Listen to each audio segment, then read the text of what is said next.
tick tock, hit the countdown, bro. 5 minutes left, yeah, we bout to take control. The speaker's corner, get ready to talk.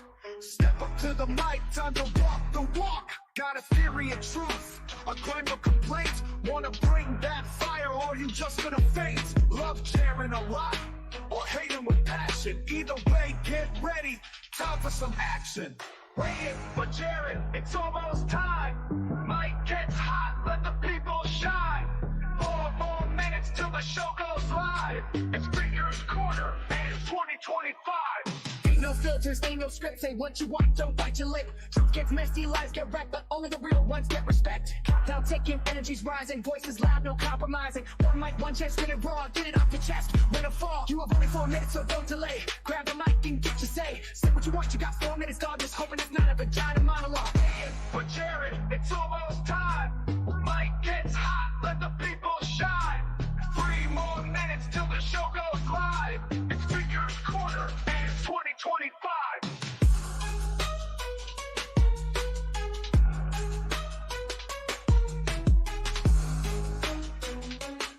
Yo, ready or what? This the moment, this the test. What you bringin', give it your best. Truth, a joke, a wild hot take. Clock runs out, no time for fakes. Love them or hate them, the floor is yours. Kick down the gates, we open the doors. Jeran's almost here, it's time to go. Mike's live now, welcome to the show. Share the show now, cause it's about that time. Support your boy, cause he need that dime. Forget the past, ignore the former. We about right now, and it's Speaker's Corner. Waiting for Jeran, it's almost time. Mike gets hot, let the people shine. 4 more minutes till the show goes live. Speaker's Corner, and it's 2025. Ain't no filters, ain't no script, say what you want, don't bite your lip. Truth gets messy, lies get wrecked, but only the real ones get respect. Countdown ticking, energy's rising, voices loud, no compromising. One mic, one chance, spit it raw, get it off your chest, win or fall. You have only 4 minutes, so don't delay. Grab the mic and get your say. Say what you want, you got 4 minutes, dog, just hoping it's not a vagina monologue. For Jeran, it's almost time. Mic gets hot, let the people shine. 3 more minutes till the show goes live. It's Speaker's Corner, and it's 2025.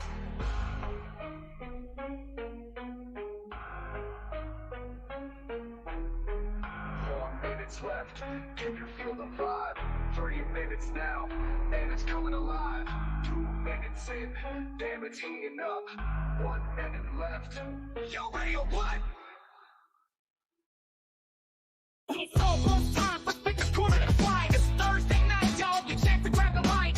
You got 4 minutes to say your piece, but for the next 4 minutes, dig this beat. Welcome to the show, where we keepin' shit real tight. Jeran is your host, always honest and sometimes right. No holds barred, breaking the mold, bold soldier. Questions unfold, answers colder than that shoulder. Stand back, he's a sight to behold. He's like you but tenfold. Asking questions that cut, giving answers that bite. Giving people a voice, he puts you in the spotlight. Unplugged, unfiltered, what you get's never planned. Truth in his hand, wisdom so grand. Chasing mysteries, just proving history's no scam. Peek behind the curtain, he's a man with a plan. Jeran's the best, no second guessing and no contest. Clever and bold, he on that truth of conquest. He's from the best coast, yeah, that's the West. Giving voice to the people, and yeah, he blessed. Break the chains of stranger lanes, thoughts reign. Mind unbuckled, never shackled with the mundane. Paper of the way, never led by the vein. Jeran stays real, never plays the fame game. He brings 10 inches of rain, yeah, you'll get wet. If you wanna challenge him, then prepare yourself to lose this bet. Finding truth, ancient secrets unfold. But new information, need to toss out the old. Unmasking lies, clearing skies for new eyes. Guts and grit, no disguise, break your ties. Weak conviction or wisdom to be revised. Seek and conquer, always real and wise. Let's start the show, Jeran got the reins. Unless you want that road race, stay in your lane. Jeranism stands tall, unafraid of the fight. Speaker's Corner is here, yeah, it's Thursday night. It's Speaker's Corner, yeah, it's your time. No script, no filter, just speak your mind.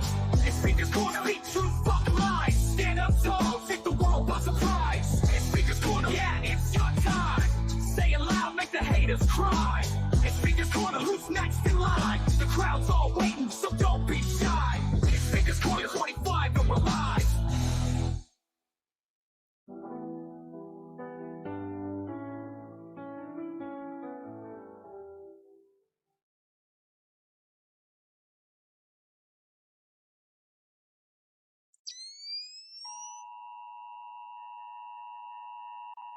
This is a test. This station is conducting a test of the emergency broadcasting system. This is only a test. Welcome. This is the Jeranism show. Yeah. Yes, sir. Yeah. This is the Speaker's Corner, where we speak truth, seek truth. Speaker's Corner, yeah, they see through, we see you. Speaker's Corner, where the people get to talk, where real ideas and thoughts spark. This is art on the Speaker's Corner. 3 minutes hit the spotlight. Speaker's Corner, where 3 minutes gets your mind right. Speaker's Corner, where the people get to talk, where real ideas and thoughts spark. This is art on the Speaker's Corner.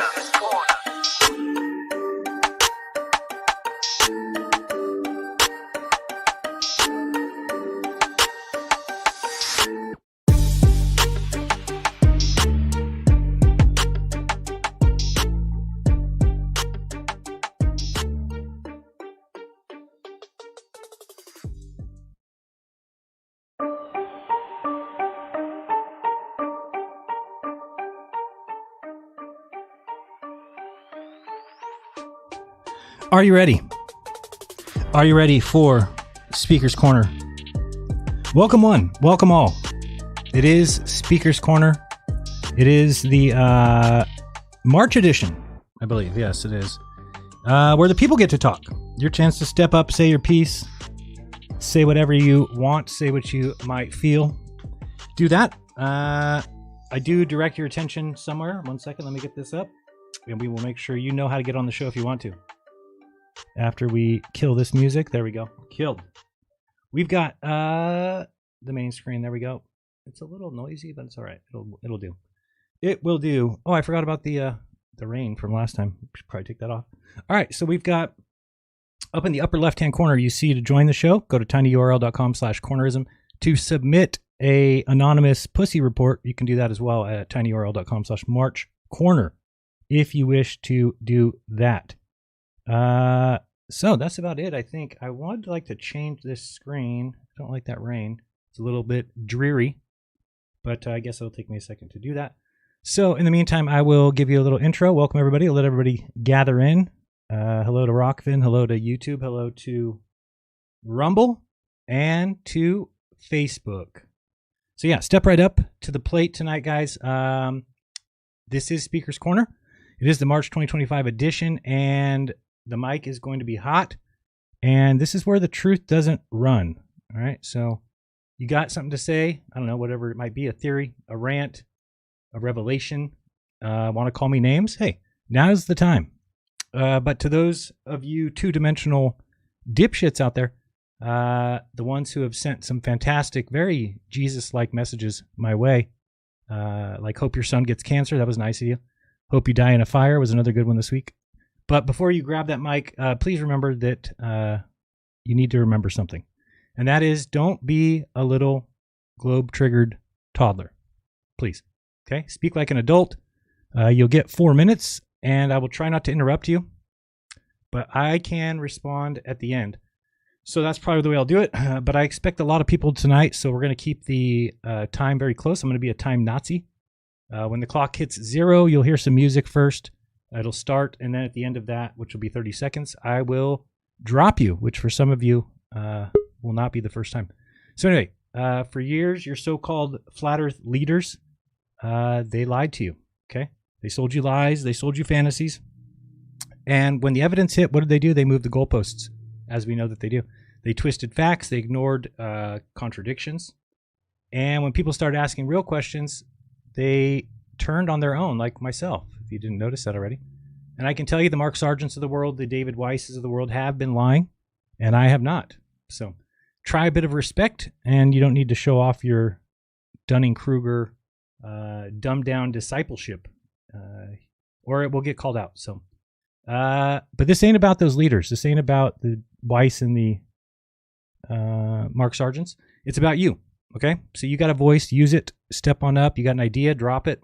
But don't come up here with any weak ass shit. Okay, don't bring your debunked nonsense and act like it's gospel, please.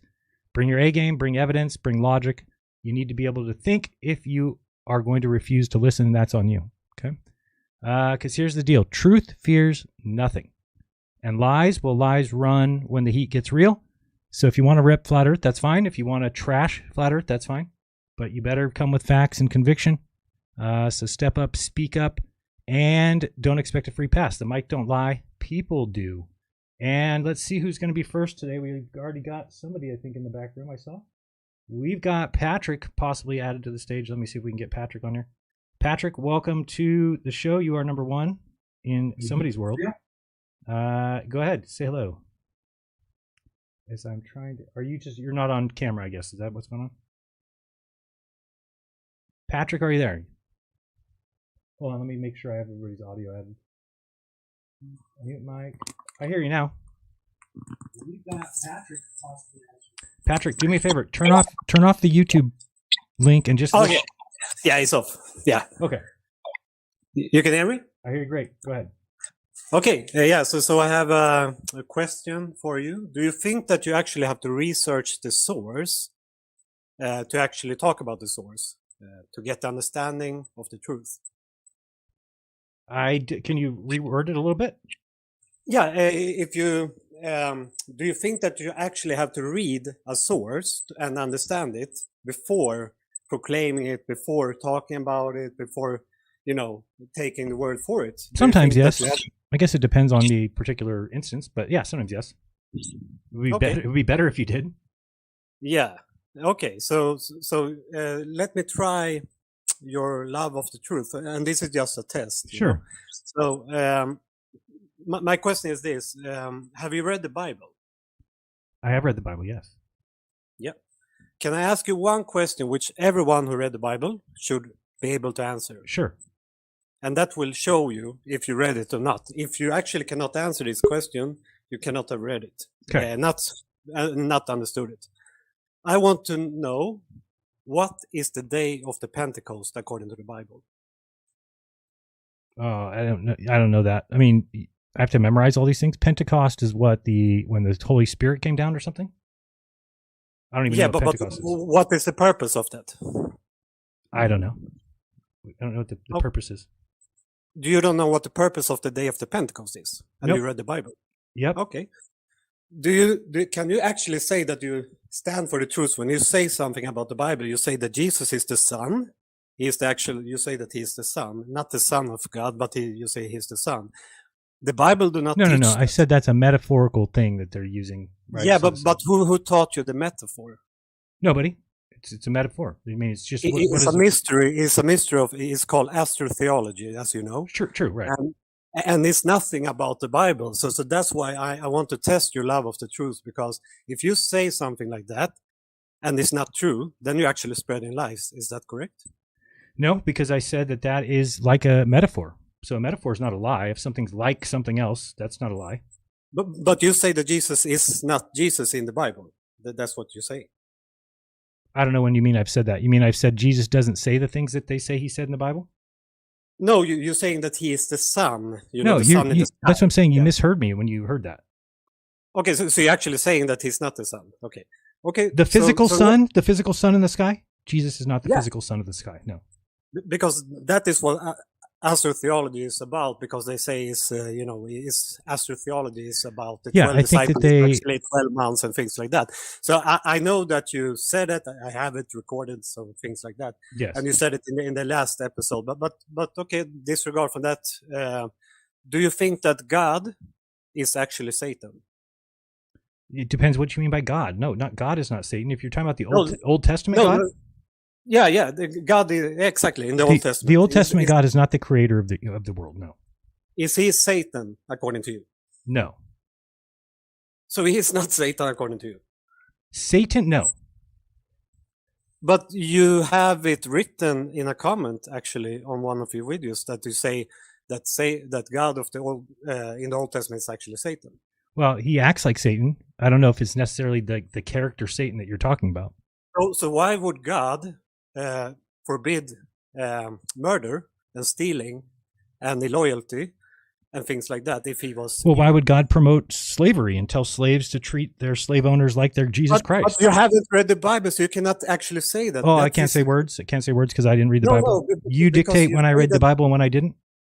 But the thing is, he So actually only people, saved the only people that Israelite. know, only people that know when Pentecost was. They are the only ones who read the Bible. No, yes. If you know what the Pentecost is, of course you read the Bible. If you don't know, you haven't read the Bible. So- because it's all about that. It's all about The whole day of Bible's about Pentecost. Of course. Because Oh, yeah, that's right. where- Right, yeah. That's what what's the meaning of Leviticus was about Pentecost too. everything is a build up to the Pentecost because that is the salvation for everyone. So that is Sure. the whole thing. Yeah, But salvation. You mean believing in Jesus Christ that He died for your sins? He is the salvation, yes.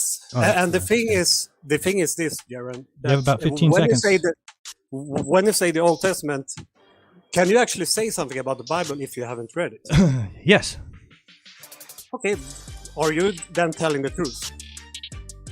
Yes, I've read the Bible. What do you mean? Okay, but you don't know what the day of Pentecost is. So that is the thing. You actually proved yourself that you not read the Bible. And Okay, you that's should be not how you honest. prove this guy's out of his mind. Good start today, right, guy? Good start. We got Melodome joining. Melodome, welcome to the show. Holy shit. Whoa, dude. boy. I didn't read the Bible because I don't know what Pentecost means or something. I Oh, don't he know got you, brother. I'm out. Schooled you. I'm not a truther because I don't know the Bible word for word, and I have to know Pentecost. And I can't even bring up verses that I have read. You're not allowed to do that. I like how you use the word character. You mean the character, Satan character in a book? It's crazy.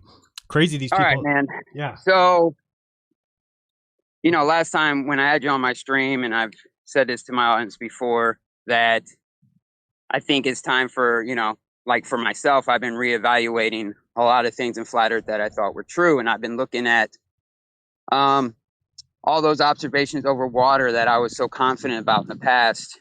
And I started with the Joshua Nowicki shot, the Chicago skyline. Right. And I've ended up finding Nathan Thompson. I guess he has like this presentation put together and he's doing these TikTok debates with this presentation. And I sent you a video on Telegram. If you can pull it up, it's only a minute long.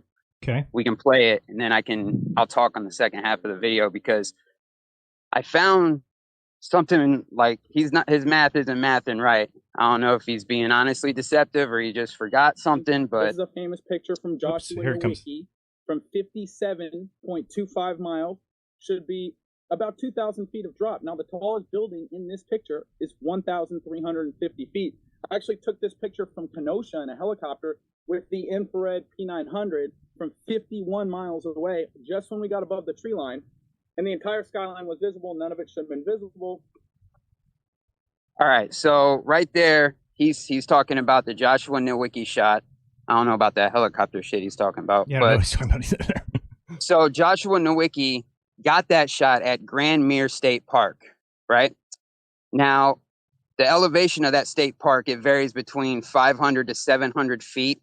And those sand dunes by the shore can be 100 to 200 feet. Right. But when you look at the math that Nathan used, he said 57.25 miles with a drop of 2,185 feet. But he put the elevation height, the observation height at 0. Of course. Yeah, so you're fucking lying. And he's doing it in like 3 or 4 of his long distance observations, or he's not even bringing up the elevation. But when you go do the math, the elevation has to be at 0. Right. But at Grand Mere State Park, bro, that's like hundreds of feet difference. Yeah, it's the difference between being able to see it and not. Right. Yep. So I can't even, I went looking for the flat earth side. They can't even get me the right math because I don't know if he's purposely being deceitful or just ignorant. I don't know. Well, it's And definitely I've been to Lake Michigan. Like those dunes, the beaches are angled so steep, it's hard for you to climb up most of them. Yeah, and I don't know if you saw the other day, I posted something on Facebook because he made a post saying, "Look, I can see Atlanta from this spot of 85 miles," and he was 85 miles. Yeah. Yep. and he was 4,500 feet in the sky. Bro, and he didn't even mention that part. Yeah, just leave that part out. Just leave that out. It's crazy. And then he just debated Will Duffy, and it was so embarrassing. Like I don't know how flat earthers can watch that and not think like, damn, we're in trouble. Like maybe I should look at this shit again. And Yeah, then I don't know having the either. other guy debate him, the Alonzo guy. Oh boy. I don't know what's up with him saying men can get pregnant, and he wrote a book about being pregnant. And he talked about it so matter of fact, like, we have to go through pregnancy as well. Yeah. So is he like trolling all these online groups and seeing who's biting or something? I don't know. He lied about being a pilot, lies about his PhD, lies about a bunch of stuff. And I've been telling people, and this is the thing, they all use him as their evidence to me. Like, Jeran, you're an idiot. Flat Earth has already predicted the 24-hour sun, and here's how, Dr. Stephen Alonso did it. Like, wow. You people are reaching. And again, now SpaceX must have just launched right now because I can see it in the sky from my job. Let me see what we got. I have SpaceX over here. I just seen the separation. But yeah, that's what I wanted to bring up, bro. No, I appreciate coming. I'm just checking over here. I wanted to see what's going on. We'll just check over here real quick. I saw that the launch was today. I got a launch tomorrow, supposedly. So how far away are you from those launches? I know I'm 2 hours away, and I just been looking for a spot around my area where I don't have all this tree line in my way, and I want to try and do the same thing you're doing, see how long it takes to get over the horizon. Have you tried to figure out what the distance is yet? No, I'll look into that though. So I know there's one guy that's doing it tomorrow as well. I'll be doing it from 188 miles, and then he'll be doing it from San Diego, which I think is about 200 plus. So at least two of us doing it. If you're in California and want to do that tomorrow, launches at 7:09, which is a good time because it will be nighttime. So you can usually see it better. I won't even try to do daytime anymore. It's just too difficult to see it from this distance. But I will continue to do the nighttime ones. So yeah, I would love it if you do some of those Florida ones over there. See if you get the same results. Yeah, definitely. All right, how's work going? All right, man. Let the haters hate, bro. Keep going. Yes. Did you see my? Oh, I guess I was only on. I called myself on the StreamYard the WWF champion. And the people get oh yeah, I see it right there. Yeah, baby. All right. Later. All right, bro. Later. All right, let's bring it back here. I'll show you what we mean by the WWF champion. If we move this back over, we got that coming up. Guys, give me 1 second. We will get this going, but I wanted to show people this. I thought that, was it Dan? I think it was Dan the Waterman that came up with this. Shoot, I got to see if it's this. I never remember the, if that will work. This might work. Yes, this one. Great. Somebody had a pretty nice, I think it was Dan the Waterman this weekend at the VIP. Let me bring this up, this shirt. And we're like, oh, we love that. So this is let's bring this over here. And let's see if you can see that. Oh, you can't see it very well. Let's go with the main screen, this one. Oops. Move this over here then. Come on. That's it. There we go. How about that? That's pretty dope. If you want to get that, you can check out my Teespring store. We are going to start supporting them, and it is WWF We Were Flat. Formerly, get yourself a dope hoodie, t-shirt, something like that, and rep the WWF. You thought the WWF was gone? It's not gone. It's right here. Never went anywhere. We Were Flat. All right, and I don't think it's a copyright issue because they don't own that copyright anymore. WWF belongs to the World Wildlife Foundation. And hitting pandas with steel chairs, so which is always fun. All right, let's get back to the show. We've got who's up next? We've got Elder Bear. Elder. Hi, can you hear me? Very great. You hear me? Great. Good. How you doing? Fantastic, thank you. How's your sales figures? Terrible. What do you mean? I mean, not good. I want. Do they give you like a sales targets or anything now? For what? I mean, you must have shifted quite a few globes since Christmas. I must have what? You must have shifted a few globes since Christmas. I don't know what that means, but go ahead. You know, the globe salesman, that kind of thing. You know. Oh no, I don't think that really needs any help being sold. No. Well, you're doing well. You know. Thank you. You know, you're doing well. I think you've shaken things up a bit. Yeah. I mean, lots of people are rebranding and. You know, I mean, fight the flat Earth. He's going to have to go some to be to beat you to be the new globe guy. So yes, wasn't the intention. That's not what I wanted to do. But people are not getting it, and they don't allow people to have different opinions, which is hilarious. Because I don't really care about if you called in and said, "Oh, I now believe in this Earth or that." I wouldn't care. It wouldn't bother me. Yet some people are very, very, very, very bothered. So, yeah. I mean, it's strange, really, because it wasn't so long ago. I was getting dogpiled in your Telegram and kicked out of your YouTube chat for asking how you measure the Earth flat. And wow. Well, it wasn't here we me. are. So, yep. Well, you did respond to it a few times. Okay. Well, yeah. Well, But, people can change their opinion, right? Yeah. Gotcha. No, Just making sure. Of course you can. Yeah, Just making sure. I mean, you're in a privileged position. I mean, I guess it's kind of like the Apollo mission, what you've just done, isn't it? I guess. And maybe in history they'll be saying, remember that guy 100 years ago, Jeran, who went to, Antarctica. Do you know what I mean? Do you think? No, I don't really see the connection, but go ahead. Well, just kind of a big thing. I mean, not many people have been there really. True. To do that. Yes, a lot more than the people who've been to the moon, though. Yeah, but I'm quite, I'm amazed how you've managed to take on another model. So well, completely almost, it feels like. Well, sometimes you're shown evidence that cannot be explained any other way, and then you start to realize that the entire belief system of flat Earth is based on the South being incorrect, the South being a lie. If the South is just the opposite of the North, and it gets smaller as it goes down away from the North, then it's a globe. So there's no other questions. There's no if you are making decisions with faulty foundations, if you have the wrong information, you're going to make wrong choices, wrong decisions, wrong beliefs. So I thought the South was a lie. I mean, I've been, asking the flat earthers about these things because I mean, you've come from a place where you can't have an angle to a curve, right? You come from that kind of headspace. That's a Nathan Oakley talking point that's ridiculous and retarded. Well, that isn't. I mean, that's a flat Earth thing, though, isn't it? I've never said it, so it's obviously You not. haven't. Never said it. Find me saying that. I mean, like the cardinal directions are perpendicular. Okay, thank you. And so they say you can't have an angle to a curve. But then the east-west is a circle.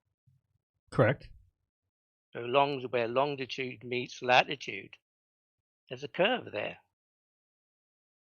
Okay. Seems a bit of a contradiction how the flat earthers can have an angle to a curve in the horizontal axis, but say you can't have it in the vertical axis. Oh, I see what you're saying. Okay. So, I guess, trying to imagine having to switch the geometry in your head. Has that been a difficult thing for you? Not really. I mean, once you realize that every sunset and sunrise and is calculated on the globe, and that anybody can go to SunCalc right now and figure out what their sunrise will be tomorrow or any day in the future, and then you realize that there's nobody who's ever been to SunCalc that's gotten the incorrect answer. So therefore, the Earth is probably what they map it on. So were you? I mean. You have about 10 seconds. The opinion that you get latitude from Polaris. Correct.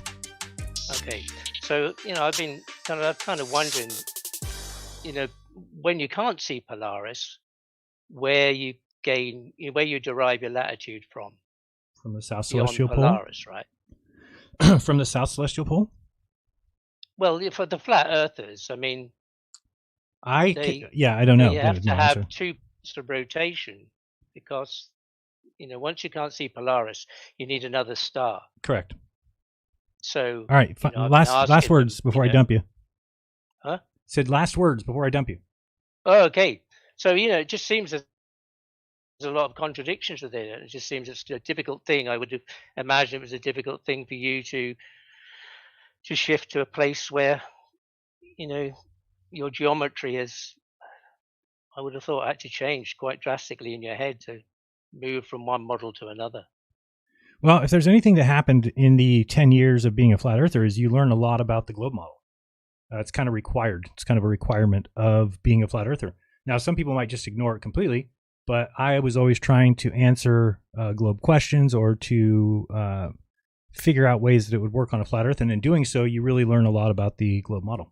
So that's part of the benefit, I guess, is that when it's not such a big change, is you realize one of them is not holding up to scrutiny and the other one does, and you just kind of let the one that doesn't go away. And that's where we stand. Yeah. All right. Thank you, boss. All right. That was Elder Bear. Let's go with Andy. Andy, what's up? Hey, how's it going, Good. Jeran? Yourself. Thanks for providing this Yes. platform to be able to speak. I actually called in and took a day off of work so I could get what's on my mind and off my chest, and I'm dismayed with the community. I'm completely I don't know. I'm dealing with my own cognitive dissonance after being a flat earther for the past 9 years, and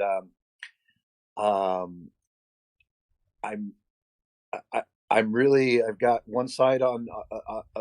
I can't make a decision. What's making me want to really leave the flat Earth is the way that the flat earthers are behaving.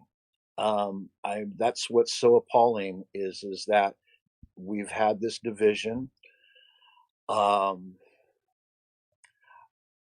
see you being you and Austin and some of the I don't know. I just see rational and your content being a lot easier to want to be a part of than the way that the flat Earth community is acting. Strange World 501 was the worst episode I've seen Mark ever do, and his speculation is said with such conviction that I don't know. I've been reaching out to a lot of people. I'm trying to deal with my own confusion. I think we're all confused. The round table kind of reminded me of the way that the Democrats acted in the speech from Trump to the Congress this past week. I feel like everybody's kind of scrambling in their lack of understanding, but I certainly don't think that.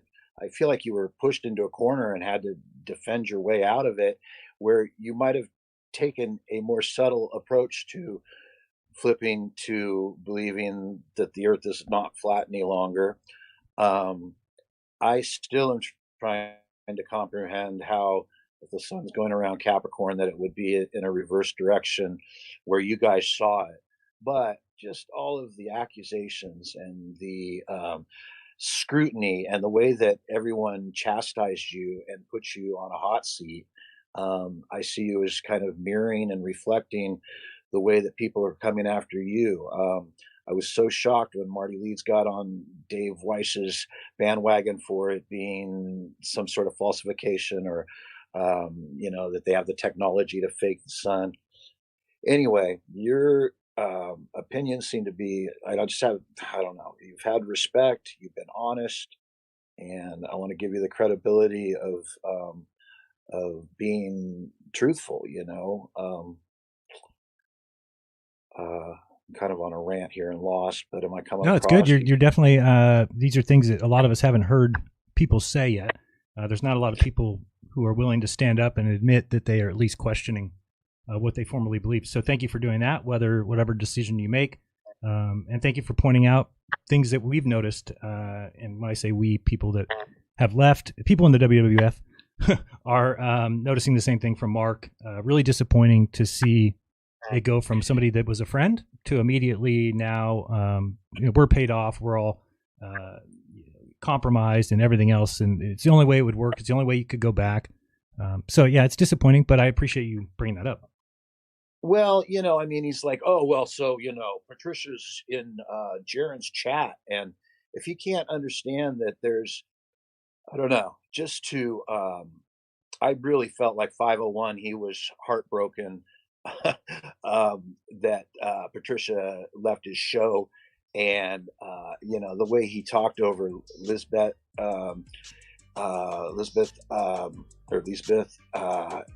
and personally, I don't know. It was just so strange. His show is tanking, and I don't even think he realizes it. And I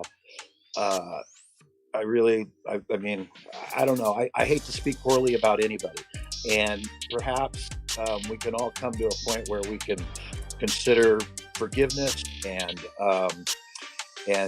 ask for apologies when we've been wrong and be less humble. There's too much arrogance and ego, at least from what I see coming from Mark. He's speaking like you guys have taken money without any receipts for any of that. And anyway, I personally, I've really enjoyed what's keeping me hanging on is having hope that maybe there's some credibility to Nicole Murphy's model. It was interesting how that came up right around a convenient time I saw it on Space Busters. And, there seems to be some sort of logical explanation. I don't know. Maybe both the globe and flat Earth is a psyop, and we just aren't being calm and rational enough to come to terms to communicate well enough without being accusational and just really kind of embarrassing ourselves. Right now, I'm more embarrassed to be a flat earther than I am to say that, you know what, it feels a little refreshing to let it all go. It does seem like there's cult behavior. And anyway, I'm sure I'm approaching my 4 minutes. Yeah, your time's up, but there was just one person who just joined right now. No, but I really appreciate you saying those things. I mean, that's how we feel as well. I don't think that I have the same questions or because I think that the flat Earth is failed in many ways, and there are all ways. I know people are very shocked, but I guess if they were in my head and knew kind of my thought process going down there, which was, okay, let's go see. That was Austin and I's thing. Let's just go check it out. People deserve to know if it does circle down there. But I think I thought that no matter what, there would be some anomalies in the South. I just didn't picture everything being exactly as the globe calls for. And, you keep hearing these people talking about the South Celestial Pole and, could it be at 79 or, 89.999? And they're just very confused. And then you hear this question being asked by Will Duffy of where the South Pole is. Once I realize there's a South Pole, and once I realize that the sun works the way it does, there is no other really option, because the flat Earth has to call for some infinity South Poles, or I used to think they had it in one spot and kind of directed everybody there, but I've looked into it, and there's people that go from each continent to the South Pole in about the same time. I think one of them's about 6 hours, one of them's 4. But on a flat Earth, it would just be outrageous times because you're talking about a lot bigger of a distance. So I think that it's just going to take time for people. I think that flat Earth does not have a map, right? They don't have a model right now. So my thought was originally, okay, well, we need to come back to the drawing board, and we will. But then I realized there is no other map. The AE map is the flat Earth map because it's the continents laid out flat. So you can't change them, can't move them around. That's the continents. They're laid out flat. It is an AE map, and that becomes the only map that would work for a flat Earth. So if the map is gone, it's been debunked. I don't know where flat Earth goes from there. So I don't see what they do. Yeah, like I said, your points are you have I don't know. They have more credibility than I'm getting from the response of the flat earthers, and more so than the facts of the measurements and it's the behavior of the flat earthers that is making it unappealing. Right. I haven't seen anything from Rose is obviously, keeping a low profile, and the people that are dropping off, I'm more inclined to feel like they're finding more peace than being so aggressive in their approach to keep what they believe. I don't know. I've seen too much dissent and division, and it started with Notch and Z, and before the TFE even happened, and then it's just gotten worse and worse, and I just feel like the flat Earth community is imploding, and they're not even conscious enough to realize it. Yeah, no, it's good points. And just to let you know, like Patricia Steer is not a globe believer, and actually, if you asked her main reason for stepping away, she would say it's the community. So she wouldn't even say it's that's the point I'm at too. Yeah. I'm kind of like, hey guys, can't you see that we're kind of embarrassing ourselves here? Everybody has. I mean, the stuff that that video that Santos made, and then Alex Michael following suit with that being appropriate. And I mean, come on, you guys, we should be ashamed of ourselves for the way that we're acting. And not all of us are, but like I had to leave the Globebusters Facebook group just because of a fellow named Travis Edwards that you're just living rent free in his head. Oh, see, I don't even know. It's funny. What? I don't even know about him. So I mean, that shows you how much he's in my head. It's ridiculous. People are bent out of shape. Yeah. And come on, a conclusion does not need to concur within the month or two that after the event, and we can take our time and rationally feel good about the approach. Right now, flat earth is just leaving a bad taste in my mouth because of the way people are behaving, and it's been really great that I've been able to get that off my chest. Well, thank you. I'm glad that you did it. Important enough to me to, like I said, take the day off of work, make sure to get on here. And, you know, because I've been thank you for, I mean, you responded to me on Facebook and have had dialogue with me. And I've been going back and forth with DJ Curious. And, you know, nobody wants to have all of this animosity, but unless people change their behavior, how else is it going to ever not be that way? Well said. Well, I got to let you go because we've got a bunch of people waiting, Yeah, but I thanks, appreciate Jeran. it. All right. We got Try Thinking up next. Try Thinking. Oh, mic check. Is that good? Hey, what's up? Oh, I recognize your voice. Yeah. Bev. Yeah, we have talked before. Yes. I recall. Good.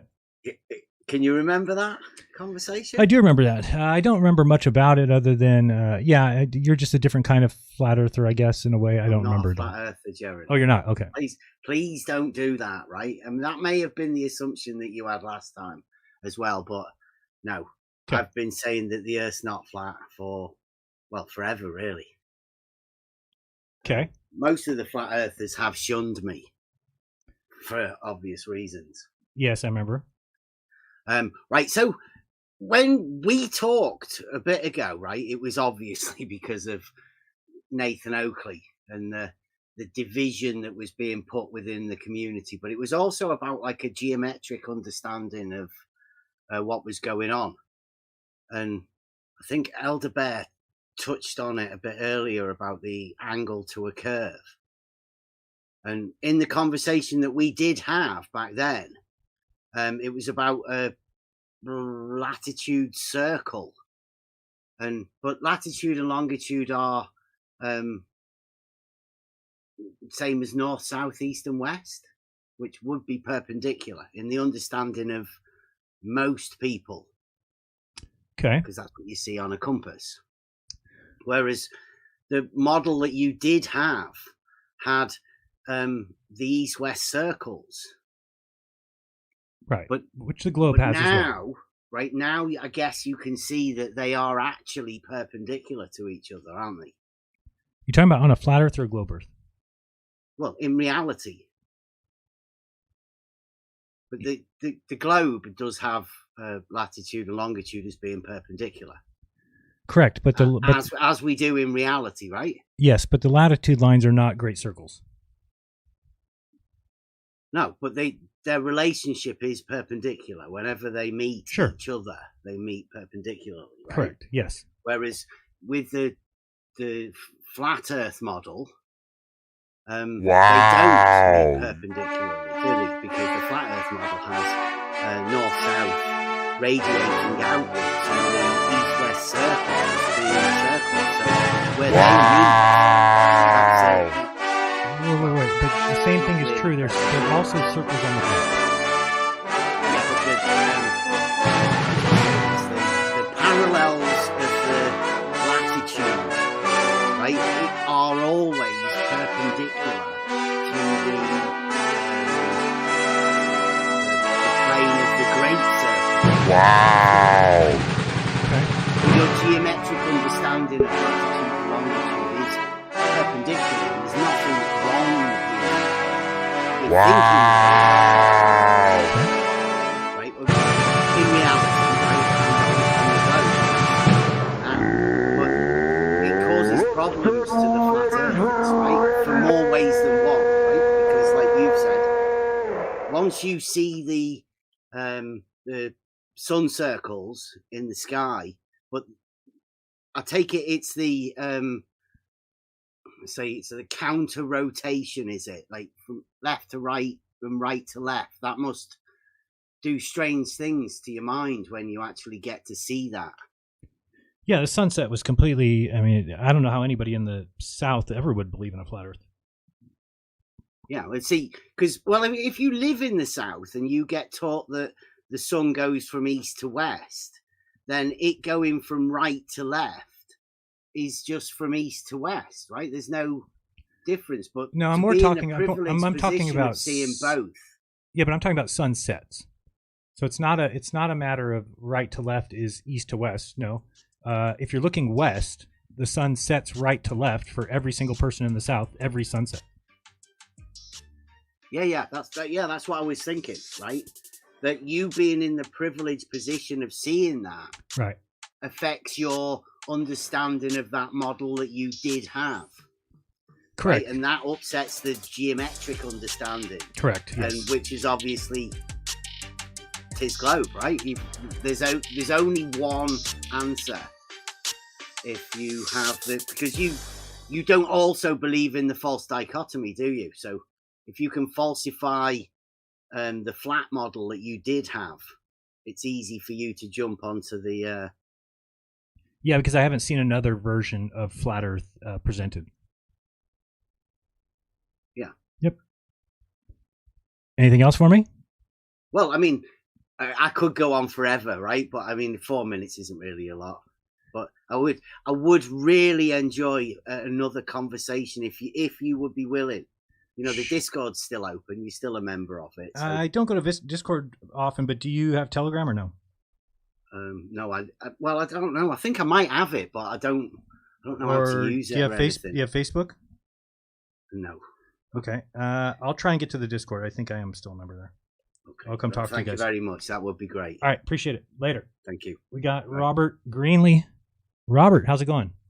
Hey, how's it going, man? Hold on. I lost you for a second. What happened to your... I'm looking at two different screens. It's kind of disorientating. Well, I don't know why you are... let me remove you for a second. There we go. For some reason, you weren't on screen. All right. You're good now. How are you? Hey, doing pretty good. I just wanted to kind of discuss with the audience what we've been talking about. As I think many people know, Whoopi and I reached out to Nathan Thompson, both online, and Jeran's been kind of negotiating with Nathan to debate Whoopi and I on Wednesday. Nathan is insisting that we prepay him $200 for him to appear for a debate, which we haven't seen any evidence of him doing that before. But we'd still like to talk to him, and we've offered that he would be paid his $200 fee if he shows up and he debates in good faith, meaning he doesn't do his normal diversions, running away, refusing to discuss anything. So the money's on the table for him if he'd like to come on the show. Either way, we're going to do the show on Wednesday on Jeran's channel if Jeran still wants us.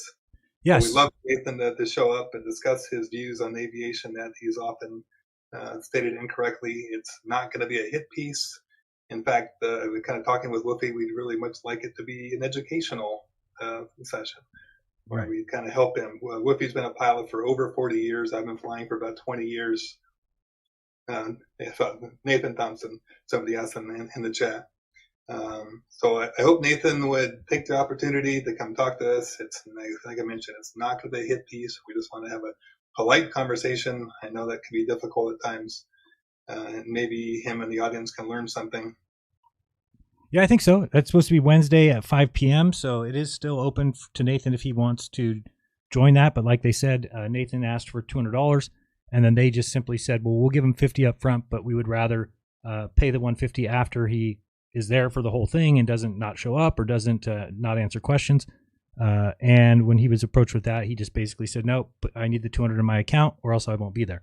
So as of right now, we don't think he'll be there, but it is still open for him to attend.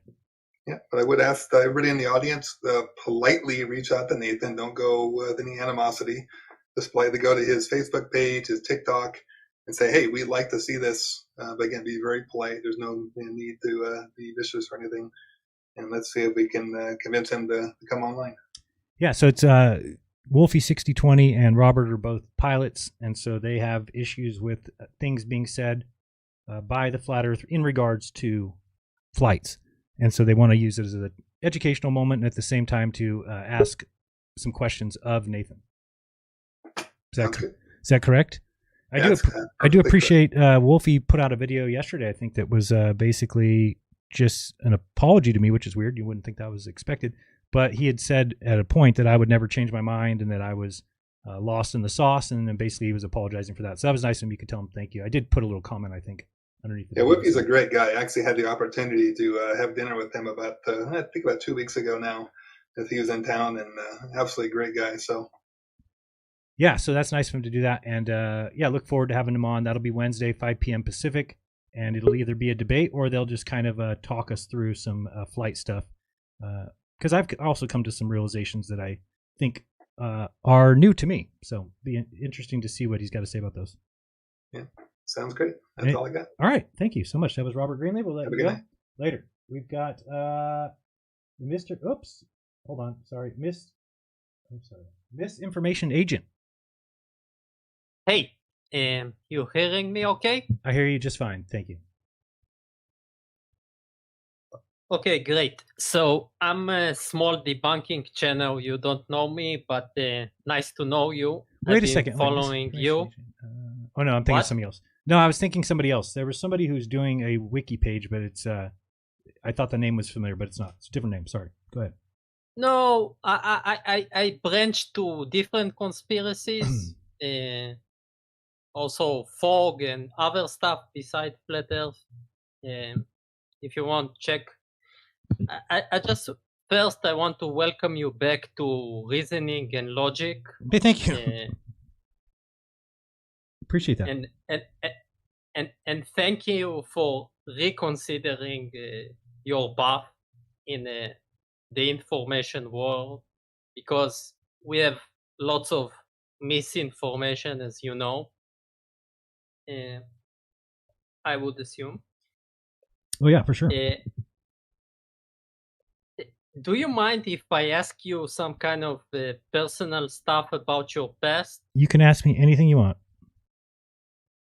I want to ask you about the NASA videos that you did. You also had a billboard before in your room, if I'm not mistaken, of NASA sucks, right? Yeah, he was usually on the TV behind me there.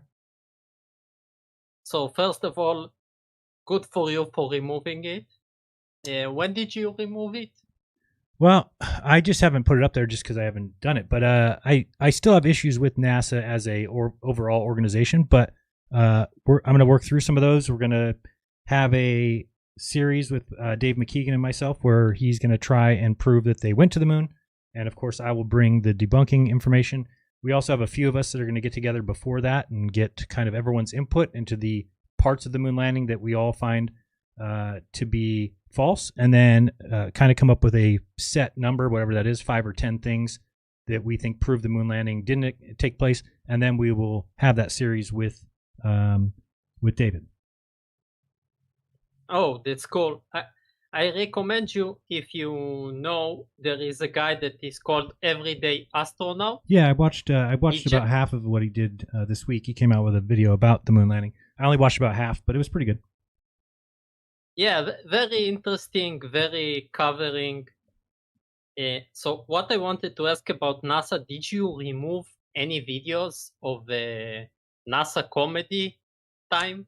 I don't know that offhand. I did remove anything that kind of I thought right on the face was flat Earth related. I think I deleted. But I'd have to go through. I can't guarantee that, and I can't guarantee that all NASA stuff was removed. But the comedy hour stuff is probably still up. Yeah, I understand you have a lot of content, and it is very to follow your own videos, especially when you make them hours long. Did you ever do a video about the Challenger disaster? I'm sure I talked about it sometimes, but I usually get a lot of kickback from it because I was trying to point out that Judith Resnick, that they all claim, the Harvard professor, is not the same Judith Resnick as the one that died in the accident. But I usually got a lot of kickback for that, even though I've got a video of her at Congress the year after the astronaut died, and it's clearly not the same person. Yeah, why I'm mentioning that, because I would think that you would want to reconsider and maybe apologize towards the people that you said their family didn't die and so on. Yeah, if I ever come to the conclusion that it was 100% real, then I would do that. Yeah, like just a bullet point that you maybe want to add to your exploration now after. For sure. There is another type of information that you removed so far. Is there another type? I'm sorry. Yeah, like we talked about what is related straight to flat Earth, but since you cover a lot of topics, like when you did the show with Saw, for example, there was like borderline anti-Semitic topics, borderline, maybe other topics that you felt so far that you maybe need to recheck or something like that. Yeah, I removed all the reefer roulettes. Those are all gone. Ah, okay. So yes, I mean, I have to look at a lot of things because I kind of realize if you have faulty information going in, then you're probably going to make bad choices or bad. You're going to have bad beliefs. Sound good? Yeah, it's all good. I thank you a lot for even giving me the opportunity to ask questions. Anytime. It's just interesting. All right, have a good one. We've got Winston up next. Winston, welcome to the show. Hey, Jeran, how's it going? Good, you? Excuse me, not too bad. I was actually just wanted to kind of give my opinion on what's been happening within your community. I've been watching you since the very early days, and never been a flat earther nor a globe earther. I think as far as the nature of reality goes, I don't think we can even quantify it as a species. But I do find it interesting how all of your buddies for all these years have started bailing on you because you've changed your point of view, which is really sad, honestly. It's like the political stuff, right? The people in the normie world go to the left and the right, and oh, you like Trump, you like Biden, and well, we can't eat Thanksgiving this season because they voted the wrong way, and it just I don't know. It's kind of sad watching the whole thing take place. Right. So let me ask you a question. So I know you've said it multiple times, but has anybody paid you to, refute the flat Earth? I've been paid $0, unfortunately. Not been given any items of value. Not been given a home. Not been given a sticker. To be honest with you. Yeah, and obviously, I understand that. You understand that. I think anybody that's watching you in good faith would realize that after all these years, that you believe what you believe in, right? And it's just unfortunate that so many people jump to that conclusion in the conspiracy truther world, and that's what really bothers me the most about it is people are different steps in whatever their journey is. It's like, oh, it's everybody, it's a Q is running the world, it's the Jews, it's the this, it's the that, and if you don't believe it, that you're a shill and you're paid by George Soros and whatever it might be, right? So right. I don't know, it's sad to see everybody kind of turning on each other, because I would hope that even if you don't believe something, that people still want to be seeking the truth, whatever that might be. And I hope, for you anyways, that you're able to move past the flat Earth stuff and, jump into the next thing, because there's plenty of things that are fake and plenty of things that the New World Order is doing that needs, people digging into. So hopefully you don't jump too far into the other side because of the people that have slighted you. So no, I think that it's just giving me more reason to look into things in further detail.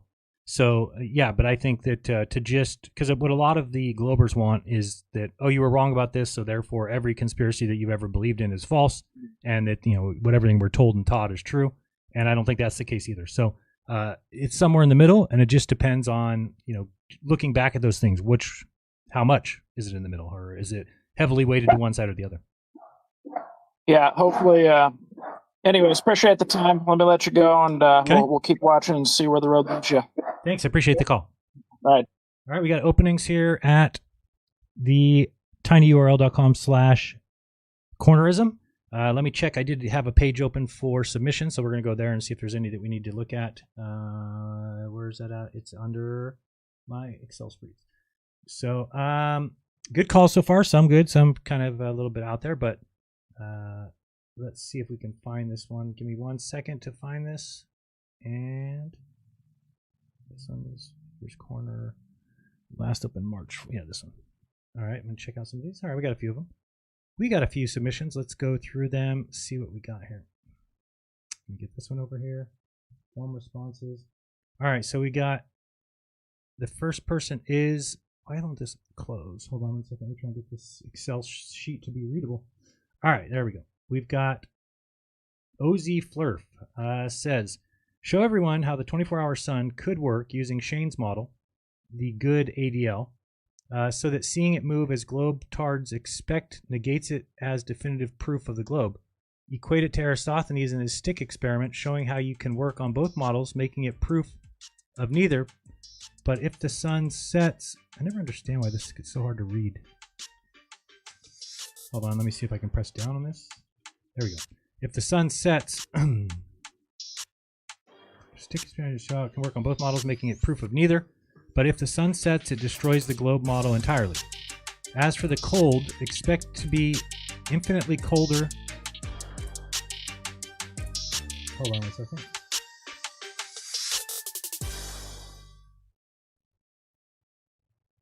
Hold on. This is not the right one.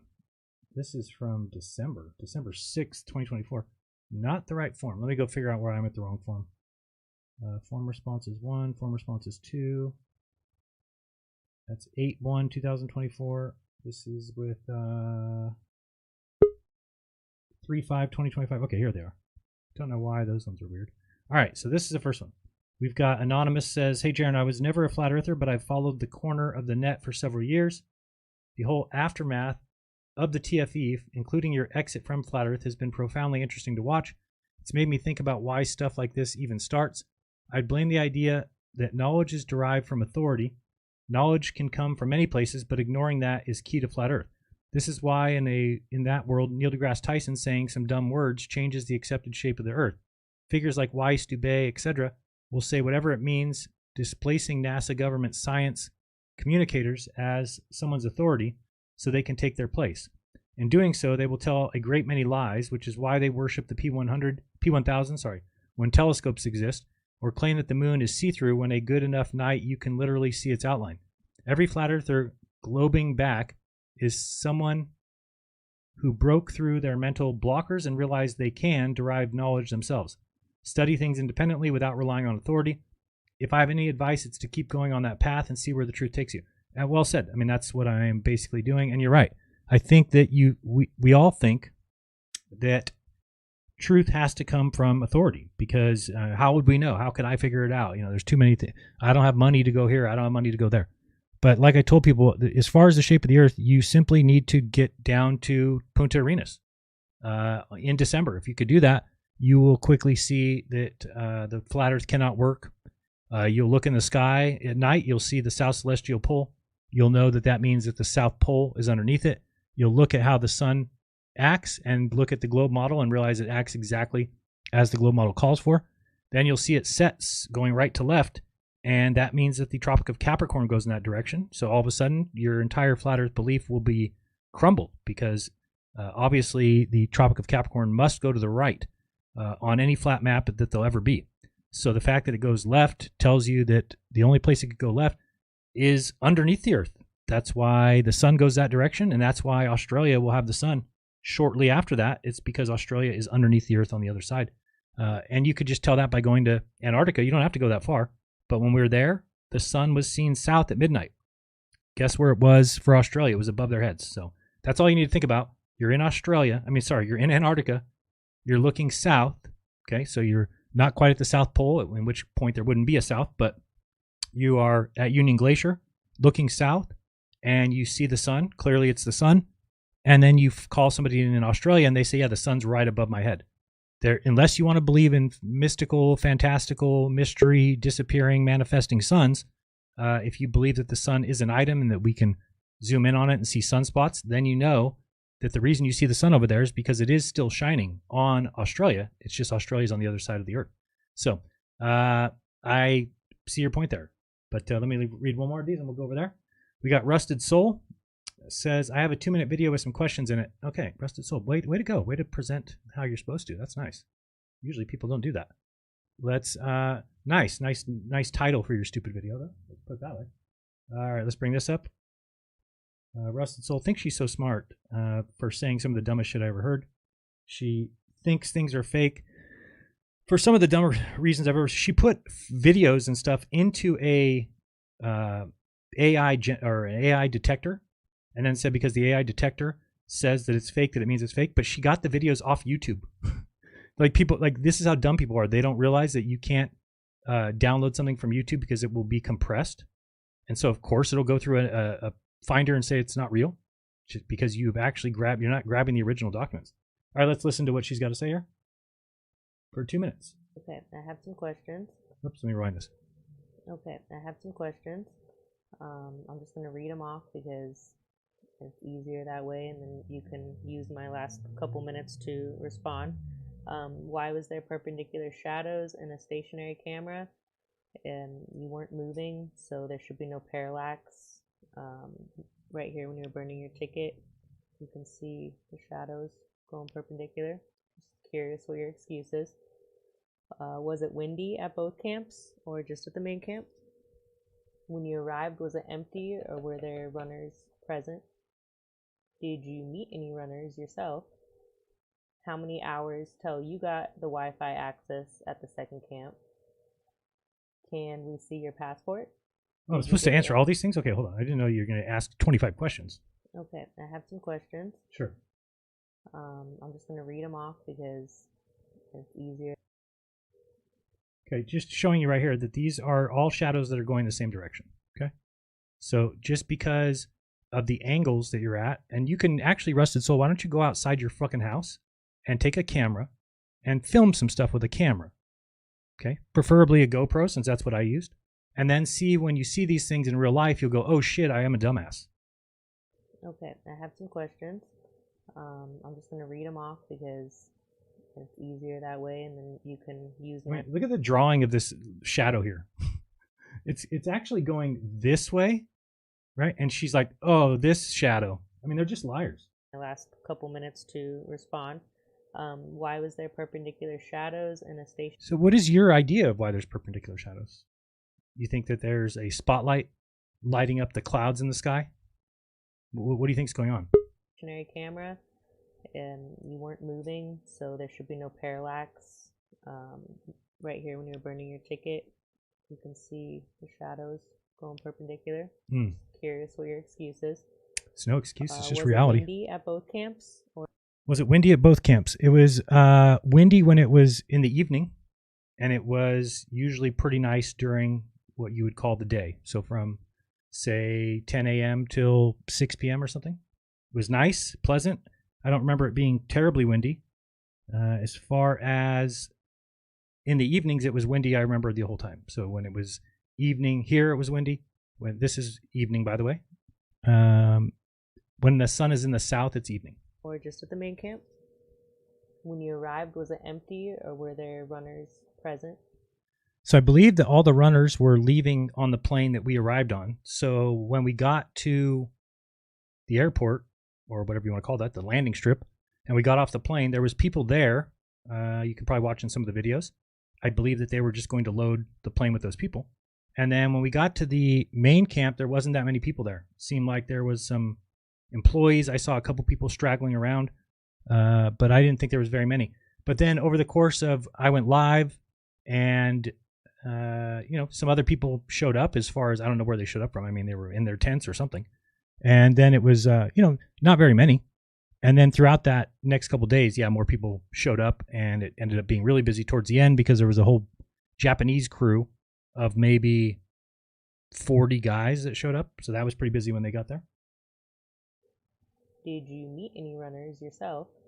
I did not. I know Whitsett spoke to one. Well, I don't want to say I did not. I did meet a runner in Punta Arenas at the hotel. But I mean, as far as like shook his hand, because that's who he, Whitsett did an interview with that guy. So he's like, oh, this is the guy that I talked to. I'm like, hey, nice to meet you. And then he told us about how many basic marathons he's run and how many continents he's been on and that kind of thing. How many hours till you got the Wi-Fi access at the second camp? It wasn't that important to me because I had just gone live, right? So I had gone live at the main camp. Then we got in the little car. It bussed us out to the secondary camp. And then Duffy was saying as they set up the Starlink, then he said, hey, I don't know how much bandwidth we can use, so I don't want to lose streams. So what we'll do is we'll have the main stream going for, or the attempted 24-hour live stream for Candace, and then only one person should be going live at a time. And it's going to start with, he kind of named an order. Now for me, I didn't care because I was last in that order, but that's because I already went live. Lisbeth didn't care because she doesn't go live, right? So we kind of just, I didn't really care much about it. But I think that it was probably until pretty close to pretty close to midnight the following day.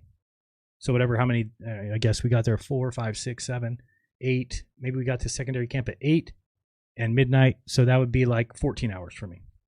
Something like that. Can we see your passport? I've already showed it, but sure. Antarctica stamp? I did not get an Antarctica stamp because they told you it was a novelty.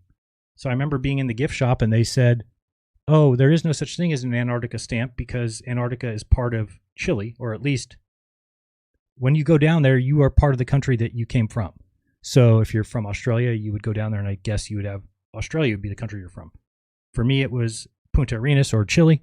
So no. And then I think I thought about like, oh, I'll get one of those stamps too. Now, I don't know when they were given that stamp. I don't remember them ever bringing it up or me ever declining it. I just knew that we had to go get it somewhere and I just never did. Why did you claim only the sun could burn holes in your ticket? Maybe you should do some research on high-powered flashlights and 500-watt bulbs in your spare time. Okay. Why? So there's a 500-watt bulb in the sky? Why was your compass upside down? Because it's really bright there. You should go there and see how bright it is. And so if you're looking at a compass quickly and it's upside down, you wouldn't even notice. Why flip now instead of 2016 when because in 2016, I didn't see everything I saw in December. Everyone knew then that the AE map didn't work, including yourself, and you were actually working on a model back then.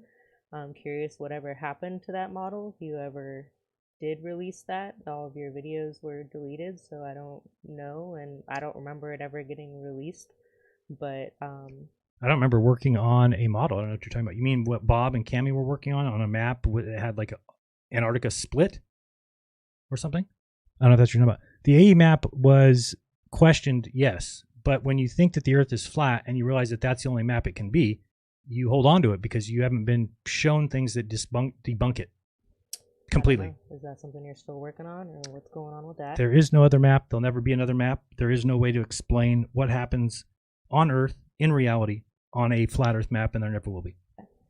And why would you, even like before the trip, you were saying that they're not going to send you on a trip if it's not true. So why would you wait till? And you said I'm not going to flip, even if I'm already planning on seeing this, and this and that. But then and now you just lied. Some reason now. What did you say? Like, why would you lie like that? Where you show me where I said, what did you say? I'm not going to flip or something? This and that. But then for some reason now, oh, wait, let me go back. Like, that's the truth. So why would you wait till? And you said, I'm not going to flip. You said, I'm not going to flip. Where's the evidence of that? Even if I'm already planning on seeing this, and, this. I said I'm planning on seeing the 24-hour sun. This and that. But then for some reason. No, this and that. No. Now. That's the reason why you flip, but I don't know, it's just not adding up. How much did you get paid to flip? Is your new house going to be $1 like Patty's was? Thanks, Dave Weiss. Appreciate that. $0 and no new house and no money, no goods, no nothing. That's not how life works. Wake up. Did you get a matching Mercedes with Patty? I don't know what Patty has. I don't know if she has a Mercedes or what car she has, but whatever she has didn't come from any kind of globe flip. So you might want to look into that. I'm sure that she has some sort of trust fund, or I don't know where she gets her money. It's none of my business, but I certainly don't accuse people of getting paid by the government in houses and shit. I mean, it just makes no sense. Is that what you think happens? That there's just a bunch of agents out in the world that are all getting paid millions of dollars, and they just know they're going to be quiet. Nobody's ever going to speak up. Nobody's ever going to say a word. Is that what you think? So if that was your best, that's what you have. That was your best questions. I mean, you have nothing. Zero. Absolutely zero. All right, let's go back to the next one. Oops. Let me see. We got Tone Blair in La Casa. What's up, Tone? Yo, can you hear me? Hear you great. Man, so I just got a bunch of more random shit to say, but it's kind of crazy how everybody's done flipped out on you, man. And it's like, who really gives a fuck about what you think, man, or whatever? It's like, it's just Jeran. Let Jeran fucking be. And I can't believe that they're coming after you so crazy. And it's like, you know, when I first heard Saab tripping on you, I was like, what the fuck? I thought Saab was on his channel and was cool. And then that happened. And then, you know, Dave Weiss, and then fucking music conspiracy guru. And now, what's his name? Steve Falconer. It's like, holy fuck, man. People really just do not like you right now. And it's fucking crazy. No. And again, they only, let me just tell you who reached out to me to speak to me about nobody. Right. So they all is listen. Even crazier. Yeah. They all listen to each other. Steve Falconer was saying all kinds of shit yesterday in a back and forth on Facebook. And I was like, dude, you have the timelines all wrong. You're believing these guys. He was like telling me like, oh, and you've been terrible to Dave Weiss and the way I'm like, dude, you got the whole thing wrong. Dave Weiss hasn't called me since and he's like, oh, and you didn't call him back. And this, I'm like, it's so obvious you're listening to Dave Weiss. That's your problem. I mean, so Dave's just going around telling lies, knowing that who are they going to believe? Me, who's now flipped, or Dave Weiss, who's still a flat earther? They're going to believe Dave. Right. And it's crazy that they're like, why don't they just make up their own opinion on this situation? Because to me, man, the thing is, it's like you went down there, you seen some shit that just changed your fucking mind, and you're expressing that. It's like, I don't know why people have a hard time believing that's all it is and thinking you got paid this and that. And the thing is, bro, I don't really know. Maybe you really did. I don't believe so. Like, maybe you are living fat and this and that, but I don't really think so, bro. I think you're fucking just telling the truth. You seen some shit down there. And the thing is, this is what I wanted to say. Now, I know that trip is expensive down there, and most of the people can't afford to do it, but there are people that can't afford to do that shit and go down there and see it for themselves. So it's like, it's not like going to the moon, because nobody's going to the fucking moon, but people can go down to Punta Arenas, and they could go down to fucking Union Glacier and see it for themselves. Yep. And sure, was it going to run you 40, 50 G's? I don't have that, but somebody does. You know what I mean? It ain't that expensive. Yeah, and then you see people doing things like Dave Weiss saying that it's they're faking the sun down there, because again, that gets him out of that. You can't tell him to go down there. He'll just say they're faking it. So it's a good line to do. Yeah, it's like that's like an elementary fucking argument like the school kid would have. Like, they just fake it all, man. And it's like, shut up with that shit, bro. Plenty of people could go down there and view it for themselves. That's all I'm saying. Like, I don't have the money, but there's people that can. Like, why doesn't Dave go down there? I'm sure Dave's got that much money to go down there.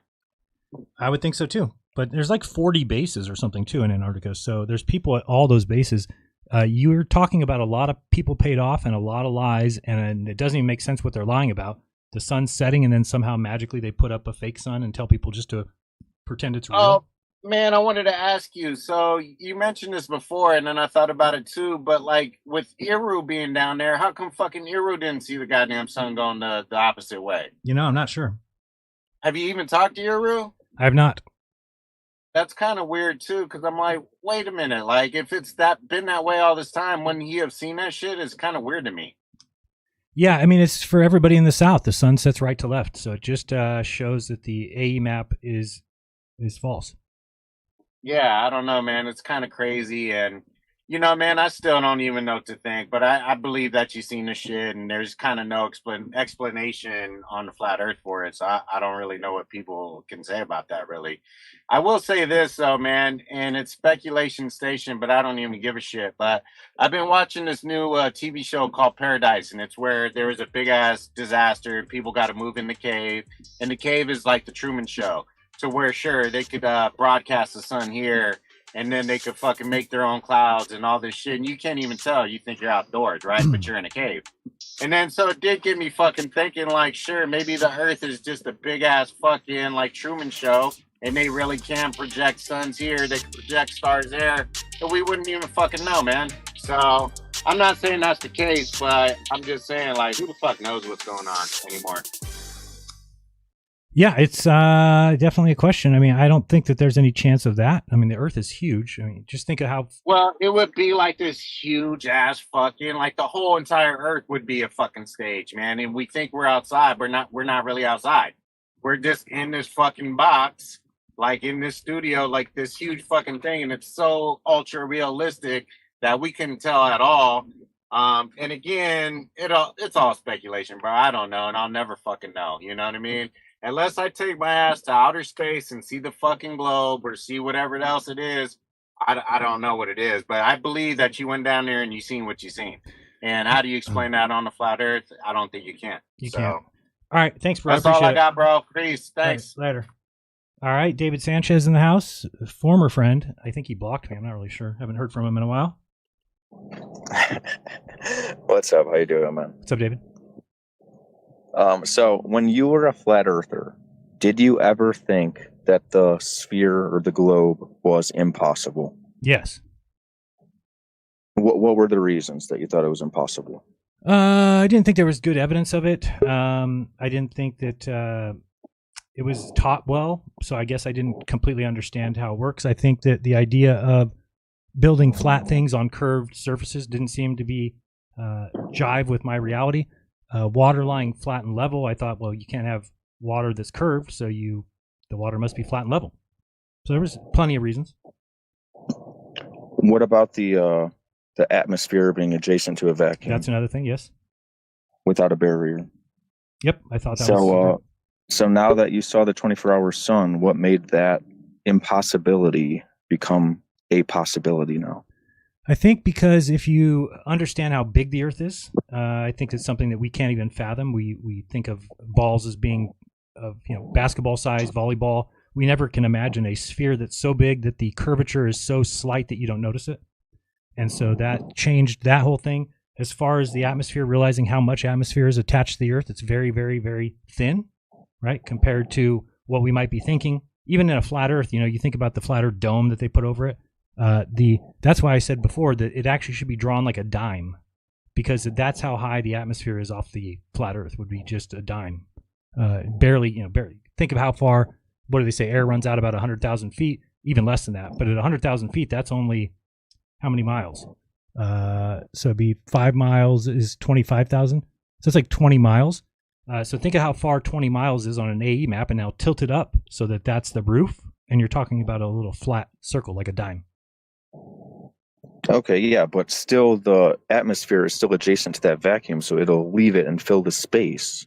Like, remember, you used to always say that when that space gets filled, then it lowers back down, and now you have vacuum next to a lower area of atmosphere again, and then that gets filled all the way down to the ground. You have no atmosphere. So if I don't know that answer yet, so if I don't know how that necessarily works, do you think that it's best, if I know that the Earth's a sphere, should I just say, no, I'm not going to give it a sphere. I'm going to go back to the flat Earth, which I know doesn't work, even though you still have questions about how the atmosphere works on a flat Earth? Well, all right. The last time I called in a Speaker's Corner, I did say that it would make more sense if you became a no-claim earther. I think Patricia Steer is going down that route. That seems more logical to me, because how could something that's impossible become possible because there's something you can't explain? That the impossibility of the vacuum adjacent to a atmosphere still exists. That doesn't become like all of a sudden a real thing now. What if space isn't a vacuum? So I mean, you're granting them all kinds of things that I have not granted them. I've simply said that the Earth is a sphere. No, but aren't you also saying we're spinning now and that we're going around Nope, the never sun? said that. Never said that. So you're considering it, but you don't think we're spinning. I think that the most important thing right now is to figure out where we live and if they're lying about the shape of the Earth. And the Earth is not flat, never will be flat. It is a sphere. Okay, so when we used to say that we falsified the radius value, you don't believe we ever did? No, look at the way that they say they did. How did they falsify the radius? You tell me. Okay, well, do you still believe in 8 inches per mile squared? What do you mean believe in? It's mathematics, but... Okay, yeah, so that's an automatic that needs to exist for the circumference of the Earth that we have. Sure. So when we do laser tests over frozen lakes and it remains level the whole time, yeah, so I mean... that's falsifying the radius value. No, because there's refraction. You've eliminated the idea of refraction, which is not questionable. Like, it's so funny, flat earthers... It should be higher. The refraction would make it spread out even higher in the sky, though. It would make it a bigger discrepancy, not a less discrepancy, or not the exact same height from miles away. That'd be the craziest refraction to exist ever. What are you talking about? All right, the laser, you level it, right? Okay, which laser? Tell me about what test we're talking about. The specific test for the lake? Which lake? What are you talking about? Which test? It goes the same exact height over miles and miles and miles. What test? You're just making that up if you can't tell me where and when at what test you're talking about. I can't remember the name of it. You know that exists though. You've been a flat earther for 10 years. I think if you go back and look, we're finding out that a lot of these things were faked. They were not talked about in real senses. I mean, I guess you're talking about the Grotto 1. You talking about that one with the lights on the ice? That's not lasers. It's lights. No. Okay, so which laser test? Which laser test? I saw it forever ago. I can't remember. But I thought that was something we all agreed on. Even Globers agreed on that was real, and that they just used a refraction answer for it. But I mean, I think refraction as an answer for that is ridiculous. And the same thing that when we used to talk about. But you're okay with a second sun being placed in your personal dome that's been moved 180 degrees refraction, that you'll accept, but you won't accept the refraction that moves something up a couple degrees? Well, that's if you're assuming that I think the sun is a physical object for all people. It's right. So you're okay with you think it's a refraction, thing we can't triangulate, but we're all saying that it is one object in the sky, even though we can't triangulate it. How's that make sense? Because it's too far. That I'm giving you their answer. That's what they would tell you, and that's works. If things are too far, you cannot use triangles because the triangle gets too small. The angle would be too small. So my problem is if you 93 million miles away. I don't know, man. Neither do I. You have to, for their model to be true. Who said that I believe in their model? Claiming insane distances. And for your model to be true, you have to be believing in insane things like manifesting, disappearing, appearing suns. And guess where it appears? Exactly where the globe predicts it will be. But we're not believing in it. You believe in it. We're knowing that it's that way based off of observation because we can't triangulate it. That's a real thing. Yeah, so then you come to the belief that, it's not actually like a 100% tangible sun. Because if it was, it would be able to be triangulated. No, that's not true. It's too far. It's a physical thing. That's an assumption. So why can't you triangulate? So why can't you triangulate the sun on a flat Earth then? Because it's apparent. Because it's not a real physical object. Yeah. So it's just a magical thing that dances around the sky, has the same sunspots for multiple people, but magical. Yeah, that's the way it's programmed to be. Yeah. It's programmed, right? But it's probably a programmed sun that we all see our own sun. Right. So it has to be, Jeran, because we can't triangulate it. And who it's an apparent sun at all times. No, it's not apparent sun at all times. Jeran, they have a real sun, a mean sun, and an apparent sun. You don't even know 3 suns in the mainstream scientific model. And you don't know how they work. You're talking about... Yeah, I do. The mean sun is to calculate civil time. The real sun is where they say the sun's actually at. Okay. The apparent sun is where you see the sun. So how far off are they? It's like 5 minutes before and after sunset or something. Right, 5 minutes. You're talking about you want to move the sun magically. We're traveling 66,000 miles an hour, so 5 minutes is pretty damn fucking far. What? If the Earth is revolving around the sun at 66,000 miles an hour, and we're also spinning at 1,000 miles an hour at the equator, yeah, and you need to look into those. You need to look into those speeds. Have you seen me show what 1,000 miles per hour looks like in real time? Yeah, I saw you show it when you used to talk about the merry-go-round and how fast people would fly off. Right. But have you gone to like Stellarium and looked at what the Earth spinning at 1,000 miles per hour looks like? How slow it is? What Stellarium says that they have it in real time? No, the Earth spinning? We've never seen that in outer space. That's why we always said it was fake pictures. No, we never see it solar. spinning. You can go to solar system scope, I think it's called, and the Earth just sits there. It has to go around once a day, right? Yeah, 25,000 miles once a day. Yeah. Right. So if you are talking about something that large, it's not as fast as you think. It's not 1,000 miles per hour like we think in our head. Something's 1,000 miles per hour. Because we think on a human scale. We're assuming things again. I feel. Assuming what? Just like we're assuming that if something's that big, then the movement of 1,000 miles an hour isn't that big of a deal anymore. That's not an we're assumption. Assuming. That's not an Can assumption. we put us on a big surface and then spin it 200 miles an hour and see if we would feel it? Sure. Can we try to actually have practical demonstration of the things that we're believing in? Sure, you can do it in a model, like a computer model. Or do you want me to create, or are you going to create another Earth? What do you mean? I mean, yeah, just anything that would make it to scale what the whole giant Earth is supposed to be, do a miniature model of it, but to scale. Sure, that exists already, but I can show you that. And there's no displacement of matter, no nothing, when you put the objects on there? No, I mean, is there any difference? Do you feel any difference when you're in an airplane going 100 miles per hour versus 500 miles per hour? Yeah, during acceleration. Right, but we're not accelerating, so let's stick to what the Earth is in an elliptical orbit, though. It's accelerating and decelerating. So it goes from 66,000 miles per hour to 66,100 miles per hour. Do you think you're going to notice a plane that goes 510 instead of 500? Are you sure it's really only 100 mile an hour difference? I don't know what it is, but it's very small. Okay. Well, I mean, you should be able to detect it somehow with displacement of objects, and we have wind and shit. But there's got to be another way, like to detect it. And we don't see that. We observe a stationary Earth. All right, we gotta let you go. Sorry about that. All right, let's go with it's Flat Earth Asshole. What do you know? Flat Earth Asshole, let me just have you be really careful here. You say anything that I don't like, you're going to be dumped because I don't like you. Period.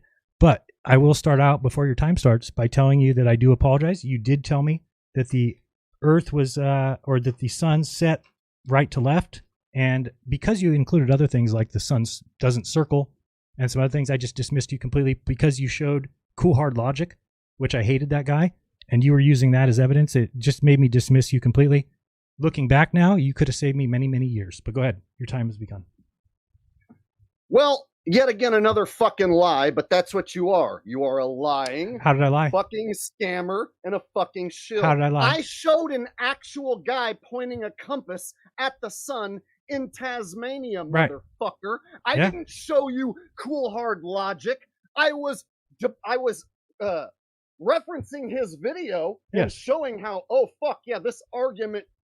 Yeah, you called it a blue pizza. You called it a blue frisbee. So I had my subscribers point their fucking compass at the sun. I saw that in a video, and I showed it to you. Yeah. So you saw an actual observation. Yeah. And you fucking dismissed it. I did. And you moved the goalpost back. Yep, I did. You remember? Yep. Moved the goalpost back. I did. You said, "Oh, it's reflection. Oh, refraction and reflection off the dome." Yep. Coffee cup caustic. I remember. Jake, we live in a bundt cake pan with a toroidal field with a coffee cup caustic. I remember. Jake, you fucking told people that I don't know how the flat Earth model works. Yes. And then you told people that I was going to flip back to the globe, and it cost me thousands of subscribers. Oh my goodness, motherfucker! Are you okay? You're demented. Threw me under the bus. You're demented. Cost me so many fucking subscribers. And I was telling the truth. So guess what, bitch? Now that you flip-flop to the globe, it's payback time. I'm throwing you under the bus. Don't care. Every chance I get. Enjoy yourself. Cocksucker. Enjoy yourself. And you can't do nothing about it. Yeah, I can't watch. I told you the truth. Watch how quickly. See, I can do that about it.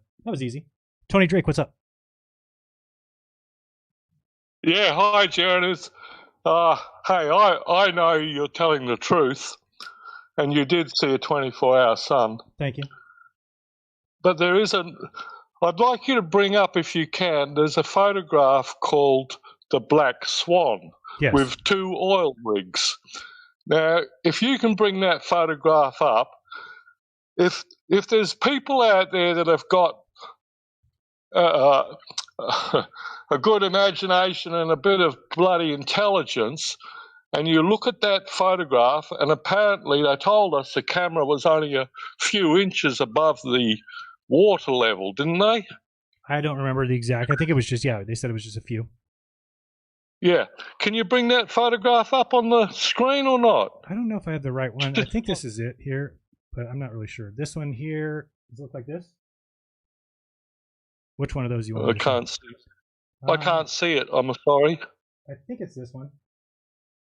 I can't see it, but... Okay, well, it's up on the screen, so go ahead. Can you make it bigger, please? Because I'm blind as well. Yeah, I just don't know which one you're talking about. These two?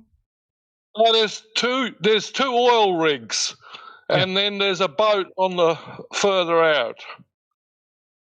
It's a photograph. 2 oil rigs. Yeah, I see it. Okay, we're looking at it. It says on platform Habitat and platform Millhouse or Hill House. Yeah. Now, but I can't see it on the screen. But I'll remember what the photograph looks like. So we've got a horizontal line. Wait 1 second. Hold on. Do you hear me? Just wait 1 second. Let me get. If I can get you off the screen, I could show. Let me see if I replace this with this. Okay, now you can see. Oops, hold on. Let me get it back up. Now you can see it, right? These? Yeah, right. Now, if we put some parallel horizontal lines across the screen, okay, from left to right, whatever, you'll see that these parallel lines will be one on top of the other, won't they? Yes. Across the screen. Now, the further away it is, the higher it is.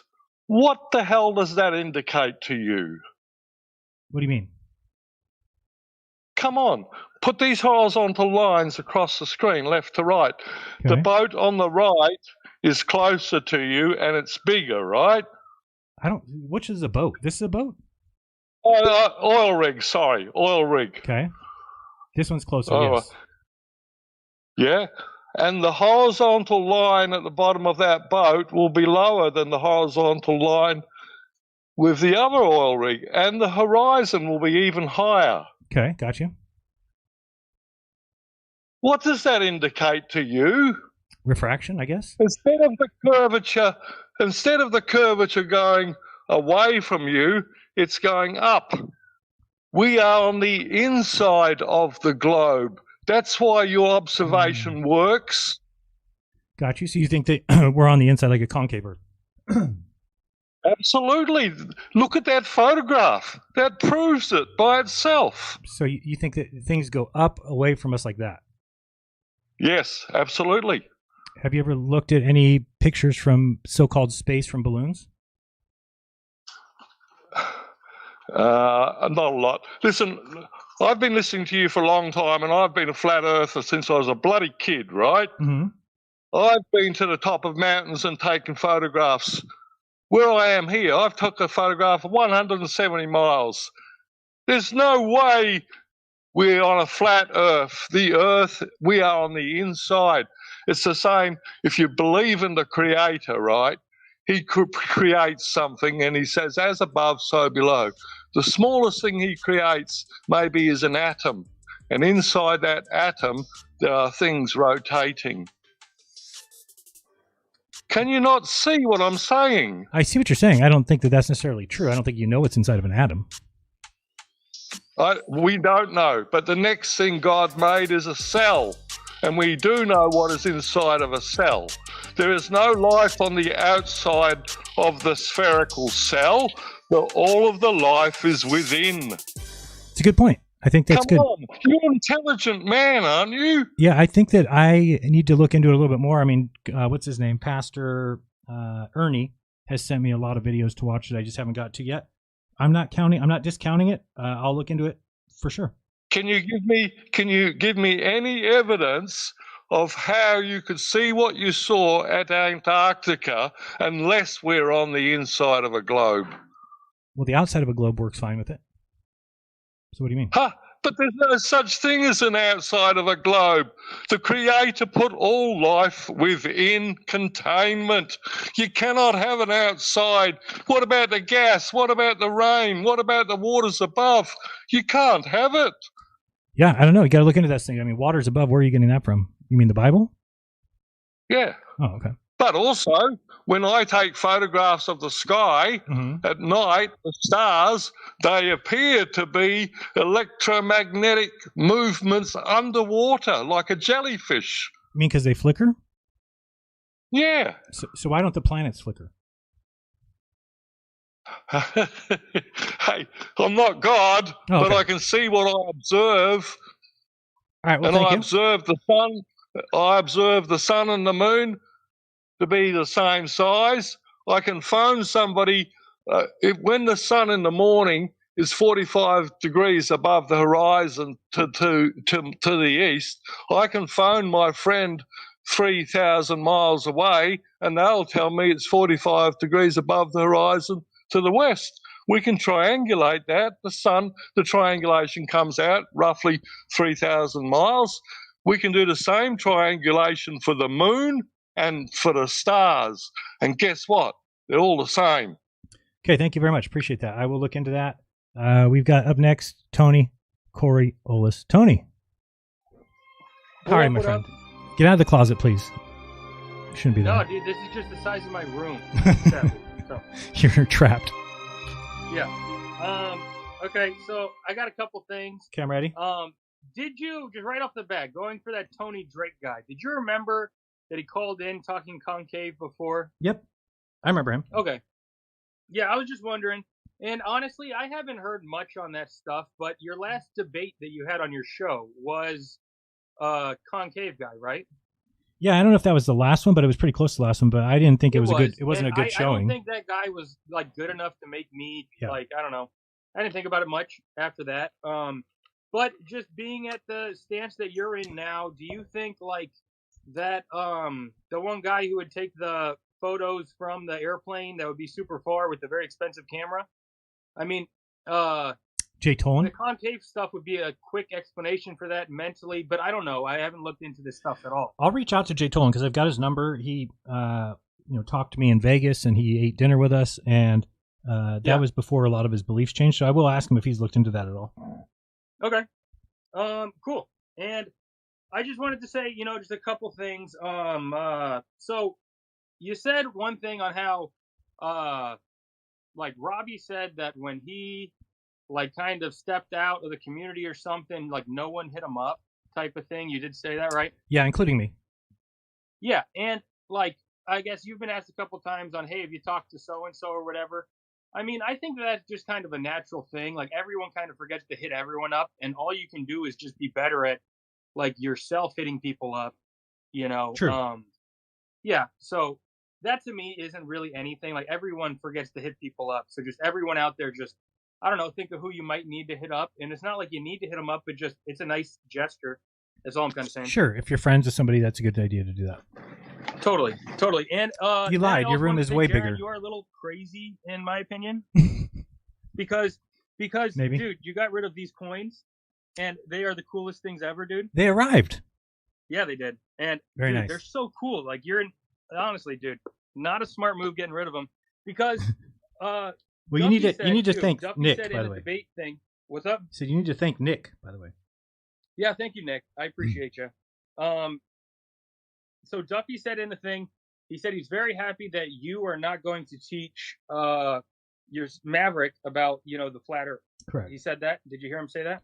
I did not hear him say. I don't know what show that was on, but he said it in a debate, or not a debate, but he's in one Duffy appearance recently. I'm kind of just watching everything. And do you not think that at some point in your life you're going to explain the whole how Jeranism has been going this whole time? Like, do you not think at some point you're still going to explain it all to him? Of course, yeah. I think that it's good to teach children how to think and to look at both options and not push them into one belief or another. Totally. And I'll say for sure, if Maverick wants the coins back because he ends up becoming a flat earther from hearing it about you, okay, from you, like I'll give him back to him. Just all so right, good to know. I'll tell my wife. I'm holding on to him for you. Okay. And then just another thing, I don't know how much longer I got. How much longer do I got? Yeah, another 50 seconds plus the music. Okay, cool. So, I showed this one time, this big book I got from Italy. Yes. And it's like a basic, I forgot even what it's called, but it shows like the north stars and then the south stars over on this side. Right. And really, like the whole thing with the bro Sanchez, when like, okay, just like this map, okay? And then he was talking about like, oh, but what about that one map where it shows all the other little circles, like out here, little circles Right. all around it? There would be like more stars up here, right? Like There should be. The only stars that are there is this. And just, I'm choosing to still stay in this flat earth stuff because a bunch of reasons. But one thing I noticed too was I've been in this for a couple of years now. I'm 32. You didn't even know anything flat earth when you were 32, right? 34 is when you Correct. got into it. Yeah. Yeah, I wouldn't have had a clue. So you're still early. Yeah, and you know what? I just know that you aren't, like, I'm still watching all your stuff, but you're not coming at me like, oh, you have to. And I don't think anyone has to change or anything. And I'm not mad at you for changing yourself. I'm still watching your stuff. Looking forward to that McKeegan video you're going to do. Should be good. Soon. Well, thank you for that. I mean, do you think that I've explained my position well enough?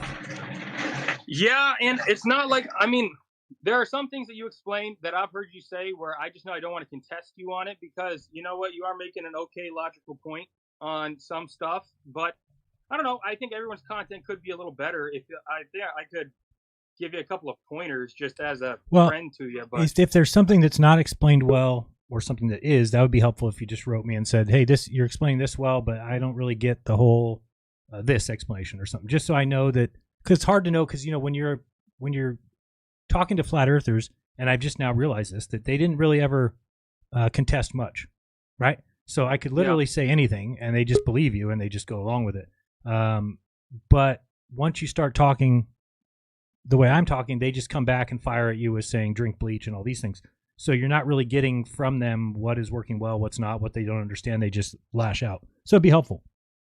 Yeah. No, I hear you out, and almost sounds like a little your best chance at trying to get me to go to the globe side, but I'm staying flat. And anyone, if you got any questions for him, Jeran's a nice guy. Just call in, ask him any questions you got. He won't go too hard on you.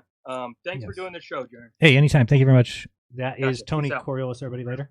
We've got, and I can show some of that stuff later if people need to see. I don't know what their issues are. One thing I think you want to be careful of, though, is what I've noticed with flat earthers is if you have a position and you say anybody who's speaking differently than me is paid off, just realize you'll always forever be in your belief.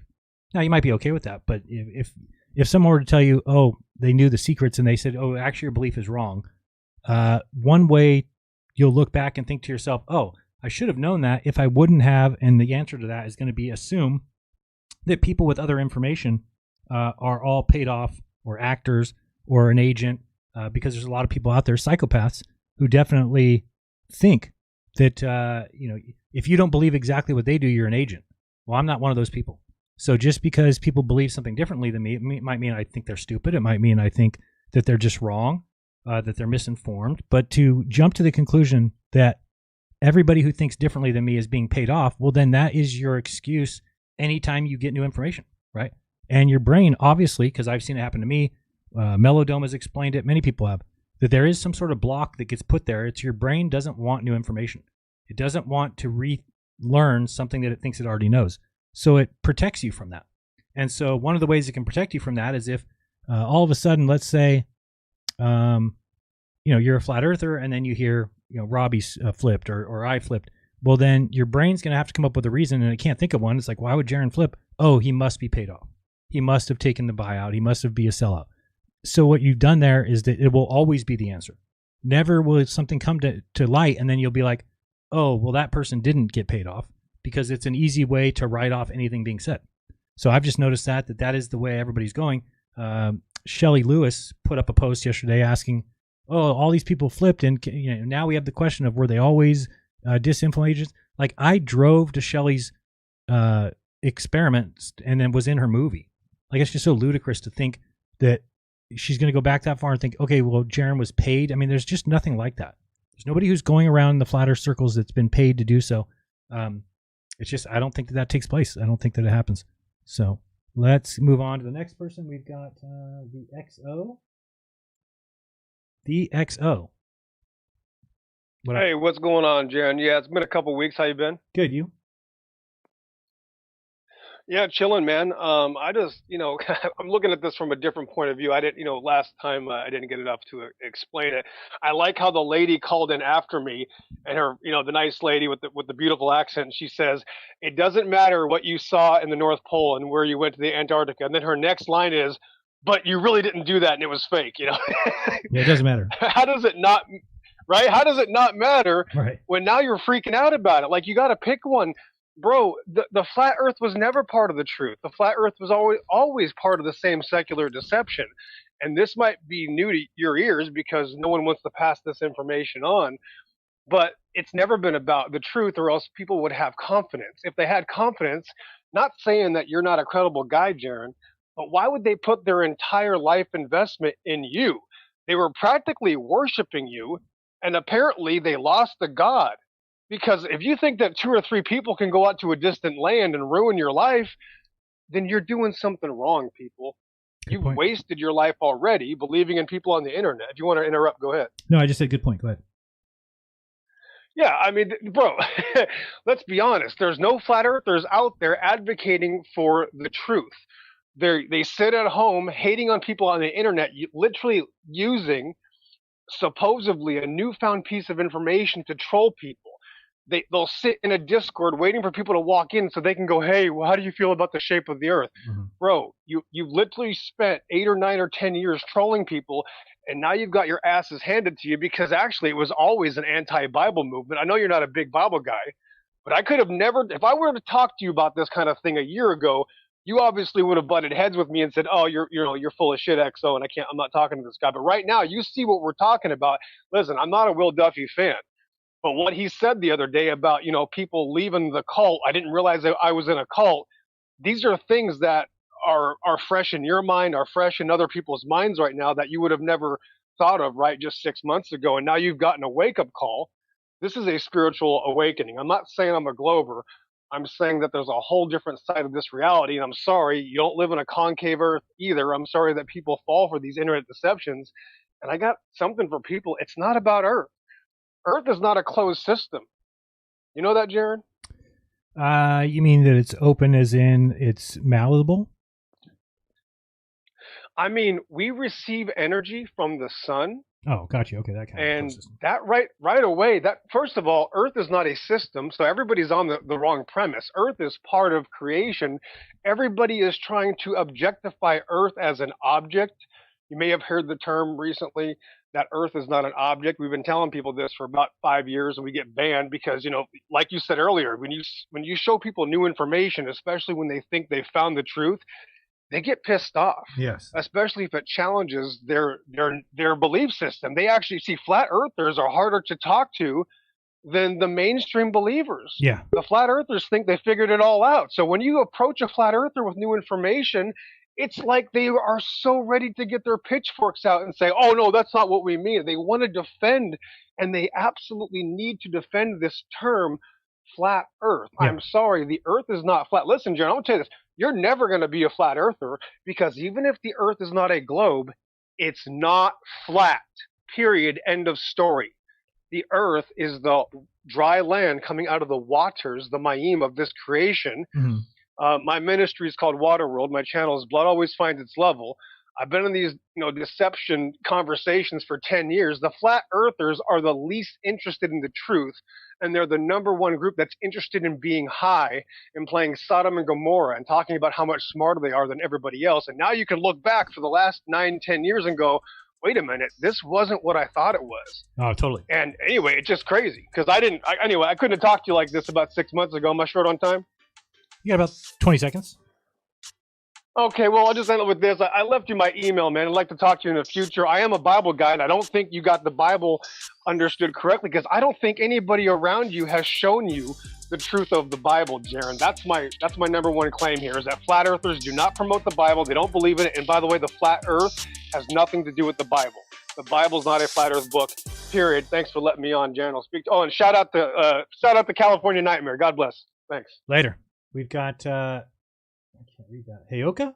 Up, your devices are not connected. Heyoka, you have to connect your devices. We've got Fits of Rage, or Fits of Rage? Fit of Rage? No, I can't read it. Fits with a Z. Are you there? Yeah, I'm here. There you go. What's up? Fits of Rage.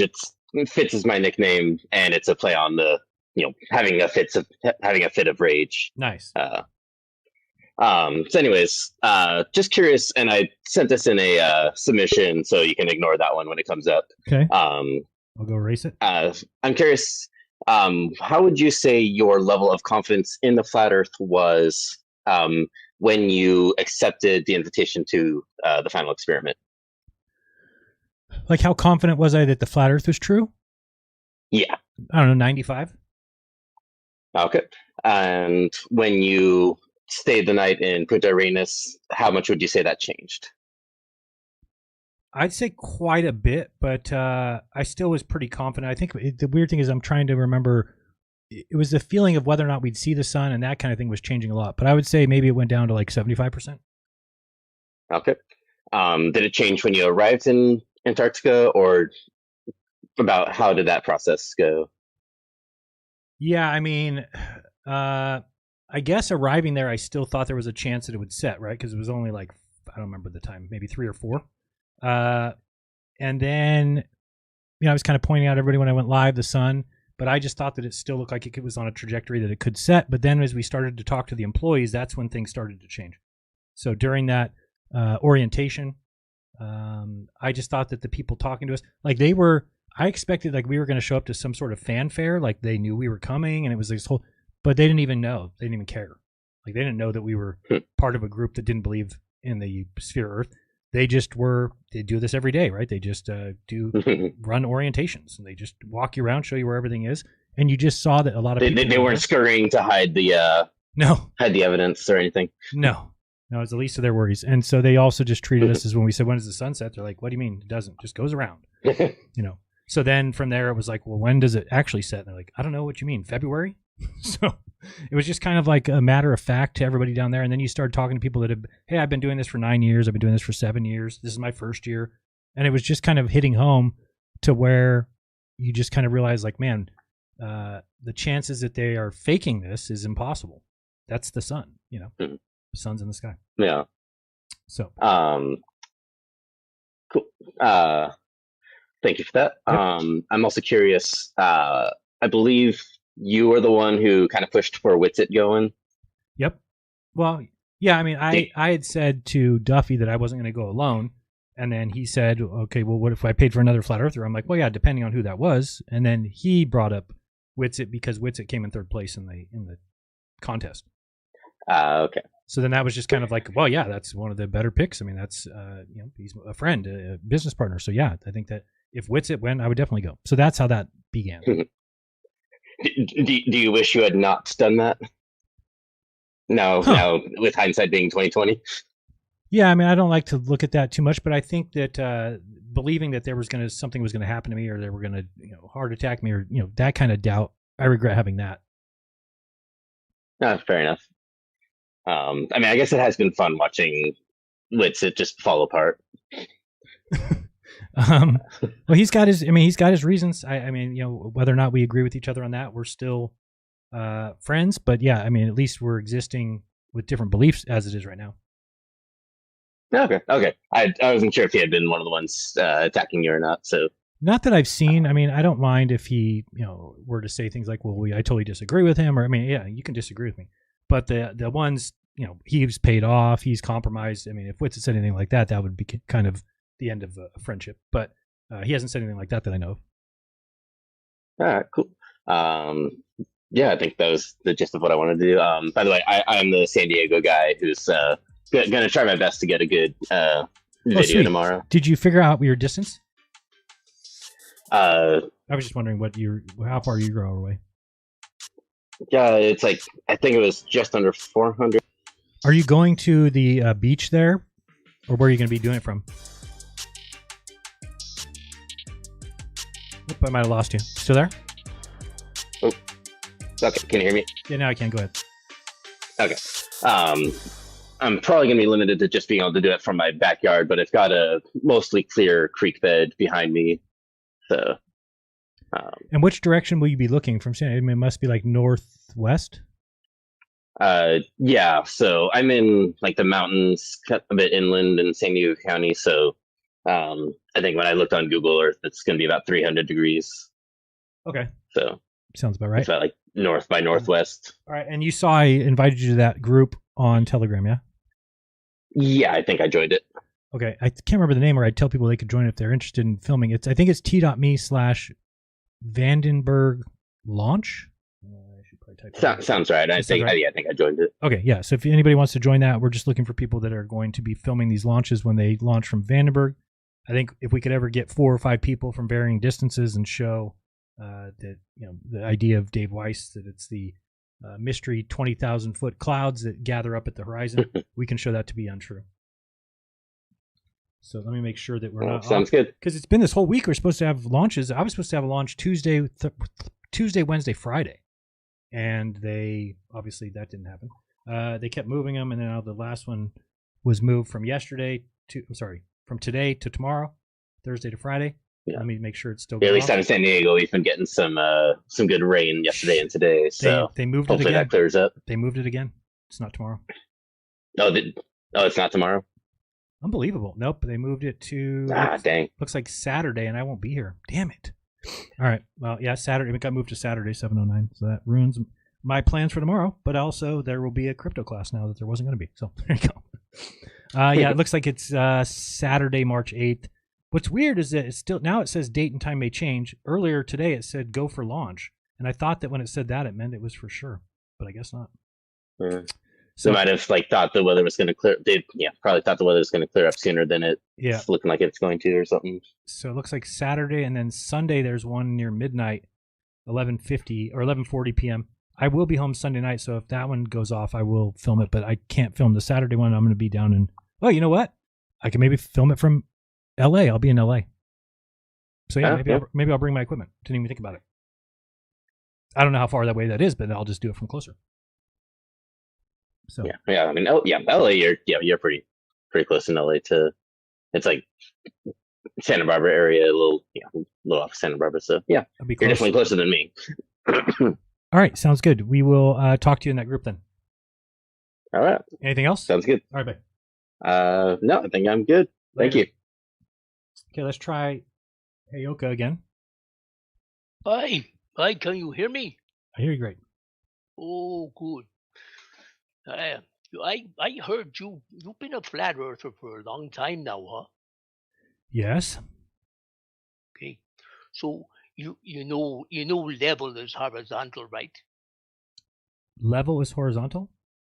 Well, I guess you know how to establish a horizontal, you know? Okay. You know how to do that, okay? How do I do that? You mean with a level? Well, yeah, level is what the tool. That's what establishes a horizontal. Yeah, it just establishes a horizontal where you're standing. Yes. Oh, yeah. I mean, that's vertical is perpendicular to horizontal. Correct, where you're standing. Yes. Okay. But if you draw a line from a point from A to B, and you've got a horizontal there, then it's like horizontal is vertical where you're standing and over there at the other place too, huh? Not necessarily. Not on Earth, no. Well, I thought it was like that. Nope. On Earth, it is not. The Earth is a sphere. The sphere is so large that where you're standing is level. It is flat. It is horizontal. But if you were to continue that line down a long distance, then you're not going to be at the same level anymore because it's a sphere. Oh. But I never heard any flat earthers saying that. Neither did I. So did you used to say that, but you don't say that now? No, what do you mean? I never even thought about that as a flat earther. Well, you didn't. You didn't establish a horizontal? Establish a horizontal? I don't know what you mean by that, establishing a horizontal. When I measured... Horizontal reference. Well, I mean, if you was trying to measure if the Earth was curving or not, right? I mean, that's probably what you would do, huh? Yeah, but I don't know. 10 years. I mean, you've been a flat earther for 10 years. You Yeah. must have done that sometime.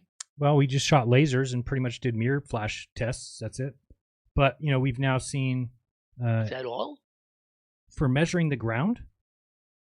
Yeah, I mean... How else did I measure the ground? Didn't you use any proper tools for that kind of thing, huh? What's proper tools? Oh, I don't know, like a water level or auto A level. water level is not a proper tool, considering that it would just take care of what you're currently at, the current place you're at. Oh, but a water level is a tool. Sure, So I said it's a establishing tool. A horizontal reference. Right, from where you're at. So it's 2 points. It's a long tool. Well, but I mean, like I said, if you have 7 Home Depots that are built next to each other on a sphere Earth, do you realize that each of those Home Depots would have a level ground in them? You would put a level down, it would show level. Well, I guess if you graded the Earth and you made it level, sure. Yeah, I don't know. You keep using the word level, but I just don't know if you mean the level that is the same distance from the center of a sphere. If you're talking about level as in horizontal. Is the Home Depot level? Yes, it's built level. Okay, that's the level I'm talking about. Okay. The one that you make the Home Depot floor level. Correct. You need some tools for that, though. You'd need a level, yes. A level, yeah. That makes horizontals. Sure, for that one location, yes. Then when you move to the next Home Depot, it's going to be off that slightly. Oh, so when you build the horizontal Home Depot, so one side, the vertical is perpendicular to the horizontal, and it's true on the other side then, huh? Now, I think you need to look into how things work on a large Earth. You're describing things like very simply on a flat Earth or something like that, and that's not the way it works. But I thought you established a horizontal to build your Home Depot. Sure, you did, and then you built that Home Depot. Then when you move to the next one, do you think you put the level in the first one, or do you put the level in the new one you're building? Oh, I was just thinking the first one you said was level. Yeah, but why would you do that?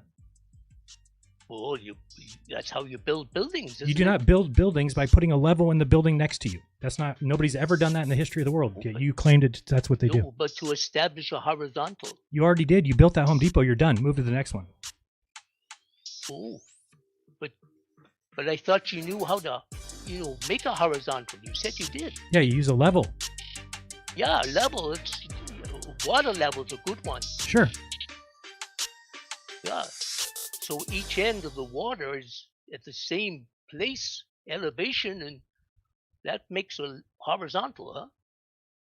I don't know. You got me. You lost me. You're just. I don't know if you're just doing this for fun. That sounds like a fake voice. I don't know why you can't talk in your real voice.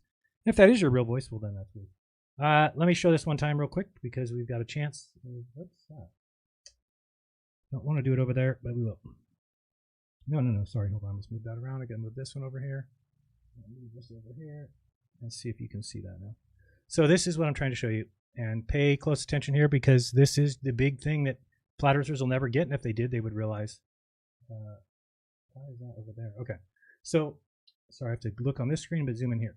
So as you see, I'm zooming into all this mess here. This is the spherical Earth.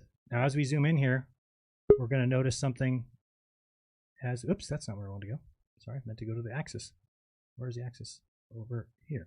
There we go. Let's get in here, and let's look at some things on the spherical Earth. You'll notice that these things here are a Home Depot. Okay? The Home Depot is built level. You put a level in there, and you build the Home Depot, and you're done. You got a level Home Depot. Now, just to give you an example of some things you might not realize, this right here is a spa. Okay? The water at the top of the spa is level. Okay? This is an Olympic-sized swimming pool. Okay? The water at the top of the Olympic swimming pool is level. Okay? As you move further, you can actually see things that get much, much larger, like the, oops, back out a little bit. As we zoom out, we can find things like, let's get over here. Here's the Burj Khalifa. Here's some other buildings you might, oops, didn't mean to move that. There you go. These are all to scale, by the way. There's the pyramid. Okay?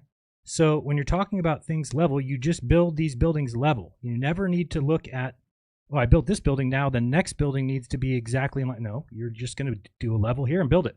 Build a level here and build it. So once you realize that, you realize that we just weren't thinking as flat earthers. We're not thinking about how things really work. This is the next Home Depot. They would just be built level here. right? Then you move to the next Home Depot and you build it level here. So many people want to ask the question of, what are you saying, that the level at the bottom of this is curved? No, you're talking about something way too big, and your mind can't go around it. Let me show you this right here. These are 2 football fields, okay? Or these 2 right here. Did you know that in 660 feet, which is what I marked here in this blue bar, there is 1/8 inch of curvature? Everybody, hold your hands out like an inch right now. Okay? Now reduce that to 1/8. And it's about the size of maybe, what, 2 credit cards stacked on top of each other? That's how much curve there is in 660 feet. Now, do you understand this? If we took these 2 football fields and moved to the right and built 2 more, and moved to the right and built 2 more, that all you're ever doing is accounting for 1/8 inch of curve, which is so little that we don't have tools that could even do that. That's how the earth works. This is the largest tree in the world, tallest tree that there is, right here. This is the Golden Gate Bridge, okay? Do you think that you need to build the Golden Gate Bridge with the curvature of the earth in mind? Absolutely not. You just go to each section, you build it, you build it, you build it, you build it, you build it. Everywhere you're building the Golden Gate Bridge, it is flat and level. Build it, build it, build it, build it. You never need to take into account the curvature of the earth. That'd be insane. Build it, build it, build it. Keep going. This is the Allegiant Stadium that the Raiders play at in Vegas. Okay?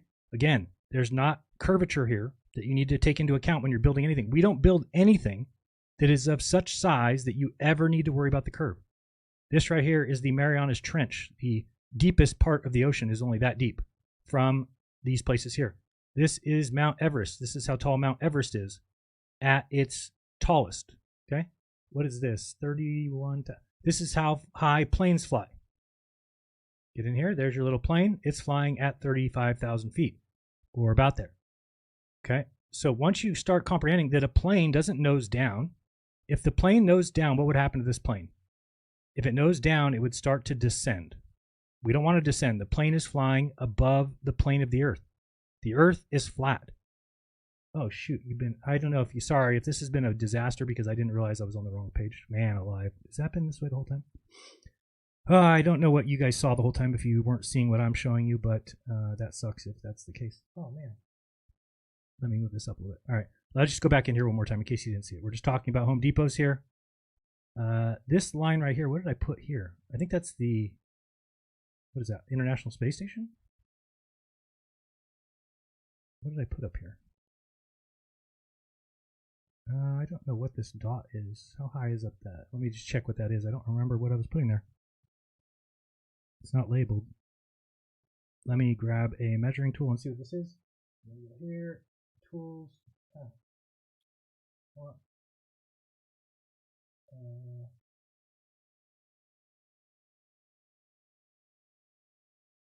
What? What's the measuring tool?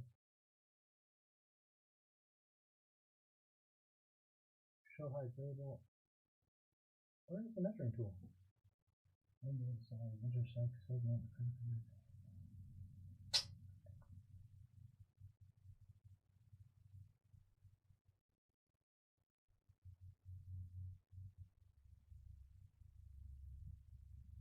Weird. One second. I don't know why I don't see. Usually there's something that says measure tool, but I don't see it. There. Not there. Oh, there it is. Distance or length. All right, I found it. All right, that distance is what? Let's see here. And what did we get?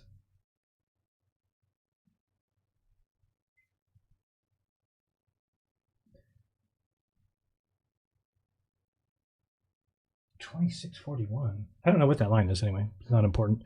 I don't know what I was trying to show there, but we can just go back here and show you that the Home Depots are there. There's your Olympic swimming pool. So when people say, well, water finds its level, yes, it does. Right? This water finds its level. It is a swimming pool. So if you go and test a swimming pool, it's going to show level. If you do a spa, it's going to show level. What's in here? Oh, I think I drew a person. There we go. That is a person size. Okay, he's 6 foot, I believe. We've got 520 to 526. Yeah, he's about 6'2". Okay, so he would be part of this building of the Home Depots. They're all level, and maybe people can grasp it. Maybe they can't. Once I kind of realized this, I'm like, oh man, I'm dumb for thinking that you couldn't have a curved earth because things are lie flat. The earth is flat where you're at. The earth will always be flat where you're at, unless you're on a hill or something. We know that. But I'm saying you build this Home Depot. Now, what people think, what that last caller was trying to infer, is he's like, oh, when you go to the next Home Depot, then you just keep using the same horizontal that you set in the first one. That's dumb. You would not do that, right? We don't take the horizontal here and then apply it to this building. We take the horizontal here, build the Home Depot. Take the horizontal here, build the Home Depot. Take it here, build the Home Depot. In a Home Depot, which is about 300 feet, it's about 300 feet, right? So, and we can figure out what the curvature will be on that. We already said that 660 feet would be 1/8 inch. So if we do 1/8 is going to be 8 like this. No, that's wrong.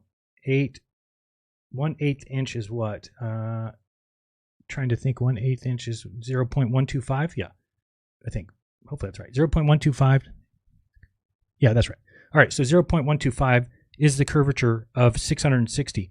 So at half that distance, which would be 330 feet, it would be half of the half. So divide by 2, and then equals divide by 2 equals. So it's 0.03 inches.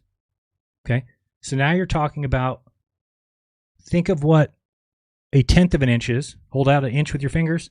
Hold a tenth of an inch. Now go to, what would it be? 3/100? No, so about a third of that. So, I mean, you can't even do that little of a space between your fingers. You can't do it. So what that creates is an earth that's so big that the curvature rate of the earth is so tiny, we would never notice it. You can treat the earth like it's flat and level for all reasons, for all purposes. You can treat it now. If you're talking about distances, if you're talking about flight plans, no, well, then you have to take into account. But as far as for us, you would never need to do that. Like I said, with building the football fields, right? You would never, sorry, I'm just having to move the screen, but look over here. So if you're talking about building this football field, you would just build the football field flat and level on the earth. Then you move to the next one. Do you have to take this one into account? No. You build the next football field flat and level. Take the next one into account. Flat and level, flat and level, flat and level. At no time do we ever go back to this first football field and say, oh, now we need to measure how far the last one fell off. No, that's ridiculous. Why would you do that? At no point do we ever need to even think about the curvature of the earth, other than to know that we live on a sphere. But you don't need to think about it in any practical application. This is 660 feet, 1/8 inch of curve. Now, I'm sorry that nobody ever explained it this way to you. I'm sorry that nobody ever explained it to me this way. It's just the way it is. But once you realize that, you're like, oh, shit, now I see the problem. Now I see how I've fallen for this. It's because you always think about, oh, well, we should see all this curve. Where's the curvature? It's 8 inches per mile squared. 8 inches per mile squared is kind of a ridiculous equation in the way that it makes you stand at your original point, right? So, for instance, if you wanted to, and I don't know what this distance is, but we could figure it out real quick. If we took a distance from, I want a segment. So we're going to do a line segment from the beginning. Shoot, can I get back there? Yeah, we're going to do a line segment from right here at the vertices to the end of this football fields. There and to there. Okay, so that area there is a curvature of, where's the distance or length? I just want to figure out what the distance or length is. Oh, there. So the distance on that is 2873, okay? So it's about a half mile we're looking at now. But think about what we just said. So you're talking about a position where you're looking at 3 Home Depots lengthwise.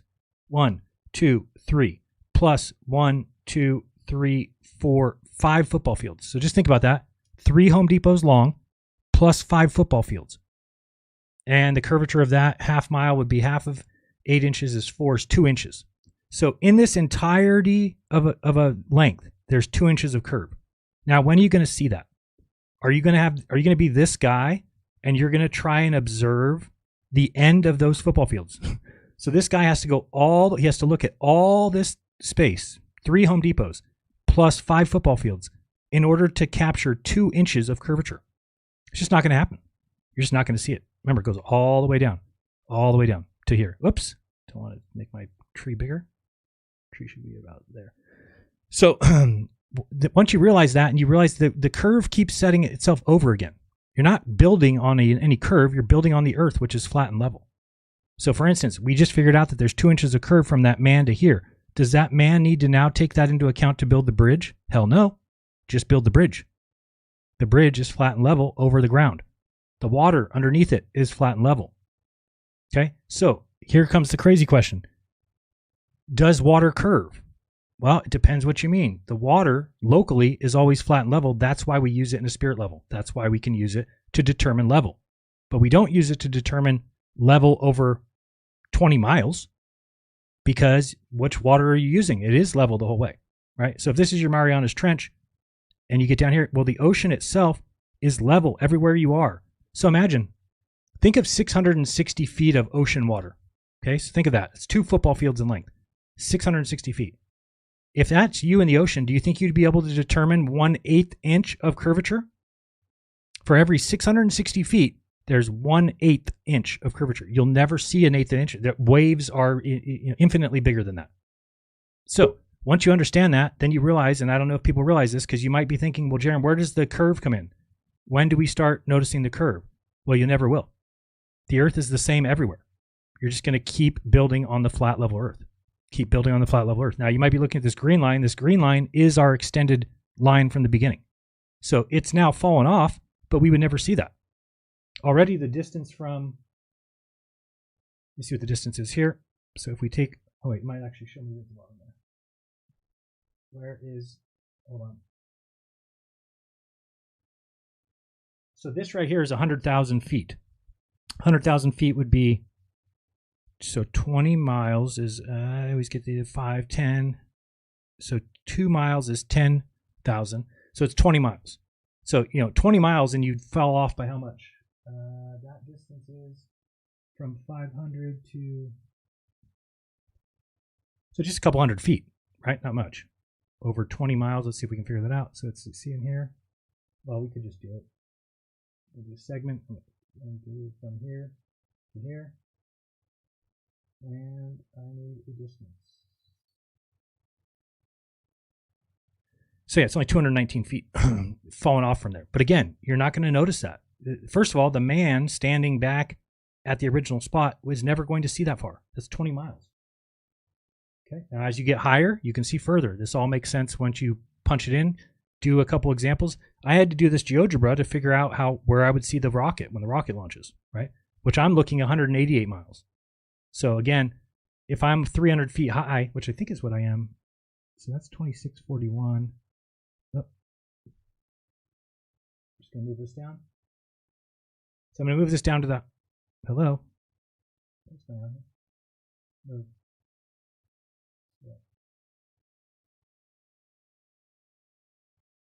I wonder what that line is. That line is pissing me off because it's not letting me move it, so it means it's connected to something else. Anyway, once you understand that, you will see your problem. And again, flat earthers right now are going through a cognitive dissonance. I understand that. They are going to be wrestling with this in their head.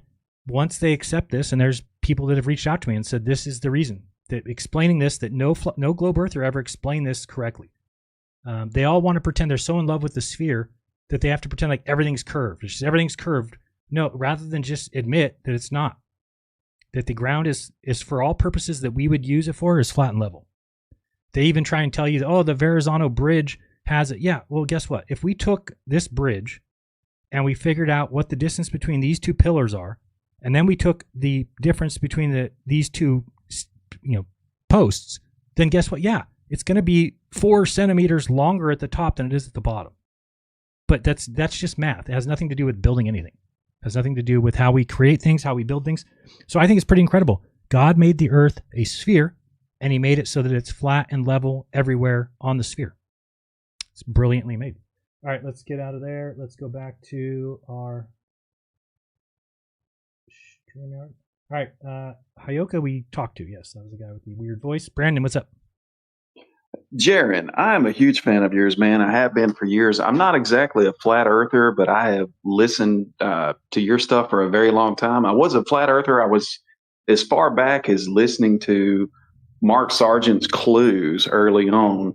And I just want to say, man, I have a whole hell of a lot of respect for you for going against the easy route for, you accepted the truth based on the evidence that you found. And, the Southern Hemisphere has always been a big roadblock for me as far as flat Earth goes. Yeah, it should be. And it should be for everyone. And I think that it's fairly obvious that the people that are still in, the ones that knew you for years, the ones that you even called friend, I would even, there's no point in dignifying their channels or names. But, you know these people. You called them friend. You hung out with them. You talked to them. Yes. And they're grifters. And it's disgusting. It really bothers those of us who have, I wrestled with the Southern Hemisphere early on because my brother works offshore pretty near Antarctica. And when I was going through a flat Earth, I hate to call it a phase, but, not knowing everything that we know now, like, let me just say that the final experiment, you going there, I have so much respect for you. And there's so many of us out there that we respect you so much, man. Thank you, because it's the nail in the coffin for a question that a lot of people have had for a very long time. So I agree. Mega props. Thank you, buddy. No problem. Anything else? Yeah. I really wish that Rob Skiba was still alive. Yeah, me too. I was a huge fan of his, and I hate COVID got him, but I honestly think, in my opinion, that he would have been a fan of what you did, because he was big on testing the theories, and I think that he would have been on your side in this, and I hate he didn't live to see it. Me too. That sucks, because everybody on the flat Earth side said that he would still be flat, which they don't even know what they're talking about. Sorry about the title of my video. I've been waiting for a while, but I'm home with my family now. I'm going to finish the rest of the video and listen to your stuff later. But I appreciate you very much, man. You keep doing what you're doing. Mega props, and I hope to call in and talk to you some more. But just thank you, Jeran. We appreciate you, brother. All right, thank you so much. Appreciate that. Right. One thing I forgot to mention, though, is that when Jake the asshole called in and said that I cost him subs, we really should cost him more subs, because once you see what goes on in the South, then you have to reach the conclusion that the Earth's a sphere. That guy reached the conclusion that the Earth is still flat but doesn't work in any way. That's where he's at. Doesn't have any idea what the map is, doesn't have any idea what the model is. That guy took the AE map and put SunCalc on top of it and said, there, I explained it. So the guy's brain dead. He's a yelling, screaming mess who wouldn't fight me for a bet, wouldn't do anything that I tried to bet him, because he's a pussy. And I should have told him to shut the hell up, is what we should have done. But gave him at least 2 minutes to talk. It was nice of me. All right, let's go with Nick Havoc in the house. Nick, I needed some levity here. Oops, did I not bring you on? Nick? Maybe he's not here. He lied to me. Somebody else, maybe. How about, I'll come back to you, Nick, because you're not there. Un6242? UN? What's going on? Did we mess up? Oh, wait, hold on. Maybe I'm not. I might have messed up. Hold on 1 second. What did I do here? We're on the main screen, and it's got the... What happened here? Weird. Now, Un, are you there? You there? Oops. What's going on? Can you unmute yourself? Why does that keep switching back to that screen? Okay, let me try Nick again, because I think I did have it right, but I let you go. Nick, what's up? Can you hear me? There we go. Yeah. What's up, Jeran? I screwed some shit up over here. Same old, another day, another dollar, you know? Yep. I just want to kind of echo what the other guy said. I'm really thankful that you're one of the ones that got to go. Nice name. Nick Globalicious. I like it. Yep. It's my AKA. Yes. But yeah, props to Duffy for putting that all together. I think that takes just a type of human that I can't wrap my head around. Somebody that would me neither go to all those lengths just to help humanity, help people that were confused like me. So I really appreciate that. But he was only half of it. I think you were the other half. You had to bring it home, because if they would have sent like a Dave Weiss and a Austin Whitsitt and Elizabeth, we would have gotten nowhere. I don't think. I think we'd just be at the same thing. So I really appreciate that you went there and you come back with the truth, and you had the balls to, say it, because you got a huge channel, man. That's a big risk. So yeah, it's just truth is first, and that's you just have to put everything else in the back burner, and you just hope that things work out because that's what they should do. Yep. You should just And be able to tell the truth. respect that. I respect. Well, thank that. you. Yeah, on my main channel, I posted a Trump song, and I got slaughtered for it. So it's like I'm never doing that again. Right. But so I just appreciate what you did, and but the thing I can't get is why anybody would still want to be a flat earther. I mean, like, here's the exit right here, huge exit. You don't, and people aren't taking it. So how religious are you? Not very. Yes, I think that's kind of a key thing, is that a lot of people feel like they're defending God in some way. That once they've bought into that, the Bible says the earth is flat, they don't like the idea of having to go back on that because it means that they're changing their belief in the Bible. And so I think that's a big part of it. Yeah. Yeah. I can see that. But it's still, I'm getting all it's measured flat, water doesn't bend. I mean, just, the same. Yeah. That's why I'm trying to show that GeoGebra stuff, because I just want them to see that, yes, it is measured flat. Yeah. Yeah. No, I totally get it. I mean, the thing is huge. Right. And it's so crazy too, because like I was on a mountain the other day, and like I was just to fool my brain into thinking that the horizon rises up to my eye level. Like, it just doesn't look like it because I can't really see where the actual horizon is. Maybe it's just right. The way it is. The excuses we used to make. Right. I get you. Yeah. I tell myself everything, but now that you look at it through a different lens, it's like, holy crap, that's not even close to my eye level. No, it drops. Yeah, big time. And if you take somebody like Ruhif, who does measurements with a theodolite, I mean, he'll show you that it drops no matter, and if you go up, it drops every time. Yeah. Right. No, totally. Next time I go up there, I'm going to do a little like theodolite app and see if I can. Nice. I had to download that the other day too. It's got to work a little bit, I would think. Yeah. But yeah, aside from, just glazing you here that you went and did that and everything, I just Don't appreciate glaze it, man. I mean, like I said, anybody else I think would have been just a complete waste of money. So I'm really glad that, you came back, you said what it was. I could tell in your voice when you were down there, like, shit, this isn't going the way I wanted it to go. Like, I could just tell, so these people that are saying it's fake and it didn't happen and it's AI, man, they're just coping so hard. Yeah, that's just ridiculous. I mean, and then I hate the people telling me that I would be doing the same thing. Now, there might be reasons that I don't believe people that came back, but it certainly wouldn't be that the footage is fake, because there's too much evidence. There's too much. Right. And it's the one thing I want people to understand is that nobody told me at any point in time that I couldn't film something or I needed to be here or something. Like, we were just given freedom to record when we wanted, to take pictures of what we wanted. It's like there was no restrictions, which would be something that if they're lying and have something set up, it would be a lot of restrictions. Don't take pictures of that side. Don't do that. There was nothing like that. There's nobody even worried about it. I do enough outdoor photography, like video and stuff, when I do my hiking channel. Like I could tell that was all legit. Like, There's no way you could have faked that and it looked like that. And people are just confused of what they, like, go buy a camera that's, like the cameras that we had. Or, oh man, I was dying at your video the other day when you were pointing out, I think it's the girl that I was reading her stuff earlier, Rusted Soul. When she's like, these two suns are different. Which sun is real? It's like, oh my God.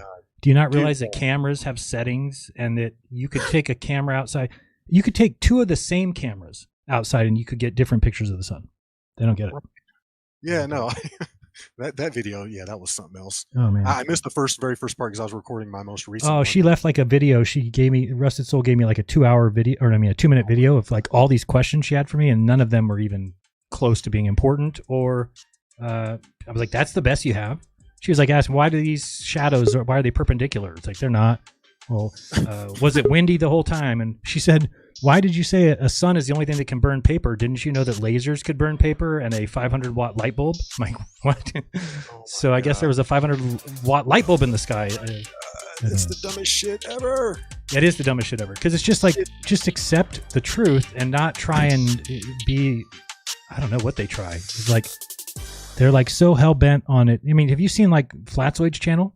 How long has it been now? 2 or 3 months? 3 months.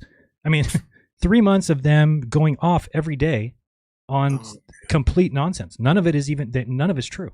So I don't understand why they're fighting so hard for it. I mean, well, I think they know what it means. But that guy filmed a sunrise at like a certain angle that is totally south of east, and he just goes, he doesn't even pay attention.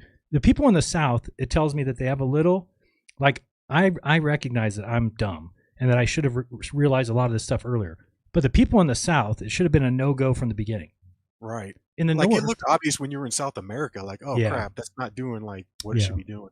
But it's just like in the United States or in America in the North, the sun setting every day left to right plays into the AE map, right? You look at the map, you're like, that makes sense.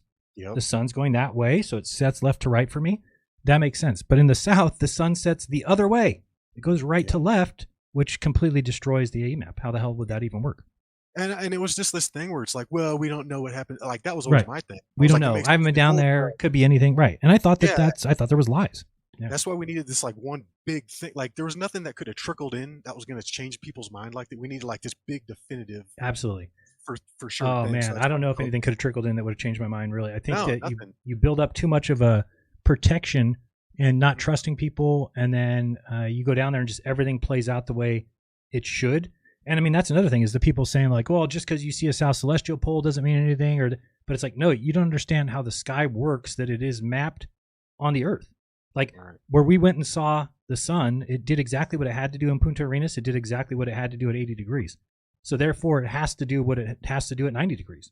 There's not a chance that, okay, well, it ends at 80 degrees and then turns into a flat plane. It just doesn't make any sense. It's a paradox. Yeah. Well, I appreciate you calling in. Yeah, I got one last question. Real Sure. quick. Did you see any like spraying when you were down there, like from planes? I don't want to say the chem word, but did you see any of that? Just curious. Where at? No, there wasn't. There's no planes in Punta Arenas and no planes in Antarctica. I mean, Punta Arenas, I think we saw one, but you're so far south that you're just not going to see planes there. And then in Antarctica, of course, we never saw a plane in the sky other than the little red plane that they fly to the South Pole and back. Cool. Yep. Well, thanks for taking my call, brother. Take it easy. Yeah, check out Telegram. I wrote you something the other day. Oh, yeah, if you want to join a text group, go look at Telegram. Okay, we'll do, man. Later. Nick Havoc, everyone, check out his channel. We've got, where was the last person that went away? They went away. All right, Quadfather. Hello? Do you have 4 fathers or you have 4 children? No, it's related to something else. Oh, but anyways, I look at it completely differently than everybody else. It's kind of like what you were saying earlier. Your trip down to Antarctica kind of uncovered more of the map, kind of like an RPG. Right. But I know a lot of people who were not necessarily flat earthers. We're not convinced on the globe. Okay. There's issues with both, but anyways, I agree. To me, I never thought that if you saw a 24-hour sun, then that's the end of the research. Like the science is settled, it's a globe, everybody can go home. Yeah, I don't think that would have done it if it was just that. No. So I think that's why a lot of people are just kind of I don't know why they're attacking you and whatever else, because I think that for a lot of people, this didn't end the debate. And the way Duffy set it up, he's just like, oh, this is going to settle the debate. This is the question we all want answered. And once this is answered, then it's done. For me personally, an actual photo or being able to see the Earth, going up and seeing it, having access to seeing it, that or circumnavigation, like North America down to South America, over Antarctica, and then come back over Canada and videotaped uninterrupted. That would be like game over, because how do you argue that one? But how do you argue against the sun doing what the sun is supposed to do on a sphere every place on Earth? Here's my thing about that. Okay. So the reason why the 24-hour sun debunks the globe is because you know what the sun does every day and you can make predictions. Wait, why it debunks the globe? Or sorry, debunks flat Earth is because you can use it to make predictions and it does certain things every day. Well, let me pause so I'm like taking your time. It debunks the flat Earth because it is demonstrably not observed on the flat Earth, right? On the flat Earth. Here's my question. So if you look up today, you can make observations using the globe, and tomorrow the sun's going to rise and set and do all these things that you can predict. So therefore, your model is right. But wasn't there a time when things like the moon didn't even exist? Yeah, so if you're using this, so if you're on no, Earth, there's never been a time that there's no moon. So if you're on Earth and you're using the sky to make predictions, right? Okay. Then you're making those predictions because of what's happening in the sky. Right. But at one point, according to the globe model, there was no moon, there was only a sun. Deep impact theory. Gotcha. Asteroid or something hit the Earth and then it broke a chunk off and it started orbiting us and that became the moon. Sure. So you believe in that? I don't believe in that. I'm assuming there's evidence of it. Well, but you I have don't. to if you believe in the science that led up to the model that you're No, saying. People are very model. confused by that. I know that the Earth is a sphere. everything beyond that is going to take actual research and looking into it. So I don't. Based off math, or how do you know that without seeing it? Because it's the only thing that. So did you know that you can't map the observations of the sun on any shape but a sphere? It's impossible. Okay. It's impossible. And, okay, so what if we're in a simulation? Sure. And everything that we test is flat, except when you go to Antarctica, they can make it orbit your head, like some kind of Hunger Games or something. I don't know. Let's just say. No, say because you're it in a can't be. simulation. It cannot be flat. Because flat requires the sun to do a certain thing, right? Like on a flat Earth, you have to have the tropics of Capricorn and Cancer and the equator as a circle, and the sun. I understand all that, but I'm saying that nobody knows why the sun does what it does. No, why the moon but we does don't need what to it know does, why. or We what don't- these things are in the sky. Like, It we doesn't have no matter. idea. What if tomorrow they start doing something else? They never have, so that would be a dumb assumption. Yeah, but you just agreed that at one point they claimed that there was no moon.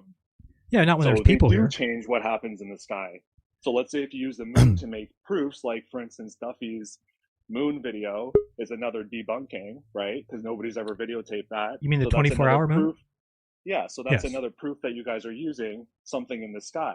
But as we all know, things have changed that are in the sky. I guess. I mean, I don't know. We haven't seen that happen in human history. So why can't we use the Earth to prove the Earth? Why do we have to talk about the sky? I feel like that's another reason Well- why people are getting upset with this debate. If it's a sphere, then we should just be able to prove that right here. Well, because on I Earth. showed you. What if the Earth is so big that it's very difficult to prove that? Well, then people have to start thinking and come up with a good enough experiment that we can all do and agree on that would prove it. Like, instead of just digging your feet in the sand and being like, okay, well, 24-hour sun, that's it. Debate It's not over. 24-hour sun. That's not science. It's not 24-hour sun. There's many things that happen in the South that completely destroy the flat Earth. It's not. Nothing about it is observable. I'm just saying that maybe it's not flat and maybe it's not a globe and we haven't figured it out yet. So, That's but we all. can. But if you don't have a Before the problem. time runs out, I just Go want to ahead. ask you some other things real quick because I didn't know we were going to start Okay, debating go ahead. getting into all that. So, how many times does someone need to tell you a lie for you not to believe them anymore? How many times does somebody need to tell me a lie? Well, not very many. So, if somebody were to lie to you one time, you probably wouldn't trust them after that, right? Yeah, I wouldn't trust them, but I would still. Doesn't mean that what they're saying is false. Okay.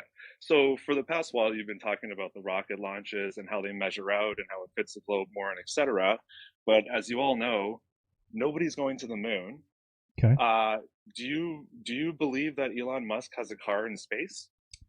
Are you subscribing to that? No, I don't think so. But to me, I haven't looked into it enough after this new found thoughts, other than I know that the rockets are launching. So you don't believe that there's a car in outer space? No, I don't think so. Okay.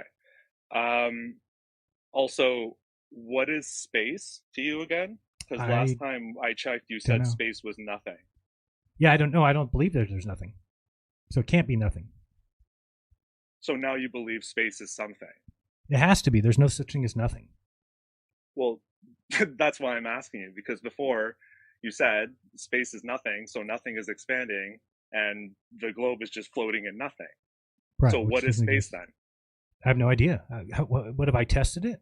So here's the thing for me. No, I'm just wondering if you figured these answers out. No, now, but I don't because think that ever that's since my the 24-hour job. sun, you've just you're ignoring everything else that you've said. I'm not before, and ignoring you're just everything saying- else. I'm saying that the Earth is a sphere.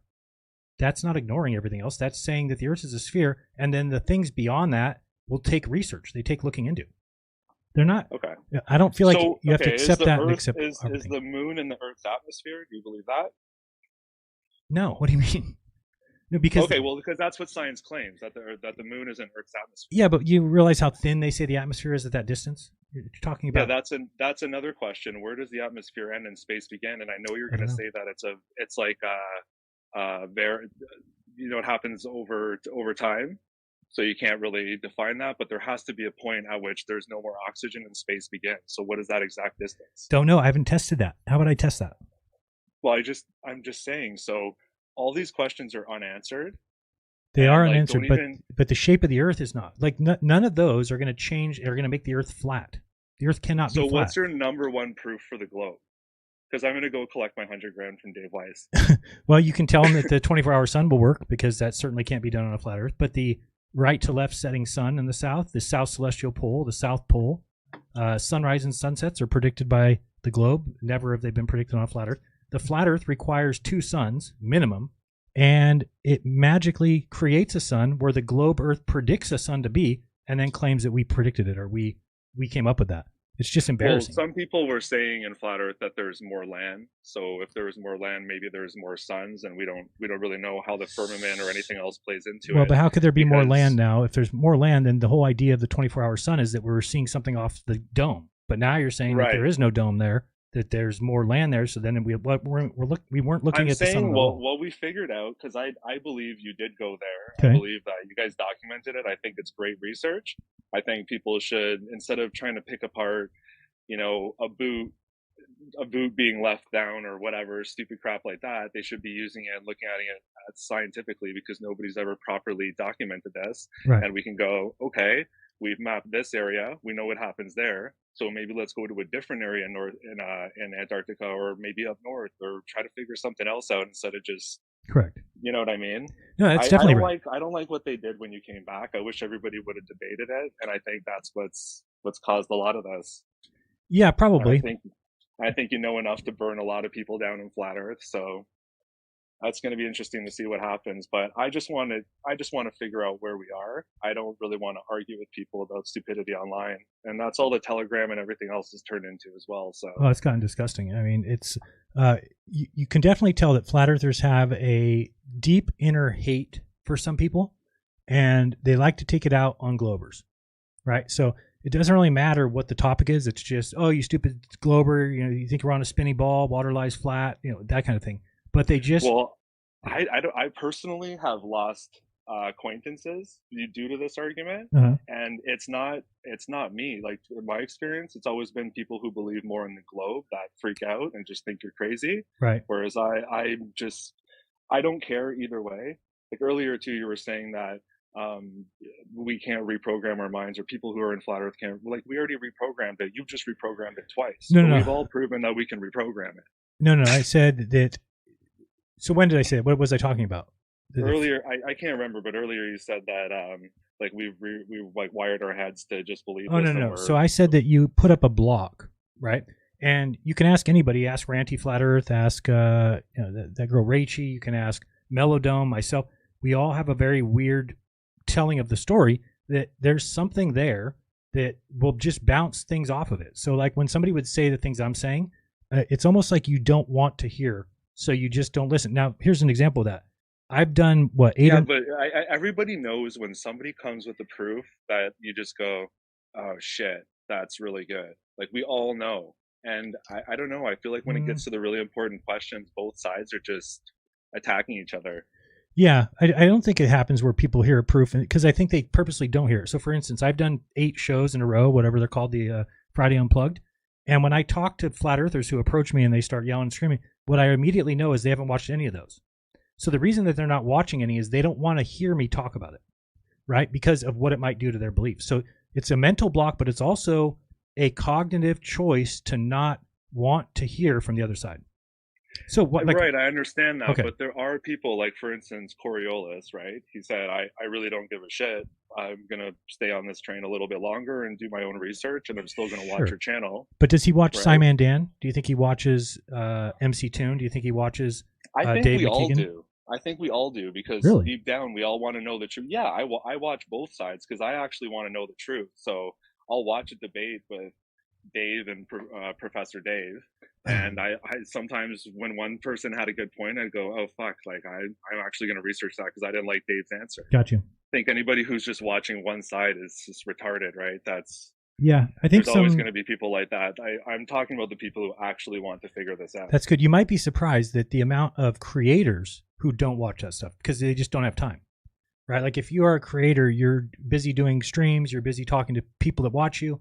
You don't have a lot of time to watch other, like, Glober stuff. So you'd be surprised at how many, so yeah, you're right. The viewers might be watching the other stuff, but not a lot of creators are. So the creators just keep kind of running out with the same story, the same proofs, and not really getting anywhere. Right. Well, either way, it was really good talking to you. You too. And Right. I hope you don't just throw in the towel and you keep researching it. I get that. Like, I don't want to tell you what to do, but I just hope you fully research this out before you make your decision and jump ship. Even though people were assholes to you, I don't think you're somebody who cares what other people think. So, Nope. you know, No, and that's not the reason. I think that like the moon landing, like just certain stuff to me, like you showed it on your channel when you could see the shadows on Earth on Gemini or something like that. It's Right. like, why? Or like the India.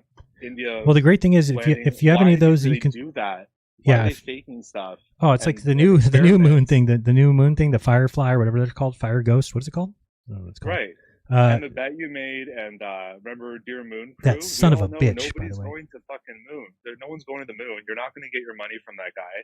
And it's just like they're just going to switch it to Mars, and nothing's happening. People It's a should not giant allow. Elon's a shill. You should not be allowed to make bets on YouTube and then stay on YouTube, in my opinion. But thanks, I got to let you go. 'Cause- I personally, I don't know what he's doing in life, but if I made a bet, just because I can get away with not paying it, that would ease me up at night, and I wouldn't. Be able Oh, to I would sleep feel till I like paid such a it, so- dirtbag. I would feel like such a dirt. I couldn't even live with myself. And that guy's just like, Dirtbag of the what am I week. going to do if I don't pay him? What's he going to do? I'm like, what? You're a dirtbag. All right, I got to let you go. Bye. Right.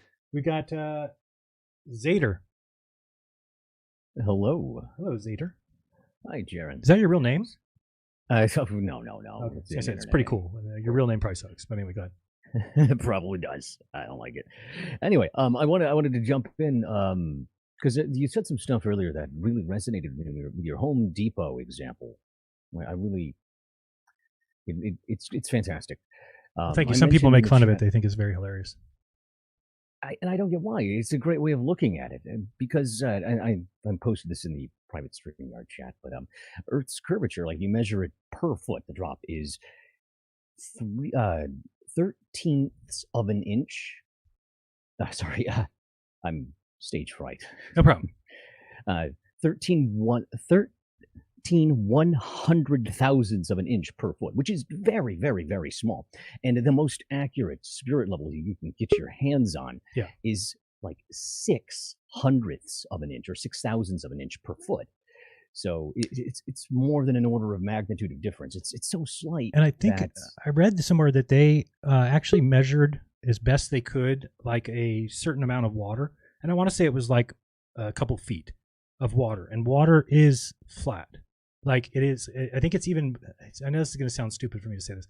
It's even flatter than the wavelength of the color green.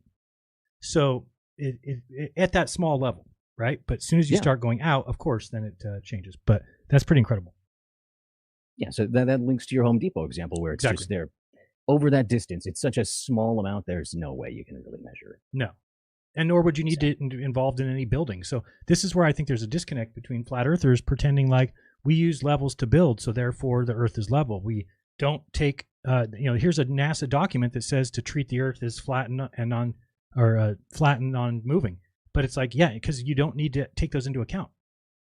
You just don't. It's not needed. If you were doing some sort of test inside of an airplane, you don't need to take into account that the airplane's moving because you're doing the test in the airplane.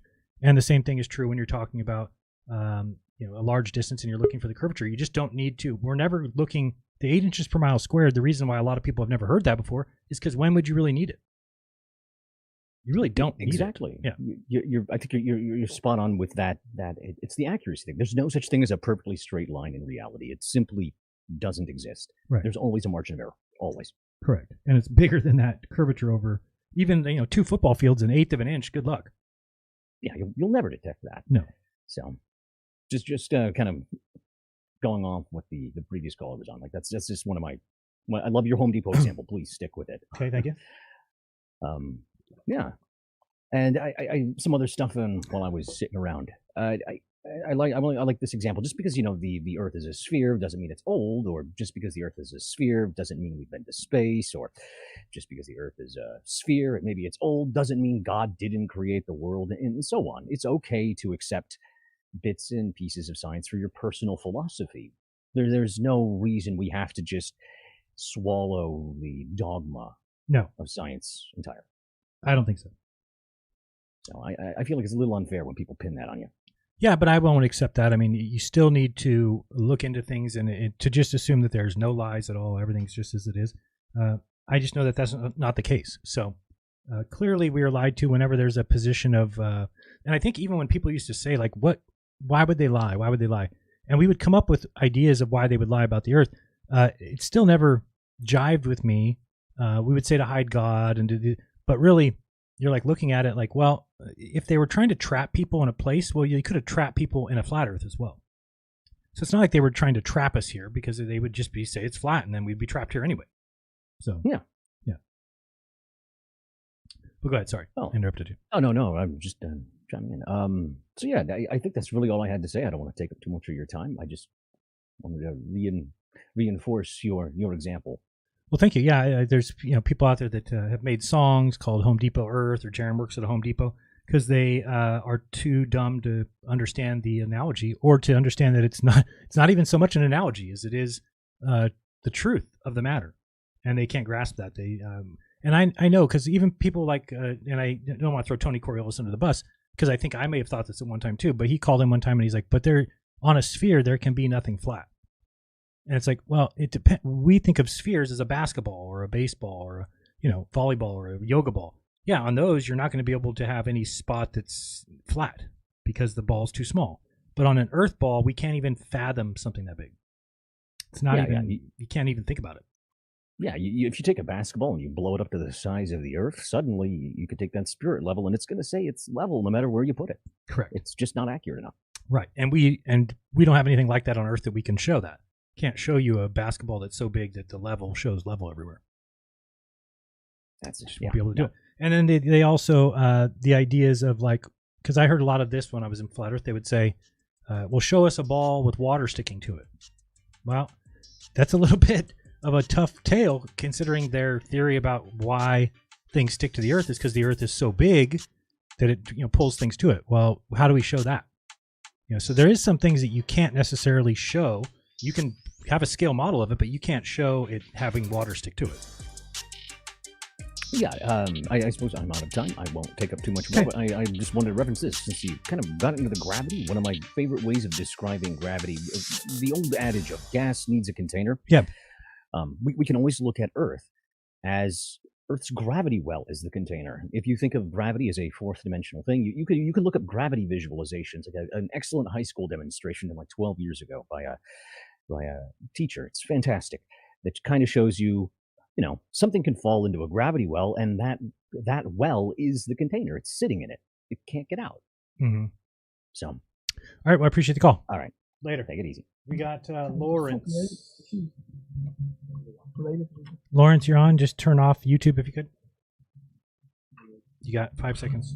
4, 3, 2. Hello. Hello, Lawrence. Just close it over the time. Hey, Jen, can you hear me? Yeah. Yep. Go ahead. Time started. Yeah. I just had 2 points there. One was for, and one was against the globe. Because I'm very interested in both sides. Because up until recently, I was a complete glober. Then I got slightly convinced with the flat Earth, and now I'm going glober again. But basically, do you now believe that gravity is indeed contained in the atmosphere and air molecules and everything like that? Yeah, I would guess that's what it is, but I haven't, fully gone into that. I wouldn't tell you that that's my full-on belief, but it seems to make sense when you look at the size of Earth that we just looked at. It's interesting, isn't it, though? Because I think it actually depends even more on that than the sun's movement and what it does. Do you know what I mean? I think it's so fundamental. You mean because it's next to a vacuum? Not even that. Technically, yeah, but just because there's some gravitational beliefs. I think his name is I can't remember his name now. Velikovsky, something like that. Emmanuel Velikovsky. Yeah. Yeah. Doesn't he say that it's actually being pushed down from the space? I can't remember, but I know his name very well. He writes a lot of books about Venus and stuff like that. Yeah, there's a couple people who have had these theories of like a space is kind of pushing on the atmosphere, which is holding it on Earth, rather than a pulling. But I don't know. Those things I have to look into. It's fascinating, and I do think I just want to say just a tiny side point. I could be wrong, but I feel like you're being slightly too harsh on the flat earthers, just because you were up until this point, up until very recently, you were just like in the same boat as them. I think they're just they're not ready to be. They're not ready yet. Do you know what I mean? They're not ready. Yeah. To No, I mean that's been the hardest experience thing, and I agree with you that I've been too harsh on them. But they should see I presume what's. you receive the same treatment, of course. Yeah, yeah. So I mean, again, Yeah. I would never attack anybody first. Just not Okay. my thing. Okay, then a point 4. I think if you believe God created the earth and all living beings and He's unbelievable intelligent designer, well, why couldn't He create refraction in a way that's so perfect and so accurate that it means humans can perceive the earth as if it's flat and that as if things are perfectly loomed onto the horizon, so we can actually navigate. You know what I mean? I never thought of it that way. Interesting, isn't it? Yeah, I mean, Melodome showed the other day. He took the same piece of plastic that Rob Skiba used when Rob Skiba was showing how the sun sets and how you can make things get hidden from bottom up. He would basically take a magnifying sheet, and then he would tell us that the atmosphere was like a lens. And we've heard meteorologists say this. We've heard that one science guy say that the atmosphere is a lens. So what Melodome set up is he put that piece of plastic, then he put a globe, and then he put a thumbtack in a place that you could not see it. And then when you look through the piece of plastic, you can see it again.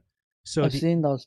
Yeah. Incredible. So the atmosphere does work as a lens, which is going to allow you to see further than the dimensions of the globe would allow. It seems to be the case indeed. Yeah, I mean, and why couldn't it be so? Like it does seem coincidental when you first look at it. That it brings things to your eye level. It's not like the mountains are normally floating above the sea. It is very perfect, but yeah, why shouldn't it be perfect? I mean, but that makes sense, right? Body is perfect, you know? It makes sense that if the lens of the atmosphere is magnifying what's behind it, then it's only going to bring things up to the point of the horizon anyway. It's not going to bring things up and put them up in the sky. That wouldn't make any sense. You're not. Why is that? Because the refraction is already so perfectly tuned. Yeah, but I mean, if it was perfectly tuned, then I think you would be able to see much, much, much further. Like we don't see that much further; we just see a little bit further. So to me, it just seems like a product of the atmosphere. But I like your line of thinking. I haven't thought about that. I'll give it a thought and see. Is it such that because really those kind of distances are not really needed for navigation? When are you looking so far that you need some sort of thing to loom up for navigation reasons? No, I just mean just so you not even. I mean like so you can see correctly, like using your eyes on the earth. I mean like the way where bodies are designed and adapted. I mean I feel like light itself and the way it interacts with the atmosphere could all be just as perfectly fine tuned as the cell. You know what I mean? Wow. And it's just so we can actually like the way we can look at the stars and use it as a map. The way the sun interacts with the human skin, everything's just so fine tuned. When you look into the human body, it doesn't even make sense how fine tuned it is. You could never come to any other conclusion than intelligent design. No, it's crazy. So I mean, have you heard like how much memory the brain has? It's something ridiculous. It's a joke. It's a few years study of biology will it'll open your mind and it'll make you just you'll be amazed. Yeah, it's pretty incredible. All right, you have a minute 35 left because I accidentally kept your clock off. No, it's okay. Okay, let me think. Anything else? So you do think you're on a globe now at this point? It's literally 99.99%. I just have this small doubt in my mind, and the only reason is because for the last 6 months to a year, I've been looking at a lot of flat Earth content, and I've actually grown to like a lot of the people themselves, and I don't like a lot of the globe people.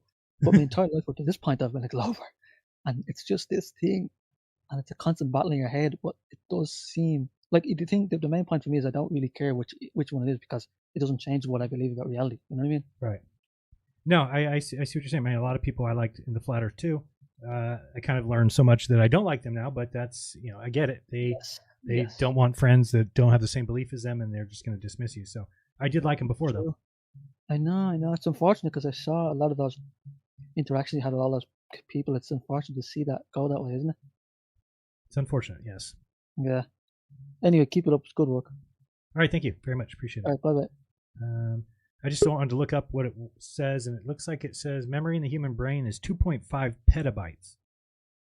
So, that is, I don't know if that's 1,000 or 1,000,000 terabytes. Well, the craziest thing is every 7 years, the neurons in your brain turn over and they have a whole new set of neurons. That's crazy. They maintain the same memory somehow. It's incredible. That's crazy. 1,000 terabytes. I want to see if that is it says 1 petabyte. Okay. Just making sure. So that's 2,500 terabytes memory capacity. That's crazy.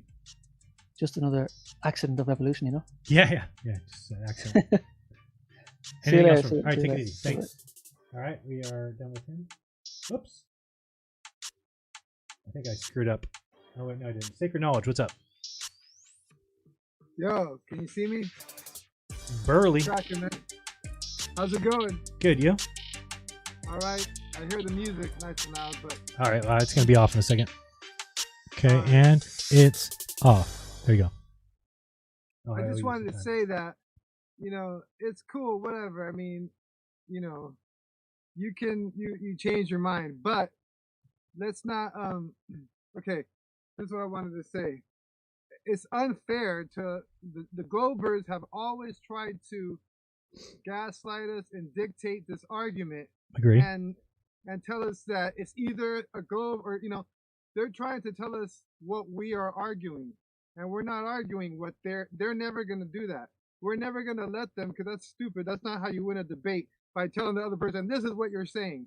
No, you win a debate by actually, Globers we call them globetards for a reason. So look at, just because the sun is doing something doesn't mean affirming the consequent. It doesn't mean we got to affirm the consequent. The sun is doing this, so it has to be a globe.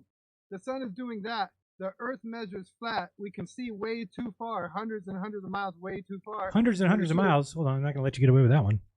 Yeah, we've been measuring with the whole infrared red, whatever it's called, camera, that you can see like 200 miles when you're up in a plane. That dude's doing all them. It's way too far with no curvature. So okay. It's a flat earth, but the sky is a mystery, and even the book of Enoch. I mean, you got to put all the pieces of the puzzle together. I don't care what the Globers think; they're retarded. I'm talking about people who actually do real research. The Enoch, it talks about in Enoch. Real research is Enoch. What I'm saying is that's a book that got left out of the Bible for a reason, because it's not meant for the regular Christian to find, and that's meant for people who go a little deeper. So what I'm saying is, it's all, the matrix is a riddle. You have to solve it. We don't know what the sun does. It says in the book of Enoch that the sun is something that you're not going to be able to explain or understand. He says it's in that book for a reason, because now we know it, and you proved it. Do we know its path though? You proved it, that the sun is something strange, but we don't understand. But you didn't prove that the earth is curving, though. But do we know the path of the sun? Well, it's very whatever mapped this whole globe thing out is very intelligent, so it could have easily figured out all those right angles. But even with like celestial navigation in a boat, they're using triangles, not curved, not whatever curved angles. So what I'm saying is, no, the sun. Yeah, you figured out that whoever designed the globe lie is very smart. Yeah, very intelligent. That's why it's sort of fish. That's why they call him. Yeah, but nobody designed. Did somebody design the Tropic of Cancer and the Tropic of Capricorn? Somebody thought this globe lie out really well. And okay, but I'm asking a question. Did the Tropic of Capricorn? Uh-huh. Did a human being conceive that and then create it, or is it a fact of life? The tropic, no, it's a fact of life, but it also, it's explained in well, actually, you know what? I don't know what the Earth is. I'm not gonna even subscribe to a circular thing going on. Like, we don't understand it. We can tell that it's a flat plane, but the sky is a trick, man. So, but to write off, to say that now it's gotta be, with all the other stuff that we found, anomalies, or what, not anomalies, but all the inconsistencies we found and the things that we can find NASA.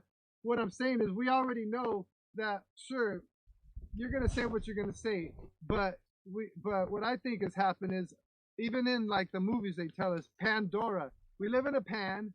Pandora was flooded, and so what remains. What I'm trying to tell you is, something happened in ancient times. There was a world before this world, and they had the cosmology figured out.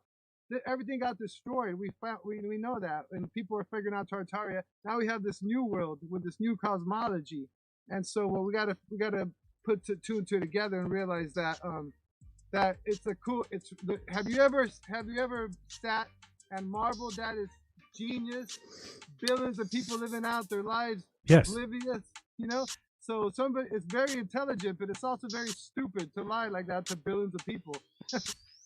So that's nothing to marvel at. I think have you ever marveled at how stupid it is? Is what I tell Agent Smith. Fuck you, Agent Smith. I've marveled at it, yes. You know, I'm just saying, but there was more I wanted to say. So if we started what the machine did was it allowed a lot of people to find out about flat Earth and let that numbers grow, but it never planned on allowing the masses to find out about it. It had this planned all along because it knew that sun thing. So and it was all planned out. So what I'm saying is the machine is smart. 10 seconds. It let the people find out about flat Earth, but now it's going to stop it. And now what you're doing by helping it is you've set humanity back to. It's going to take us longer to one day destroy the machine, because what it's doing is it never wants the humanity to find out that it exists, because it never wants us to destroy it. Okay, gotcha. I don't know where this machine is, but you need to tell me the location of it, and I'll go destroy it my damn self. That's what I'll do. Because fuck the machine. Let's go with a Swallow. Don't spit, swallow. What's up, swallow? G'day, how you going? Good, you? Very, very good. Great. Before I say anything, I want to just shout out to everyone to go and subscribe to Nick Havoc, because he's bloody awesome. Yeah, I like him. So yeah, that's the first thing I wanted to say. Now I was chatting with Richard, or Crypto Roast. Yes. I chat with him all the time.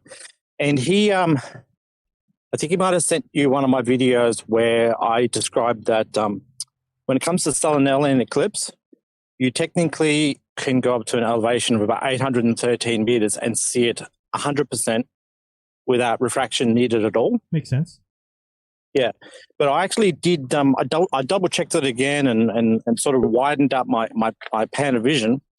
And it actually drops down to about 500 meters if you're about 2 minutes from the terminator line. So this idea, I know that you say it a few times that globers only need about half a degree to be able to see the Selenelian eclipse just fine. Well, technically, if you rise yourself up to about 500 meters high, you can see the moon 100% and the sun 100% without refraction at all. So you don't need to be down at ground level and have the refraction included. Okay, makes sense.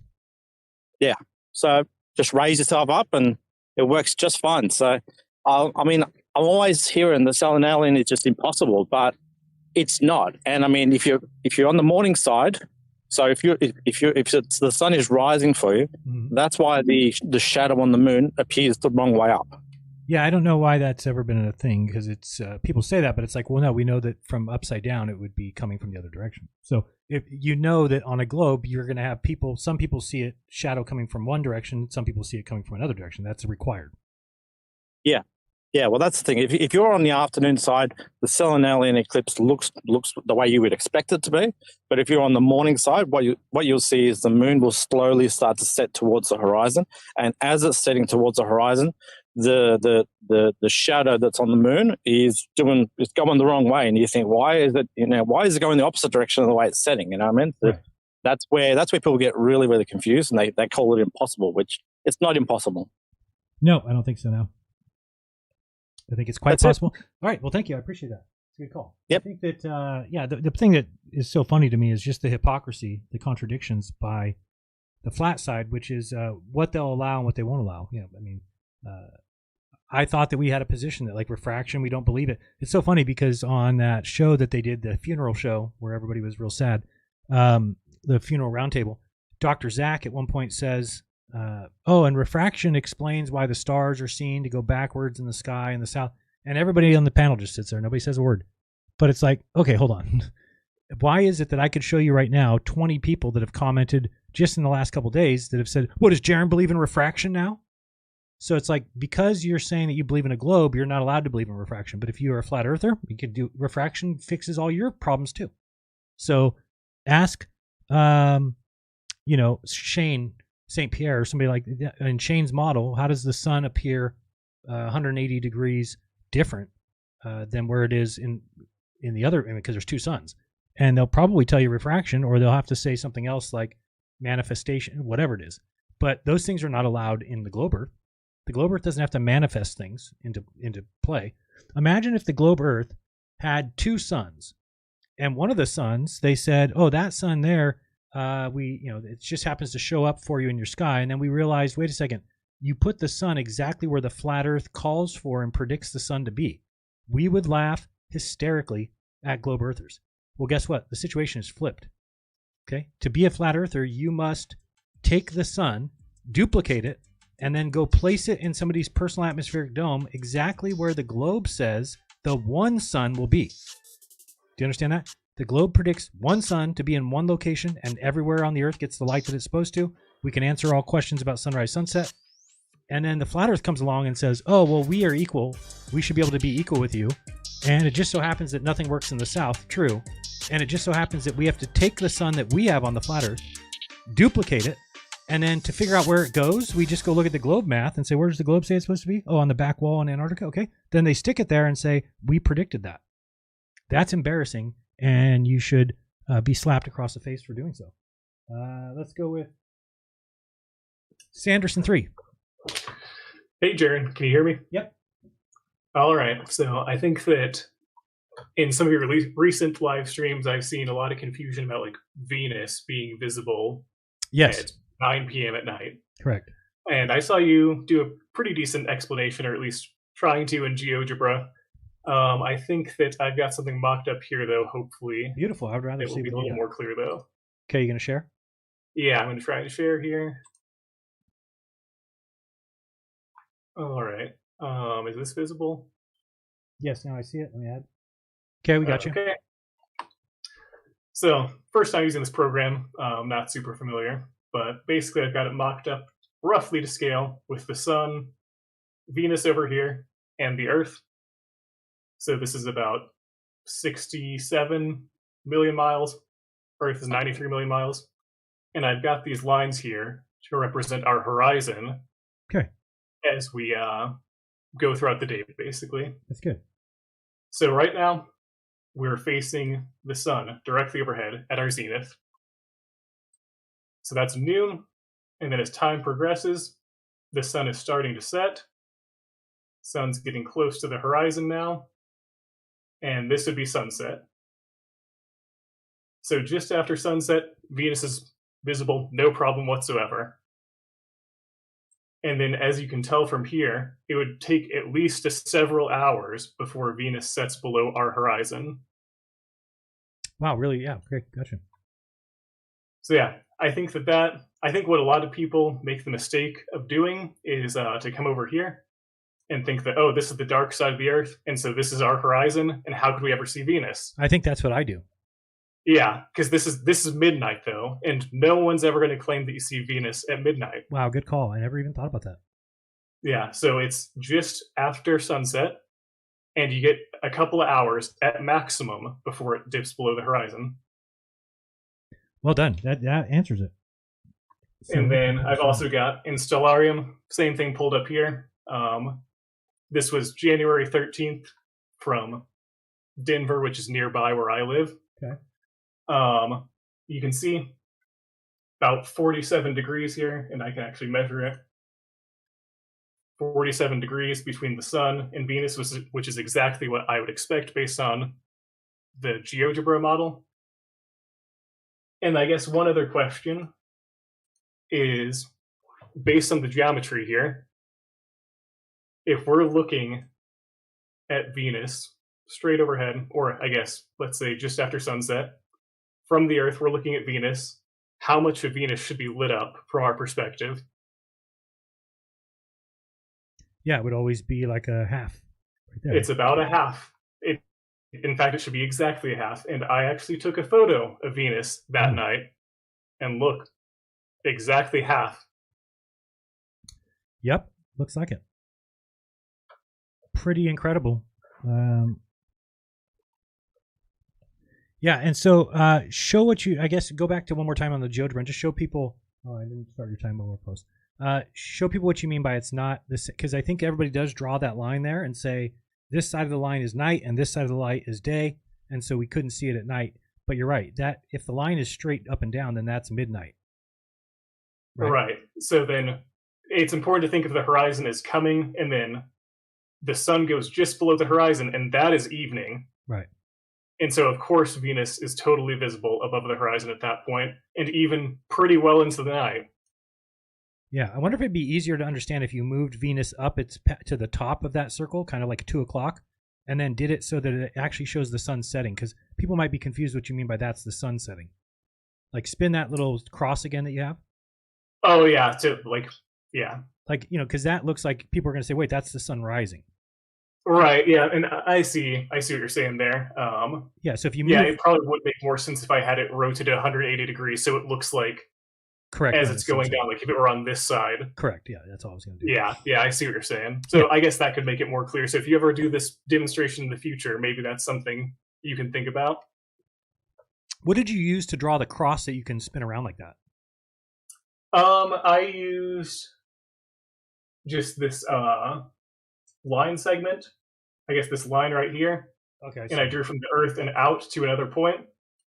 And then this perpendicular line, I just chose perpendicular line and clicked on the line. Okay, I didn't even see. I'm learning all this stuff. I need some sort of a lesson. So that's yeah. I just this is the first time I'm using it. Was just earlier today. So yeah, no, it's a nice program for free, and I was able to do what I do with showing the flatness of the Earth, and it just takes a little bit of getting used to, but yeah, for sure. You do a lot of undos. Yeah, but yeah, I think nice that picture. Also the phases of Venus are pretty good evidence, that most likely, I think the most sensible explanation is that it's closer to the sun than we are. Like that's for sure. Yes. I don't know how else you kind of explain that. No, I think I think on a flat Earth they might be able to explain it as saying that it goes around the sun. So to us, we might see it like that. But the problem with it becomes, of course, what they're using it for is to try and debunk the globe. Right. Right. They're not really even talking about it in a flat Earth sense yet, and they should. Right. It's just not gonna be flat. So yeah, that was my main thing for today. Well, thank you. Appreciate that. And I think that hopefully maybe I'll catch you again some other stream and talk about some other stuff. I know that over Telegram we had talked before, and maybe go back into some of the radio transmissions and, for example, the receiving geostationary satellites like I did. Oh yeah, that was pretty cool. I didn't know who you were. Now I know who you are. Okay. Yeah, it's something I want to do. So you said for like $300 I could do that? Yeah, less than 200. The kit I got was like $190, and it came with everything you need except for the laptop. Just take a minute to tell people what you did, how much it cost. You said less than $200, and then explain what you did. Okay, yeah. So basically, this is my setup here. It is a parabolic dish antenna.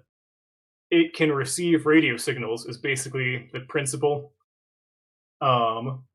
This kit you can find on Amazon for like $200.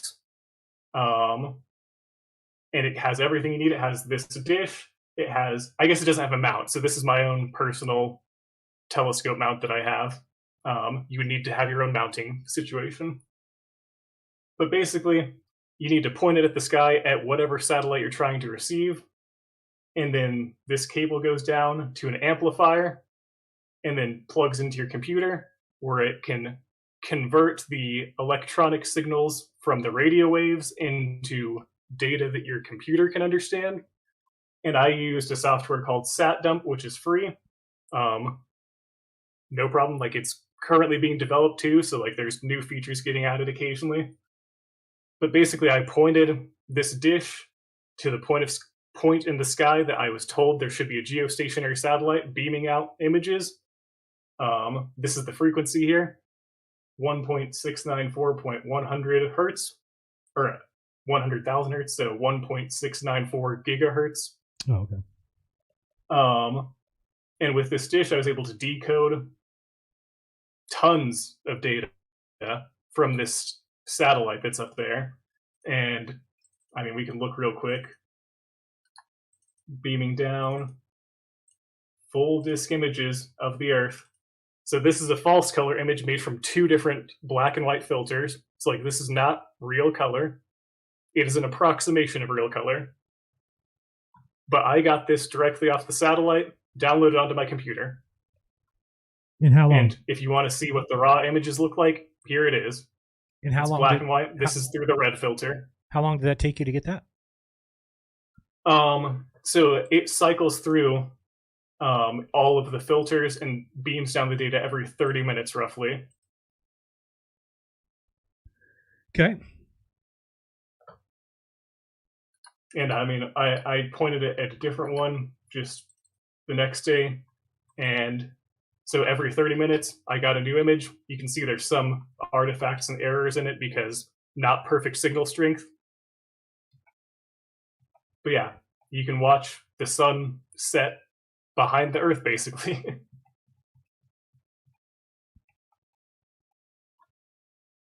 All right. Well, thank you. I appreciate that. I will think about doing that myself. I want to try that. Yeah, it's pretty neat. If you want to, you can definitely reach out and ask me questions about it. All right. Thank you, Zanderson. Much love. Talk to you soon. Oops, I got to remove this too. We got United Nations 6242. You are on mute. United Nations. You were here earlier, I think, under UN 262 something 2425 674. But you have to take yourself. There you go. You unmuted yourself. You're halfway there. Going once. You might have to fix whatever your mic is set up at. Hit the 3 dots and then click edit mic settings and then go in there and try and change that up. I'm going to go with who's that? Zoomeray. What's up? Hey, Jeran, how you doing, mate? Good, you? Pretty good. Good. Second time chatting to you, and I just want to just say, man, you got a thick skin, and I hope you're doing all right, and I mean that sincerely. I'm doing all right. Because I was only just thinking the other day, but just reading some of the comments and watching some of the abuse that you're getting, and it always cracks me up. I'm ex-religious, if that makes sense. I was brought up to believe in the Bible and everything that it stood for, but I just saw the hypocrisy in so many things, and I'm seeing it right now. Because if these people are truly religious and interpreting a Bible to say that science says the Earth is flat, but they're totally overlooking so many scriptures that just basically say what they're doing is just total bullshit. Like, I'll give an example, and I'll read this. I'm not a preacher, but I'll read it for them. This is Romans, right? 12:17-21. It says, "Do not repay anyone evil for evil. Be careful to do what is right in the eyes of everyone. If it's possible, as far as it depends on you, live at peace with everyone. Do not take revenge, my dear friends, but leave room for God's wrath. For it is written, it is mine to avenge, I will repay, says the Lord. On the contrary, if your enemy is hungry, feed him. If he's thirsty, give him something to drink. In doing this, you'll be heap burning coals on his head. Do not be overcome by evil, but overcome evil with good." I mean, they're not doing that. It just cracks me up. No. I saw a Bible verse. I don't know if you know this one offhand. Somebody sent it to me the other day that says, "Do not listen to crazy." I'll word it my way. Don't listen to crazy conspiracy theories. Once you've heard a couple times and it gets refuted, then leave it alone. I can't think of what the actual verse is or where it's at, but I would like to find that because somebody read it. I'm like, what? That's in the Bible? You know which one I'm talking about or no? No, I don't know that one. Let's see if I can find it. I forgot what they had said it was, but it was something like, if people are talking crazy about just to let it go. Don't continue on with crazy nonsense. So. Yeah. I got another question too, and it's something that you mentioned last time, and I've heard you say a couple of times, and I even heard Tone agree with you, and that was basically, he's not there to convert people. He's there just to make fun of them, which I get a little bit annoyed with myself personally. What I'd like to know is what best suits somebody with your thoughts that you had to allow them to see. Like I've been doing some work with a couple of people and trying to explain them, but one of the best ways I think I can show them is using maths, and that's the Haversine formula between two positions on the globe. I don't think maths is most flat earth believers' best ability, so it probably doesn't really make sense to them. No, I think because math is the way that they might think about it is that it can be fudged, right? So, for instance, they say the Haversine formula, but could somebody have before known that was going to come up and then made a formula that they use that makes people think that it's on a globe when it's not? And then for them to learn that and go through they're just not going to do that, right? So they're not going to learn how the Haversine formula works, how it's just too much. So they're just going to dismiss that. So I think it comes down to, for me, it's like the South Pole. I mean, we need people to understand the South Pole exists and can't exist on a flat Earth. I mean, now there's a thought, oh, they put it here and then they direct everybody there. But if that were true, then the sun couldn't stay at the same position in the sky the whole day. So the only place that can exist is the North Pole or South Pole. Anywhere else, the sun has to vary in its height versus north when it's south. So there's only 2 places on Earth that would happen.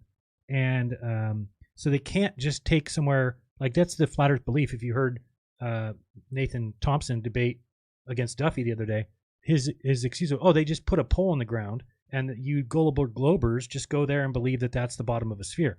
And I kept like yelling at the screen, like, Duffy, tell him that the sun is even all the way around.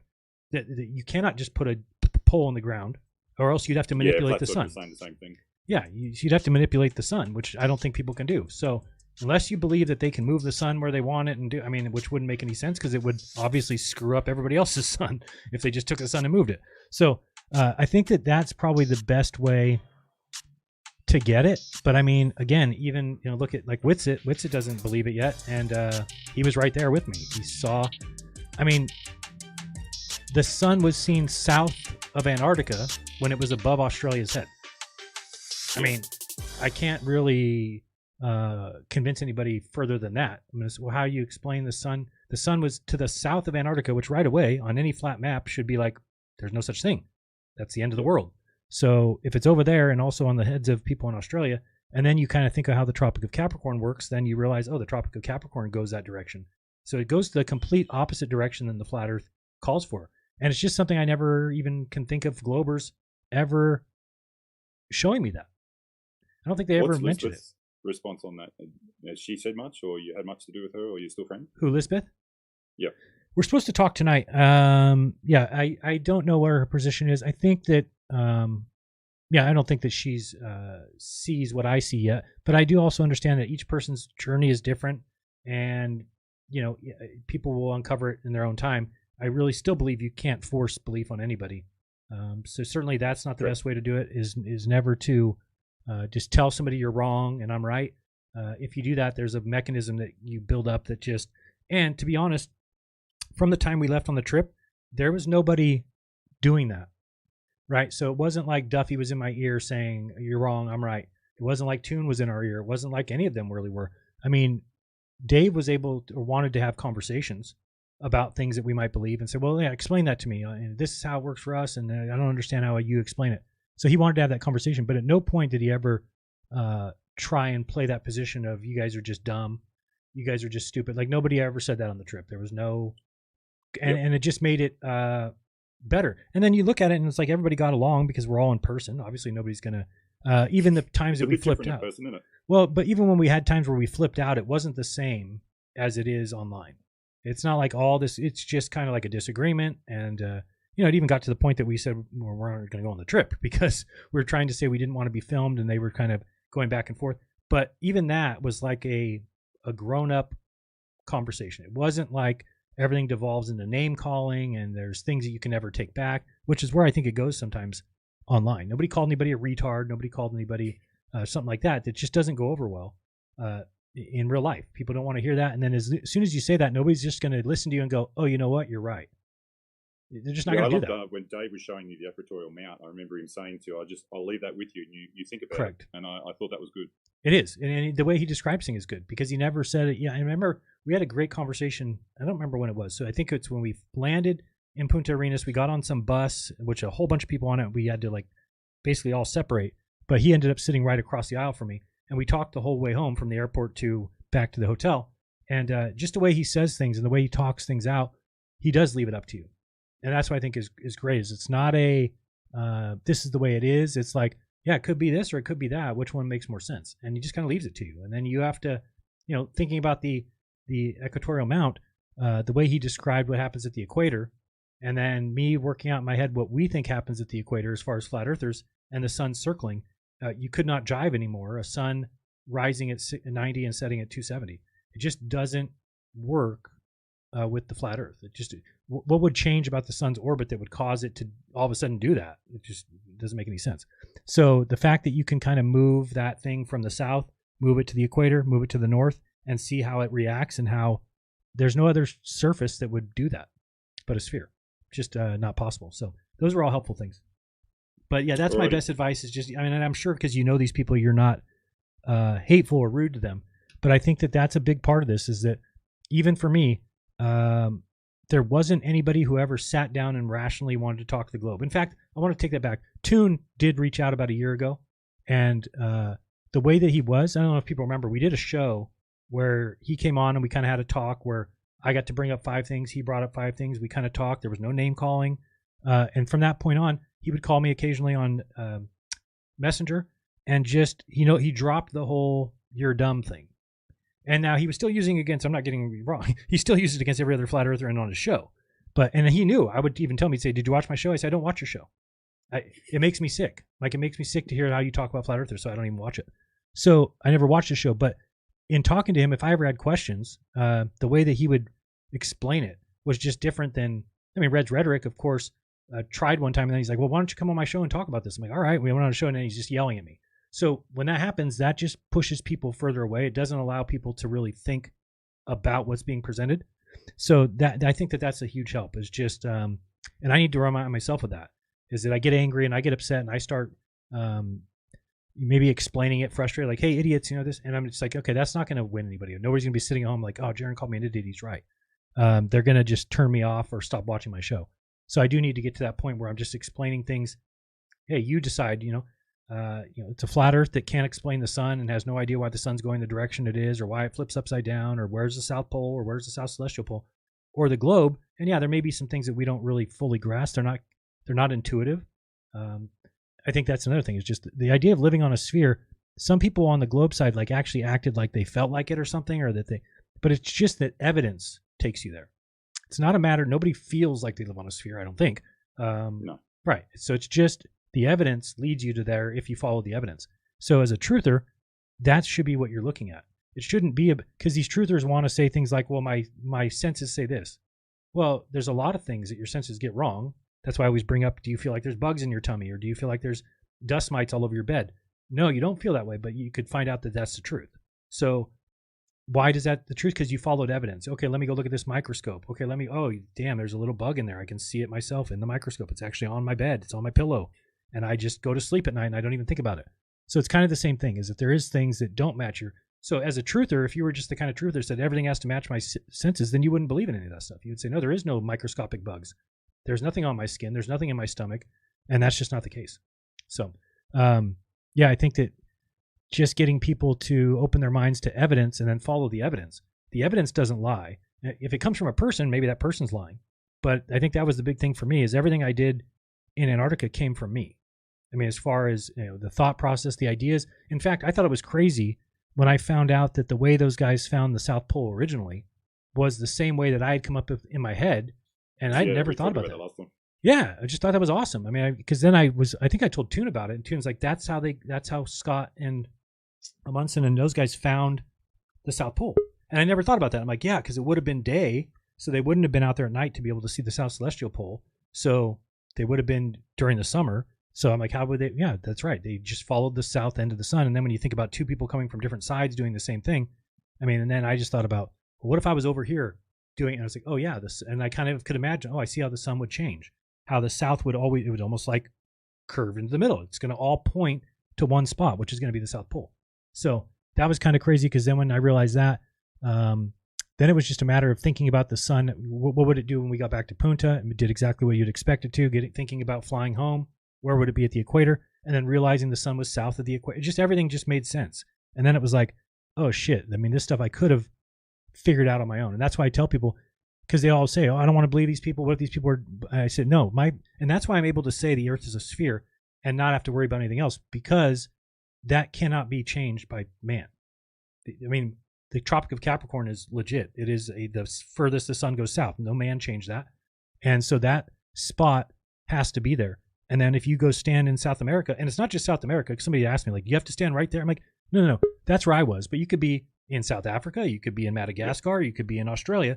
Think about all those places, see the sun go right to left down that way.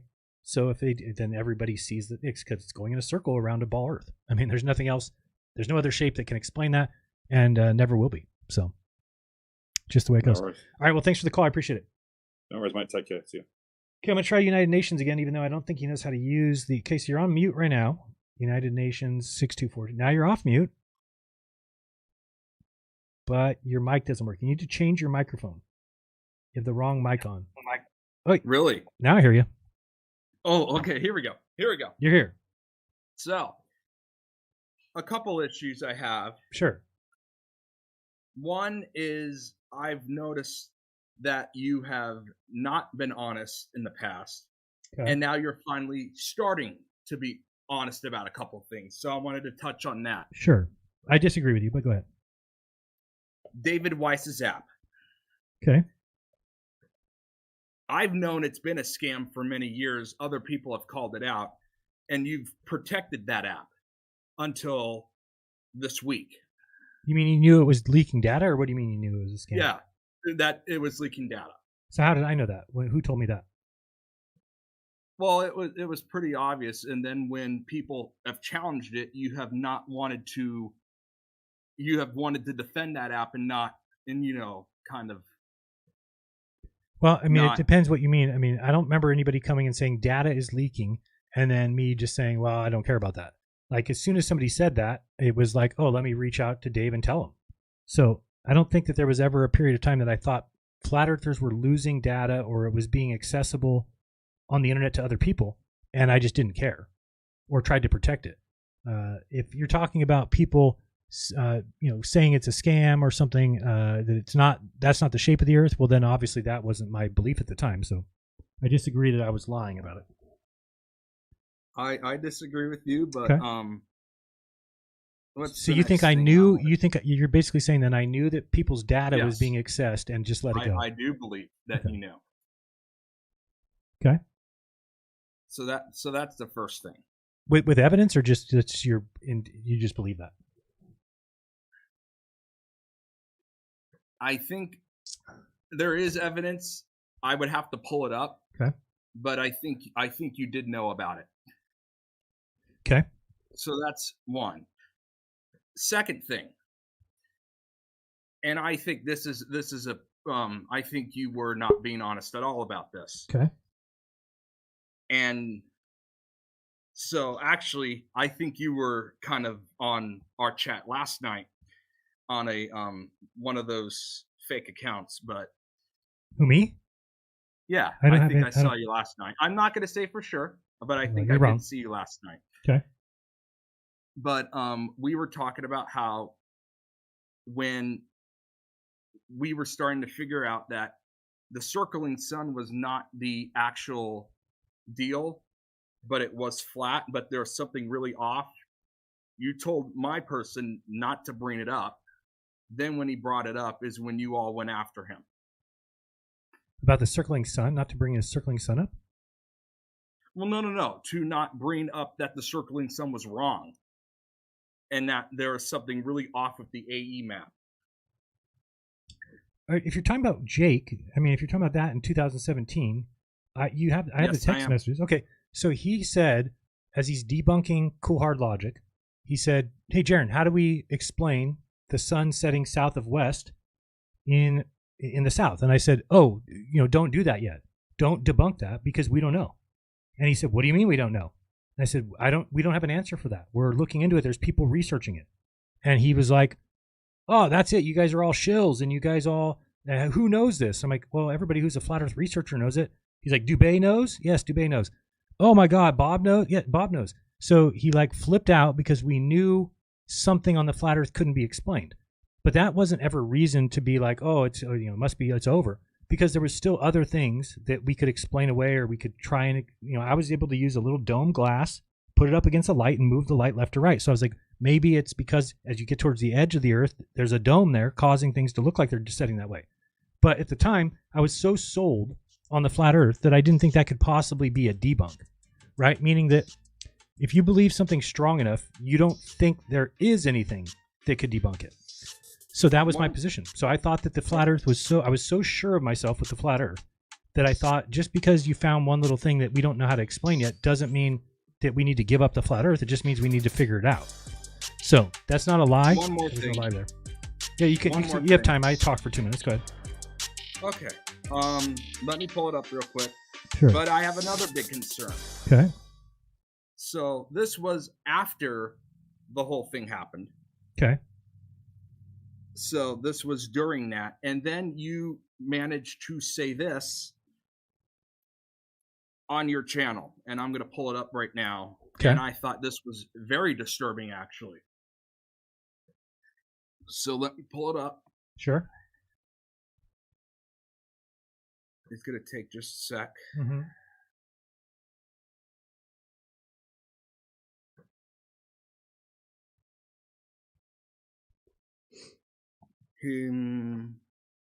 Oh, that's what I'm doing wrong.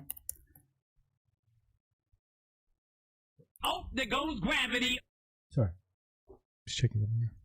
No, it's okay. It's okay. Here we go. Mm-hmm.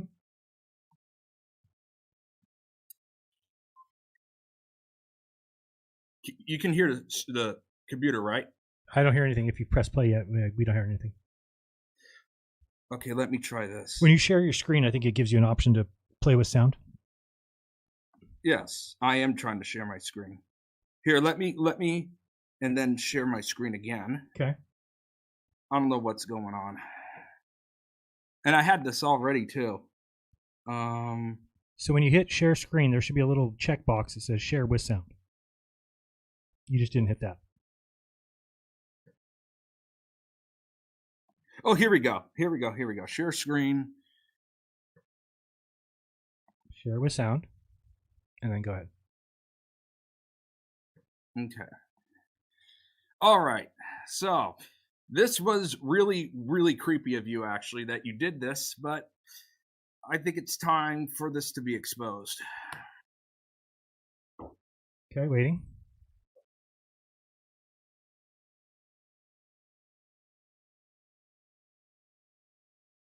We don't hear anything. Can you just say what it was?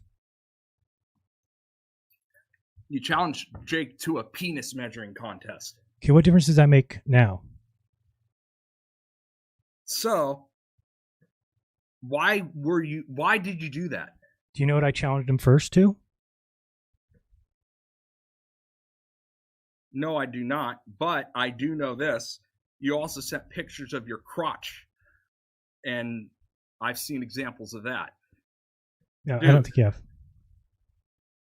Why would you challenge anyone to that type of thing? Because it's creepy, but the guy calling my wife names, calling my son names is pretty creepy. And I tried to fight him. I said, loser leaves YouTube. And he declined that. So I tried to do a... Because he doesn't want his penis measured. No, I said... I wouldn't want it either. I'm talking about a fight. You're not listening. You listening to me? I said I tried challenging him to a fight. He was calling me a pedophile, which is not allowed in real life, by the way. You can't go to somebody and call them a pedophile because they'll punch you in the face, or else if you do it another day, you better have evidence or you're going to get fired from your job or whatever you're doing, right? So so on the internet, he's allowed to do that. He was able to go on his show every day and just say that. So I said, but maybe he wants me gone from YouTube. I don't know what he wants. So I said, well, they have like street beefs, right? So I tried to challenge him to street beefs, and he declined. I'm trying to look up the definition of pedophile. What is it again? You don't know what a pedophile is? There's a lot of words that kind of relate to that, but... No, there's not. You don't know what a pedophile is? Okay, yes. There we go. Yes. Well, and here's another example. The other month, I think it was last month or 2 months ago, you had a guy named Joshua on who used to be a flat earther, you used to be buddies with. He raped a 14-year-old, and then you protected him at the time. That's a lie. It's a lie. You're a liar. You're a liar. That's never happened. You're not letting people on the show if you're just going to sit here and tell lies. That's what you've done. So why don't you have evidence of any of this stuff? I never protected Joshua, and he wasn't on my show. So I don't know what you're talking about. You got me mixed up with somebody else. How about... Sorry. I don't know how to say your name. ZD Mocha? ZD Mocha? Yes. You're up. Can you hear me? Yep. Hey. Bem, first of all, I'm sorry if I say something wrong. I never talked in English before out loud. You're doing well. So the first thing I want to question. is about the perspective of the human. You remember the presentation of short life is short in your channel. By the what? A presentation that life is short. Oh yeah. Perspective. Okay, I remember. Yeah, about perspective. You know that the things lower in this with distance because of our eye, not because of physical reality. Well, perspective doesn't work that way. Not what you're talking about, the stars. Anything you look at, yes, with distance, yes, but will lower. Yes, but the stars. In your eye. Yes, but if you're looking at something with perspective that's on the Earth, then that changes at a varying rate. So, all right. So it changes at the rate. No, I said varying. Where rate. is that calculation? When you triangulate in a globe, where is that calculation? So it's so at the on the globe, when you're looking at the North Star, you move 69 miles on the north longitude line, and it will change by 1 degree every time. Yes, and they assume that's physical curve, but we know that it's our eye. No, it's that's our eye that's untrue. There's no other example of that. Perspective doesn't work that way. What do you mean? You know, you don't remember the presentation the Life Short gave you? Yes, but there's nothing that changes on a known ratio. So, for instance, if you are if you're standing away from a far building, where is that calculation on a globe? Where is that ratio to account for to remove? There is no ratio. In fact, I've actually seen it before where you can't even use it close by you or far away from you. It doesn't change at a known rate. Right, so if you're looking at a building that's far away, it's not like if I go. The globe triangulations doesn't even have the perspective calculated in it. They assume an orthographical view from outside, like you were watching. At what point are you trying to use that? I'm just saying we know our eyes distort things. Okay, so I guess where I'm getting confused is what does this have to do with the shape of the Earth? Tell me. What does this have to do with the shape of the Earth? So, for instance, if we move every 69 miles and the North Star reduces by 1 degree, so you're saying that that's a perspective change. The globe assumes is 100% physical. Yes, I'm asking you, who doesn't believe in the globe. I'm saying you believe that to be a perspective change, even though there's no evidence of perspective ever keeping a known distance like that. But it does. Even if it's just 1%, the globe doesn't account for it. But a percentage in what? If your eyes change even a little bit, yes, the angle of something with distance, because of distance, the globe, when you triangulate something, it doesn't account for that. Okay, so even if it's minimal. So tell me this though: when something goes away from you, then you're saying it gets smaller? No, it's perspective. It's apparent. It's not physical. Okay, so when something goes away from you, it's perspectively gets smaller? Yes. Why not the moon? I don't know, because why not the sun? I don't know, and I'm not telling you what is. Probably it's when you go on big trips, the moon seems to follow you. Correct, because it's very far. Really, it's your apparent vision that it's lowering it against known. Yeah, but what about you? So why doesn't the something on the ground do it? Why doesn't an airplane do that, or something in the sky? Why doesn't a cloud do that? My point is just your eyes. Your eyes distort things with distance. The globe doesn't account for that. The globe assumes it's 100% physical. Curve. I don't know what you mean by the globe doesn't account for that. When you triangulate something on a globe, you draw straight lines. Are you talking about on the ground? You are assuming the thing is it's right in front of you in a line of sight, but your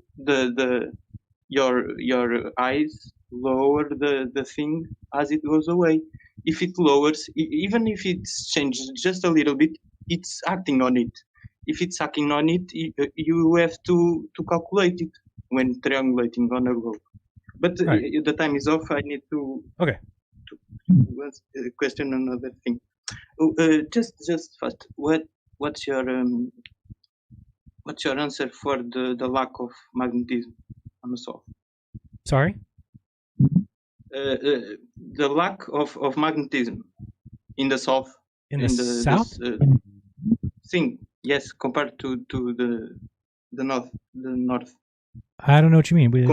Compass worked at Punta We don't Arenas. have strength, magnetism strength on the south. On the south, I don't know the word. I know the word. I don't know how to say it. Yeah, South. I don't know what. So if you're talking about because the South Pole is out in the water. It's not a pole because it's not a magnet. Pole means it's the extremity of something magnet. Okay, the Earth has magnetic fields, and you can take a magnet and put it underneath a paper plate and sprinkle iron filings on it, and then you'll see the magnetic lines, the field lines that show up on the paper plate, right? Yeah, but why is not symmetrical on a globe? It's like 10% of what the North is. What is the strength of the South Pole? The strength of the magnetism, yeah. Oh, I don't know. I think that's because it's a north-seeking magnet, but I don't know. Well, I'll look into that for you. So you want to know why? So you think the percentage of strength in the South is a lot less than the North? Well, I mean, we don't even detect it. Yes, we do. We saw it. That's what Tune and Critical Think did down there. They tested. Well, I mean, no, that's the opposite of North. It's not something attracting to South. Okay, I don't know what you mean by that. So you're saying they were just checking? They were checking the North magnet. That's all they were doing? No, the magnet is probably not even strong enough to detect the North. It's probably detecting the closest stronger magnetic field. It's right, probably which is the South. I don't know. It changes, but it's not the South. Yeah, I don't believe you. I don't believe that. I've never heard that before. I would say that it is close to being the same. Okay. Another question. Do you believe you are moving, or it's more geocentric? I don't know. I don't think it matters much, but I think that it's kind of probably a relative world where, if you're on the sun, it looks like the Earth's moving. If you're on the Earth, it looks like the sun's moving. Well, I mean, you would feel it. Why would you feel it? Because Earth is traveling at 2 million miles per hour. Yeah, I mean, again, how do I word this? Let's say you have a huge moving truck, and inside the moving truck you put another moving truck, and inside that moving truck you put another moving truck, and it's driving in circles around there. Does the truck that's in the innermost driving circles, does it know what the other trucks are doing? Does it even care? Does it have anything to do with its movement? If it's rotating 360 degrees every 24 hours, yes. Imagine you are at 2 million miles per hour, and you are changing directions every 6 hours, every second. But at the end of one day, no, you're only going. You're talking about that one. You're just talking about that one motion. You're only spinning at 1,000 miles per hour in that one frame. No, your square meter is supposedly moving at 2 million miles per hour. The square meter you are on. Yes, but it's inside. So picture the trucks. Direction at 2 million miles per hour. Okay. And then you have Earth rotating over that, under that. That would mean you are doing. I don't know how to explain it. Yeah, I mean, just listen to me real quick, and I gotta let you go. But if you sharp turns. Okay, if you had a truck, and then inside the truck you have another truck, and inside that truck you've got a merry-go-round going around, you're saying that you'd be able to detect what the outside truck was doing speed-wise if it was just staying the same speed, and then the little truck inside has the merry-go-round inside of it? You would only have to worry about what's happening on the inner truck. There would be no translation. There would be no translation of constant speed on the bigger truck on the little truck on the inside. Okay. It exists separate. It exists as its own reference frame. All right, thank you. We've got Dan the Waterman in the house. Danny boy, what's up? You gotta come up with a some sort of a entrance song for you. I don't know. How about this one? What? I already have a theme song. All right, maybe not. Go ahead. Tried something. What's up, Dan? First of all, I already have a theme song. What is it? Somebody made it in AI. Oh, yeah, I don't like it. I think you sent it to me. I already heard it. Let me just fuck with you guys here quickly because I'm going to make a quick important point or several really fast. I made some notes. I love you. I want to be there for you. Thank you. You know, what you've done is pretty fucking important. And Okay, your time's starting out. all right, great. I made some quick notes. Thank you. I think it's important that everyone knows how much we differ and that never changes because you and I have always argued. Yes, we argue a lot. And that's healthy, evidently. No, it's healthy. And that's okay. And, you know, eventually I want to talk about the block really quick. For instance, we were talking about the app. The app, it's a big deal, man. It really was exposed in 2021, and you still have a block towards it. You said it wasn't documented, but no. Well, you sent it to me, right? You know, and the guy, you didn't care. The fact is, you didn't. That is not true. That is rude. No, because I didn't know that data was being leaked, but from people. That guy couldn't even show it on his video that you sent me. He said, "I think that somebody might be able to get in," but he didn't want to tell everything. He was trying to be nice. But didn't he get to a point where he said that it asked him for a login and he didn't have that? I don't believe so. Really, at that point, it was really more about tracking people. It was about tracking people to and from their house. So see, I never heard that. So there certainly was never a point. That was absolutely what it was about. You could tell when somebody left their house if you were going to break in or fuck with their house or their wife. Yeah, but the guy said that in that video you sent me? I spoke to him. So I don't. Yeah, so how would I know that? You're saying that I knew that people's data was in trouble and I chose to not report it. That's false. No, I'm saying that you're currently blocking it still because I'm telling you he tried to reach Weiss. What he put in the video was just to get Weiss's attention. But the problem I have is you can't say that I didn't care about people's data being leaked. As soon as I found out that was the case, I went after Dave. Well, so again, if you're saying that, but you said it was undocumented in 2021, and that's not true. But I told you that this week. Yeah. Right. Well, I didn't know. What I meant by documented is it's now on a website. It's now documented and shown. Okay, go ahead. What I'm saying is that you were closed to the matter, and that we've been closed to these. So no, I'm not closed to the matter. If somebody tells me that some app is leaking data, but I never hear of any one person saying that they've ever had any data stolen at all, then I think that the Globers are lying about Dave. About stolen data at that point. Right. So so you just came and said that I didn't care, and that's why I blocked it. You didn't care about the breach at the time that Weiss said he had fixed, which, correct. In other words, Weiss addressed. Right. Said fixed it. Right. So he told me that they fixed it. So I don't know what I'm supposed to do from that point. Didn't. Yeah, I realize that now. All right, well, okay. You were told that. I just want to talk about the block, okay? Okay. The block's important that we understand that it's a real thing. Yes. And it can still exist in other forms. Sure. Eventually, I want to bag on religion for doing it and how we became, as Flat Earth, a crappy little religion, and it wasn't supposed to be like that, it really wasn't. Do I have time to hit you? Yep, I'm going to give you about a free minute. Go ahead. Man, you got to stop with that. For instance, it doesn't translate well. It sounds minute, and the fact that you talk about 600 yards is minute. My question to you Hold on a second. Hold on. What do I need to stop? Yeah, I don't understand what you said. Well, it's a flat surface demonstration. You're going, okay, there's this flat portion, this flat portion, this flat portion, this flat portion. Right. And in fact, it's the surface of the Earth. And how big is the Earth is the real question. And for you to limit it to 600 yards and credit cards is ridiculous because you're forgetting while you're bagging on 8 inches per mile squared that the fact is that over distance, it's substantial because it's exponential. Well, then I could do the same, and I could go after you for the same thing with airplane flights. Then you're doing airplane flights wrong. Because over a large, I'm not. Yeah, don't go there yet. Same thing. It's a large distance. Why not take the whole distance into account?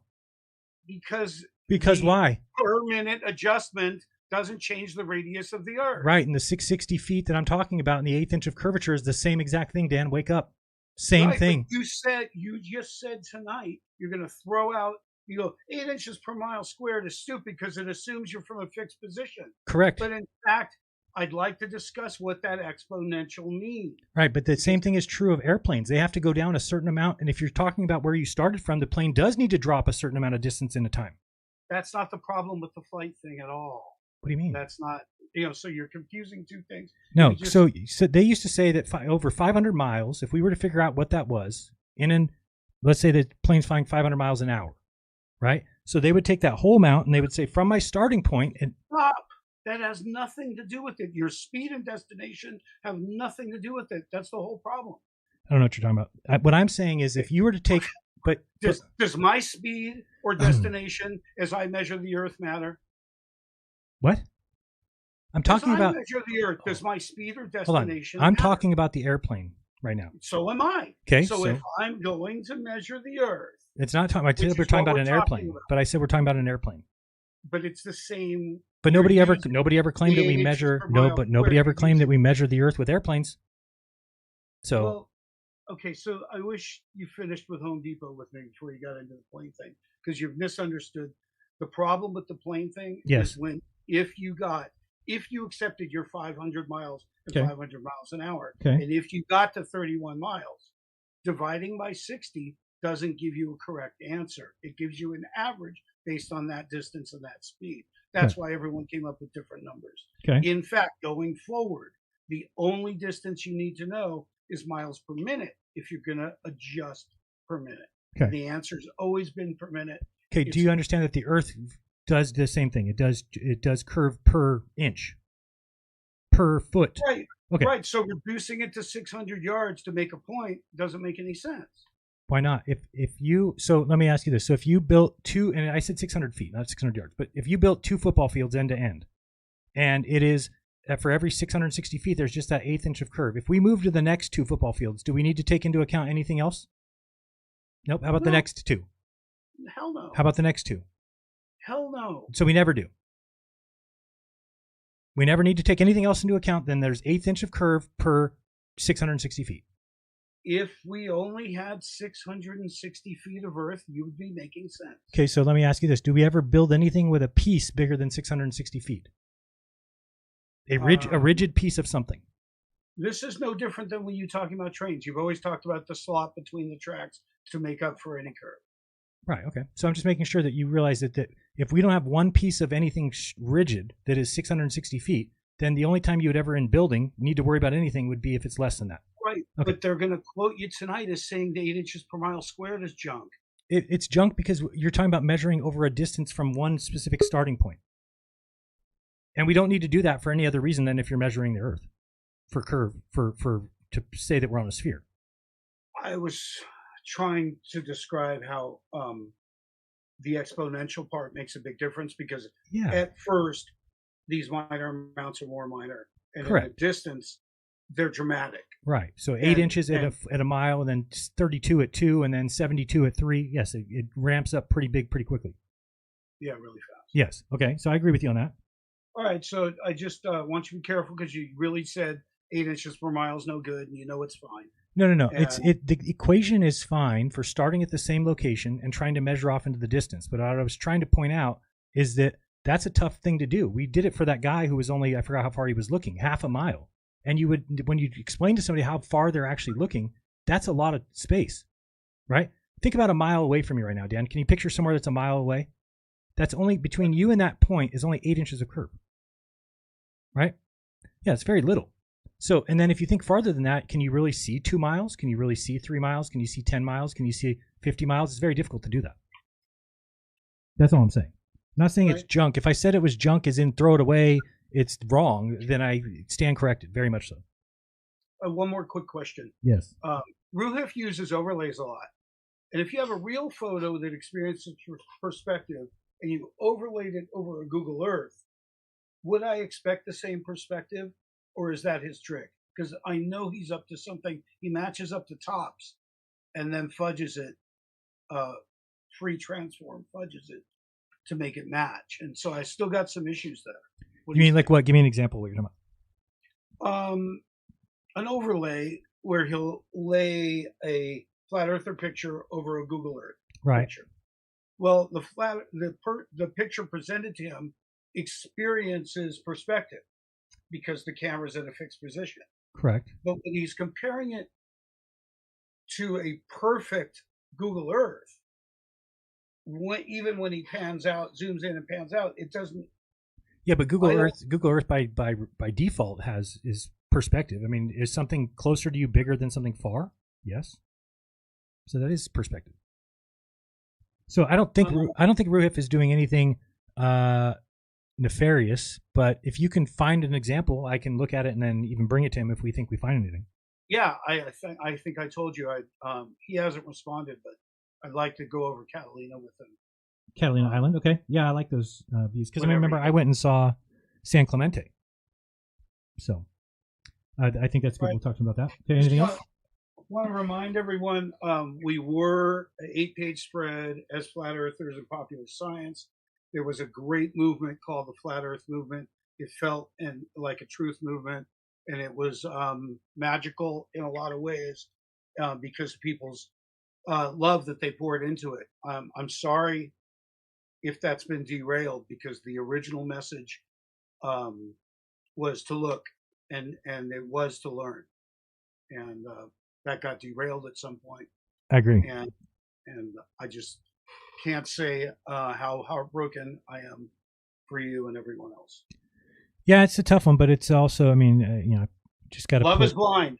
We really love Flat Earth. Love is blind. There you go. Yeah. Anything else for us? Just the wrestling thing. Wrestlers don't think it's fake. Wrestlers, it's their job. They get hurt. They practice. They're athletes, and damn, it is scripted too. So maybe just some of them don't care about the script because it's, they love wrestling.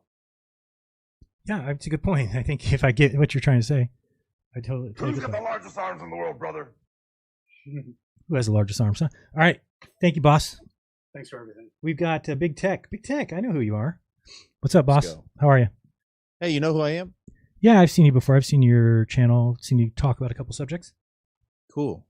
Yeah, you do good. You're definitely a, I don't know, you look at things from a different perspective. I don't think we see much. Sorry about the music. Right It'll end in a second there. So what's new? What's up? Should I wait for the music to begin? You can if you want. We could just sit here and stare at each other and enjoy life the way it is. No, I don't know. Yeah, I don't know how loud that is for people at home. I don't know if they can hear us talking over it or not, but it'll be done here in a second. I just hear it a little bit. It'll go away here in 3, 2, and no worries. 1, and go. All right, you're up.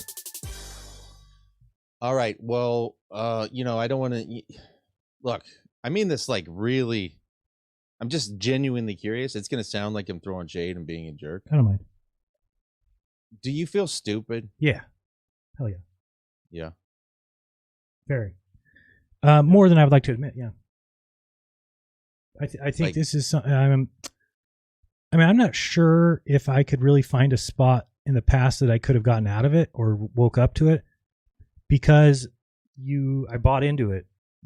And I think that one of the problems, and I don't know how you can't stop people from doing this, but when I started talking about this, my wife and I can remember specifically, we thought somebody would come forward with the facts and we would understand where we went wrong, right? So that was our first thought. Let's talk about flat Earth. Somebody's going to come forward and say, look, this is what you're not paying attention to. You got to look at this. And then we'd go, oh, my bad. It is a sphere. But instead, what we saw was people immediately call us names. And on top of that, I got email after email. I could show you hundreds of emails from people saying, hey, I was an atheist, but now that you've talked about flat Earth, now I'm back to believing in God. Or I had turned away from God, and now because you're talking like that, it's bringing me back to God. When you hear people say that, it really makes you feel like you're, I don't know, more important than you are, like you're more instrumental into the world than you think you are. So I think that that's something that then becomes hard to, at any point, be like, oh, I must be wrong, because then you'd be like, well, wait, I brought all these people from atheism back to believers, and so you just have a hard time seeing that. And then you kind of feel, and then you go to like a conference, and everybody's there to see you, and people come up and meet you, and people wanted my autograph, things I've never experienced in my life. So that makes it make you feel like, well, these people can't all be wrong. Right. And then you have people come in and they start presenting on their channels. People like, I don't know, Flat Earth and Coffee, or people like even Sov when he started out. So when you have these new people show up and they start expanding on what you were doing, then it just seems right. So I mean, I can't explain it another way. Now looking back, yeah, it feels stupid because it's not a difficult question. You know, the Earth can't be flat. So I don't, you know, do I feel stupid? Yeah. But I guess until you learn things, you're always stupid. Until you, well, maybe not. Maybe you keep your mouth shut. You don't expose your stupidity. I guess I struggled with that one. But I mean, I don't know if that answers your question. What about now that you're like on the receiving end of the hostility and the lies and deceit and duplicity and bad faith of all the flat earthers who are coming after you? Do you feel also stupid for trusting those people, like not seeing that they were this way the whole time? Yeah, I mean, I guess I wouldn't notice that, right? I wouldn't notice that a Shelley Lewis or a conspiracy music guru, who was always great to me, nice guy. We were friends, I thought. So it'd be hard to say that I should have noticed that. Now, maybe because nobody leaves the flat earth really, and if somebody would have, then looking at what happened in that moment, I would have noticed like, oh, they certainly turned their back on him real quickly. But I was even like that. I mean, Ranty left flat earth, and I made a point to keep calling him a bitch or something. So I mean, it's you almost lose your humanity when you make teams. I don't know how else to explain it. You if you put it because it's like a cult. Yeah, that's exactly it, right. Yeah, but I think that the globe Earth is guilty of the same thing. The difference being they're right. So it's from a flat earther's perspective, you're looking at these globers going off, calling you names, this and that, and so you just kind of chalk that up to, oh well, they're doing it, and we're doing it. And, you know, once you realize that they're right, then you're like, oh, I guess you can be an asshole in life as long as you're right. If you're not right, then it's a little harder to be an asshole. But I think that's what I see now. I see, and this is what really started to wake me up to it, is seeing flat earthers go into Facebook groups or comments or forums and just act so over the top, confident, rude, degrading. That's tough to see, because you're like, man, if these guys even thought that they could be wrong, and I don't think that they have. They just don't think there's a chance. Once they believe in it, I mean, you should see some of the messages I've gotten. People that were friends of mine, people that I talked to in the past that are just like, you're an idiot. You're you know, you've turned your back on the truth. You must be sold out. You must have, you know, been paid off. There's no way anybody who believed in the flat earth could ever not believe in the flat earth. That's what Mark Sargent says too. He says there's no way you could believe in this for 10 years and then not. So that's just false. So, I mean, you know, that's probably the tough thing, is just seeing people who are now, I feel like they're really stuck, especially because Mark Sargent told people that we took money, Robbie took money, Patricia took money. So imagine you're a flat earth creator, right? And you were starting to think like, oh, I'm thinking about leaving. I think it might be a globe. And then all of a sudden you hear that. What are you going to think? You're like, I'm not leaving until I get an offer. So now you got a bunch of people who are going to be afraid to leave because they're going to be like, well, Jeran and those guys got offers. They got paid for it. I'm not going to leave till I get an offer, which is just untrue. You're never going to get an offer because nobody gives a shit. But I could just see where people are going to be stuck now. After that little get together they had the other day on that channel, I'm going to be shocked at who is the next person to leave. I'm not sure anybody can. I would be shocked. I would be shocked to see somebody at this point who's a flat earth content creator step out and say I was wrong, because they've seen what's happened to us. And I think that's part of the reason why what's happened to us has happened. Right? It's kind of like a gang. If you have somebody who leaves the gang and you jump them, then people that are in the gang don't want to leave anymore. No matter how bad they think the gang is, they're like, I ain't leaving. I ain't going to get jumped. So when you see the things that have come out about us, the videos, the nonsense, the name calling, the lack of views, it's just you've protected the flat earth that way. So anyway, I'll let you talk. Go ahead. Yeah, I think it's, you know, from being on the outside, it really does seem like a cult. It has the whole time. And I can understand, like, people do, like, it's actually just, like, sort of very human to get caught in a scam, to get tricked, to get a cult. I mean, people do it all the time. Like, that's why they're all over the place. There's a million different ones, and there's always somebody who's going to join up. And you can invent whatever kind of story. And people who are looking to feel the way that cults make them feel, they'll end up joining up. And it just takes one, it just takes a hook, really. It's like Are you afraid of death? Well, I've got a promise for the afterlife. Or do you have bad relationships? I've got a promise for how you can overcome your ego. Or are you lonely? We've got a community for you to join. Or do you think that there's conspiracies in the world? Well, I know the biggest one. And I think Flat Earth really it kind of has all of that in it at this point, because it just takes one Eric Dubé video or whatever to get people asking a question like, oh, I never really thought about that. That's a good question. And then if you hear it, it's a whole lot of true things mixed with false things. And then you find that there's a whole bunch of people in there that are saying, welcome to Flat Earth. It's like the cult behavior is like, welcome home, like welcome to enlightenment or something like that. And then people are hooked.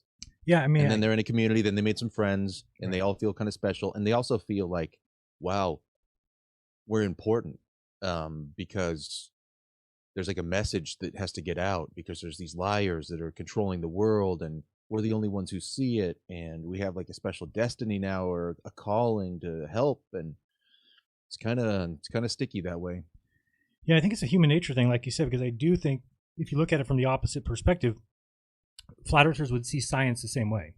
They would say science is a cult, same way. There's an offer there of like, hey, everything we tell is the truth, and we all use evidence and facts and experiments. And to somebody who's a believer, who grew up believing the evolution is false, and somebody who grew up believing religious indoctrination, that they're going to look at science as exactly that. It's going to look like a cult to them. So I do think it is a human nature thing where people do like being in a group.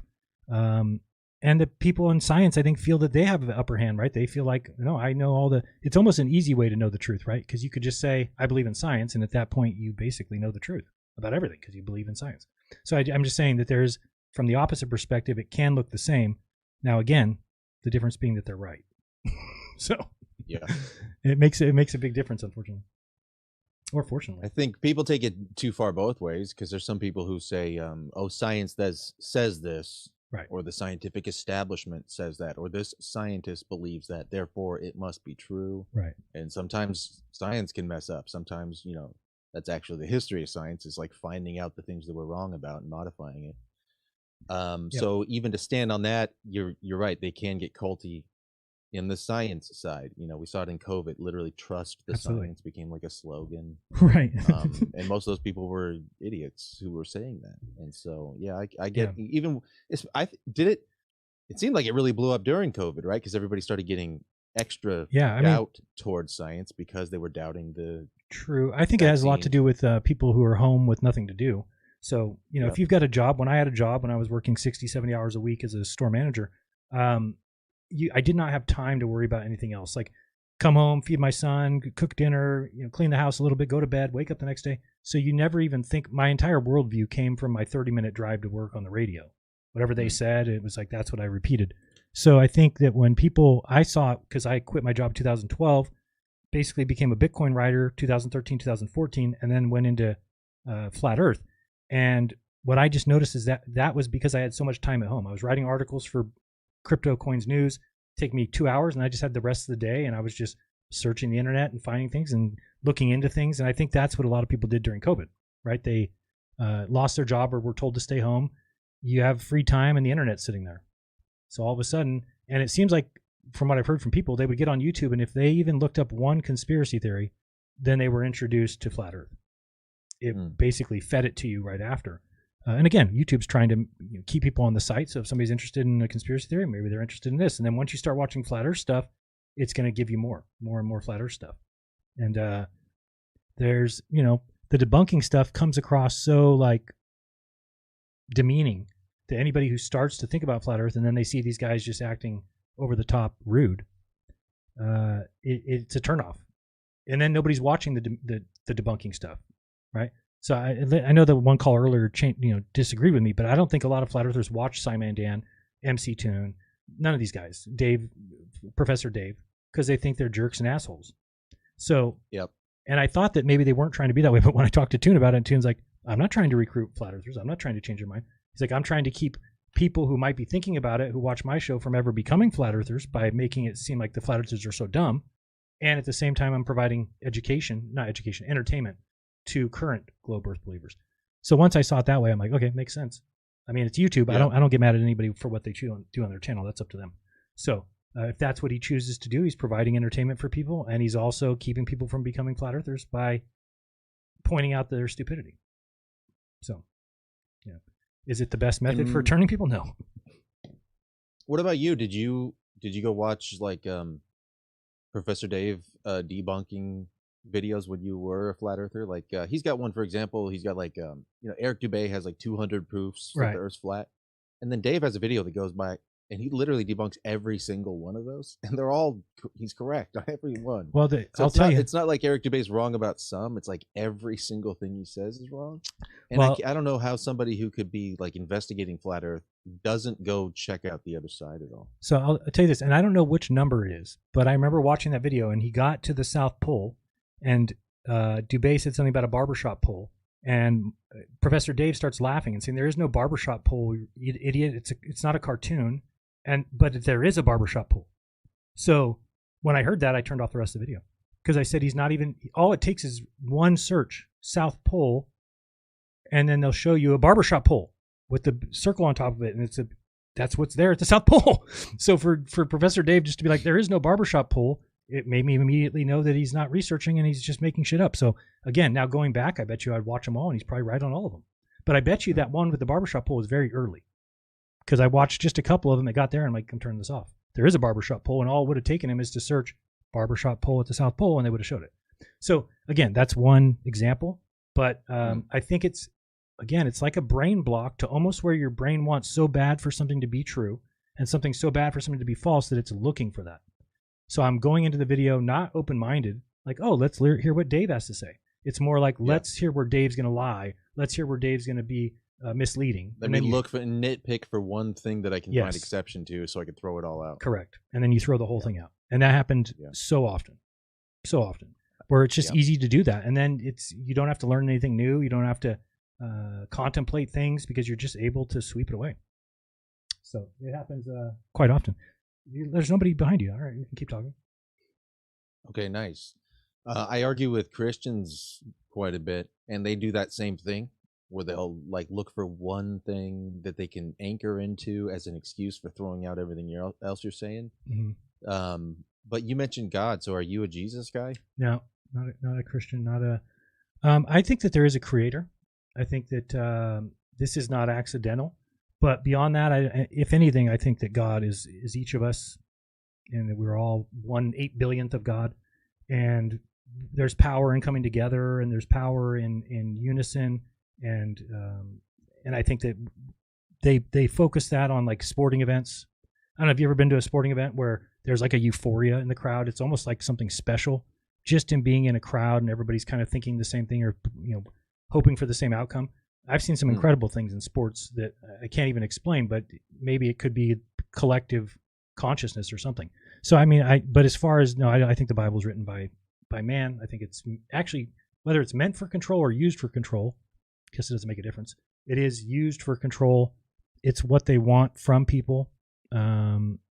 Is if people act like Jesus, then they, the government Jesus just let the government come and hang him on a cross. He didn't really do much. So that's what they tell you. The meek will inherit the earth. Well, no, the meek will never inherit the earth. The meek will get stomped on for eternity. So those kind of things I think are meant. Oh, you can't get to heaven if you're rich. Well, of course, that's what the elite would want you to believe, so that you don't take money, you don't save money. The Bible actually says, don't save money for the future. It tells you not to save money. So is it any wonder why every Christian's poor and why the elite keep getting richer? It's because... Wait a minute, not every Christian's poor. Well, some of the pastors are rich. Yes, that's true. Joel Osteen is not doing too bad for himself. But again, those guys are all, they're just fake. So in my mind, I think that that's the problem, is that people believe in the Bible to the point where they're able to, it's a promising something that's not attainable to be proven, right? Oh, your reward's in heaven. Well, that's a great thing to scam people with, because they'll never know whether that's true or not. So if you can convince them that that's the case, then they're going to be good people. They're going to sit in their houses. They're going to do what's right. They're going to feed the poor. They're going to give their money to the church. And so that all allows the state to continue to grow and to get away with what it wants to get away with. So I don't know if you feel the same way, or if you think that it's No, I mean, you probably don't think it's a good thing. It can be, it changes people. They just are not real with themselves anymore once they believe that the book has been written by God. And again, I try and ask them, where did God tell you he wrote that? And they just say something like, oh, it's got no mistakes in it or something. It's infallible. But I'm like, again, how are you ever going to say that about a book? And I've tried to challenge them on that, saying, well, it says this and then it says this. And they're like, they can just make up words and explain away. Like, I was telling somebody the other day about the Bible says slaves treat your slave owners, no matter how they are to you, as if they're Jesus Christ. And that alone should be like, no, God wrote that. So now we can all agree that it's written by man and move on. At least you can take the good parts out and leave the bad. But when you're somebody who's just like, nope, it's all God inspired. It's like, no, God never told slaves to treat their slave owners, no matter how bad they are to them, like Jesus Christ. Didn't happen. So it's easy for me to dismiss, but I grew up Catholic, went to a Catholic high school. So, but I knew that. Didn't you have Adam Green on for a debate one time against somebody else? I think on Jeranism. Yep. Yeah, Adam Green. Either he went against that guy. Who did he debate? Dustin Nemos. Oh yeah, total idiot. Guy's out of his mind. Yeah, he's insane. So I think Adam Green's basically right about the Bible. By the way, do you understand his take? Yeah. It's like it wasn't just. It doesn't just happen to be about power and control. It's literally designed that way. Like priestcraft is the ancient psyop, right? The original way to control people. Before you had police in every town, and before you had telephones, and before you had these big agencies, these ancient Jews or Hebrews or whatever, they had and every culture's had priests, but they particularly distilled it down to a law and a science. A law that comes from God, and then everybody pays taxes and tithes and homage to the temple priests, and the priests and the prophets, they speak for God, and then it's always this threat, right, where it's like, if we're serving God and we're making him happy, then everything will go good for us and our people, and if we're displeasing God by disobeying the laws, it's going to go bad for us, and our enemies are going to destroy us. Everybody has to obey the priests essentially in the laws that they make, and then. And bring them food, and bring them gifts, and bring them goods and gold. Sacrifices and offerings and all that. Yeah. So and then that's 1.0. So that's like Israelite, Hebrew, Judaism, whatever. And then 2.0 is Christianity, where they reinvented that and delivered into Rome, and then they got all the Roman Empire to worship the Jewish God under the Jewish law. And now we're all basically like Jews. Like Christianity is just like Judaism 2.0 for non-Jews. Right. Everybody worships the God of the Old Testament, which is the God of the Jews. It's kind of funny. Yeah, Yahweh, the tribal fire god of the mountain. Who's actually like a person in the Bible, which people don't even realize. Everything he does is a physical thing. He actually walks through a camp and tells people to clean up their shit because he keeps stepping in it, which is funny because you would think God would be able to not step in shit, but the Yahweh of the Bible has trouble with that. It's like, clean up your shit. I keep stepping in it. But no, I mean... Yeah, so I think it's an interesting overlap, Christianity and flat earth. There's some Christian flat earthers, but they're just as kooky. But Dustin Nemos, Whitsitt, they have their own, half-baked, cooked-up version of Christianity where it's like Jews are like aliens or something like that. It gets all crazy. Yeah, I don't even get it. I don't get the Dustin Nemos one. He thinks, I don't get the whole Dustin Nemos one. Whitsitt basically thinks the same thing as Dustin Nemos, by the way. Even though they disagreed about, they down to the brass tacks of how the Earth is and stuff, Whitsitt kind of spins off into the heliocentric, science debunking, whatever. But right. Nemos just goes more hardcore. But they both essentially believe the same thing about like the Nephilim and the fallen angels and the original text and the flood. And yeah, I tried to talk to him about that before, and I just realized it's not a point that you can change them on. Same thing with like Rob Skiba. I tried talking to him. There's some people that I feel like that's them, right? Like it's almost like that person doesn't exist without that. And even Rob Skiba said so much. He told me, I can look at a lot of things, but I could never look at the Bible and think it's false because it means my whole life has been wrong, and I couldn't start over and do my whole life again. So he admitted that. I've never heard Whitsitt necessarily say that, but I think he's kind of in the same place, and he's had some. I don't want to say miracles, but he's had some events happen that he chalks up to being impossible unless God was involved. So I think that I've heard a couple other people have things like that happen. It's probably a pretty strong feeling, but what I try and tell them is I've talked to Muslims who say they had a dream and the jinn did this, and this, and that's how they know the jinn are real. And then I've had Christians say, well, they know Jesus is real because they prayed and he showed up in their bedroom. Yeah, dude, I know yoga girls who read their astrology cards and then it predicted what's going to happen tomorrow. And they, did a meditation with the crystal and then their relationship got better. And it's just like, who cares what you experience? That doesn't prove what you think about history in the world. Right. No, that's the thing. So I don't certainly think that, but there's a lot of people that do. More than we might think. Yeah, it's like I said with the cults, it's kind of the same thing. Like there's a confirmation bias. People have a psychological urge to feel included in a group, to feel special, to feel part of an insider knowledge, to be seeking for something that's going to help them make the world make sense. There's a million reasons why people end up in cults. Yep. Christianity's no different. Flat Earth's no different. No. But with you specifically, like, look, I'm not your judge, and I'm not a representative for the Globers. But I feel like it's good that you said you feel stupid. That's good. A penitent spirit is better than a haughty, arrogant one. So that's good. Yeah, no, I mean, I think there's probably still maybe some reparations you might have to pay. Maybe you need to be flogged in public or really humiliated. Maybe I'll throw tomatoes at you. Have you seen all the news stories about me? It's kind of being flogged in public almost. No, I mean, yeah, I could never make up for things I've said or things I've done. So as far as being rude or dismissing things people said, it's part of it. I mean, it's just, what can you do? You'll never be able to repair that. You'll never be able to go say you're sorry to everybody. You kind of do a blanket statement. It's like Red's rhetoric. He's somebody who, I said plenty of things wrong. He got lots of things right, but at some point he wants to now be like, I should bring him flowers and bow to him every time I talk to him, which is just not going to be the case. So if people are like that, that's going to be a struggle of a relationship. Some people have been super cool where they're just like, hey, it's all water under the bridge. We're all good. No, real Cygnus in your chat got it right. Game of Thrones style atonement. You have to walk through the city streets and we all shout. You have to walk through the streets naked and we shout shame, and then we like throw stuff at you, and then then you're forgiven. What are you going to throw at me though? That makes a big difference. I don't mind the naked part, but I do mind the throwing things at me. Rotten fruit, like pots of piss. No, I don't like spit. Spit. I don't think that's necessary. I would empty the chamber pots upon you. I'd pass on that if I could. If I have a choice, can we just pass? Well, I think it's shameful. It's shameful to be a flat earther. Shame on all you flat earthers. I understand what happened to you, but y'all got to like break out of it. And there's no more support. There's no more supporting of these grifters, these like Eric Dubé's Flat Earth Dave. Y'all can't tell that guy's a lying piece of shit. They should at this crazy point. That you can't tell.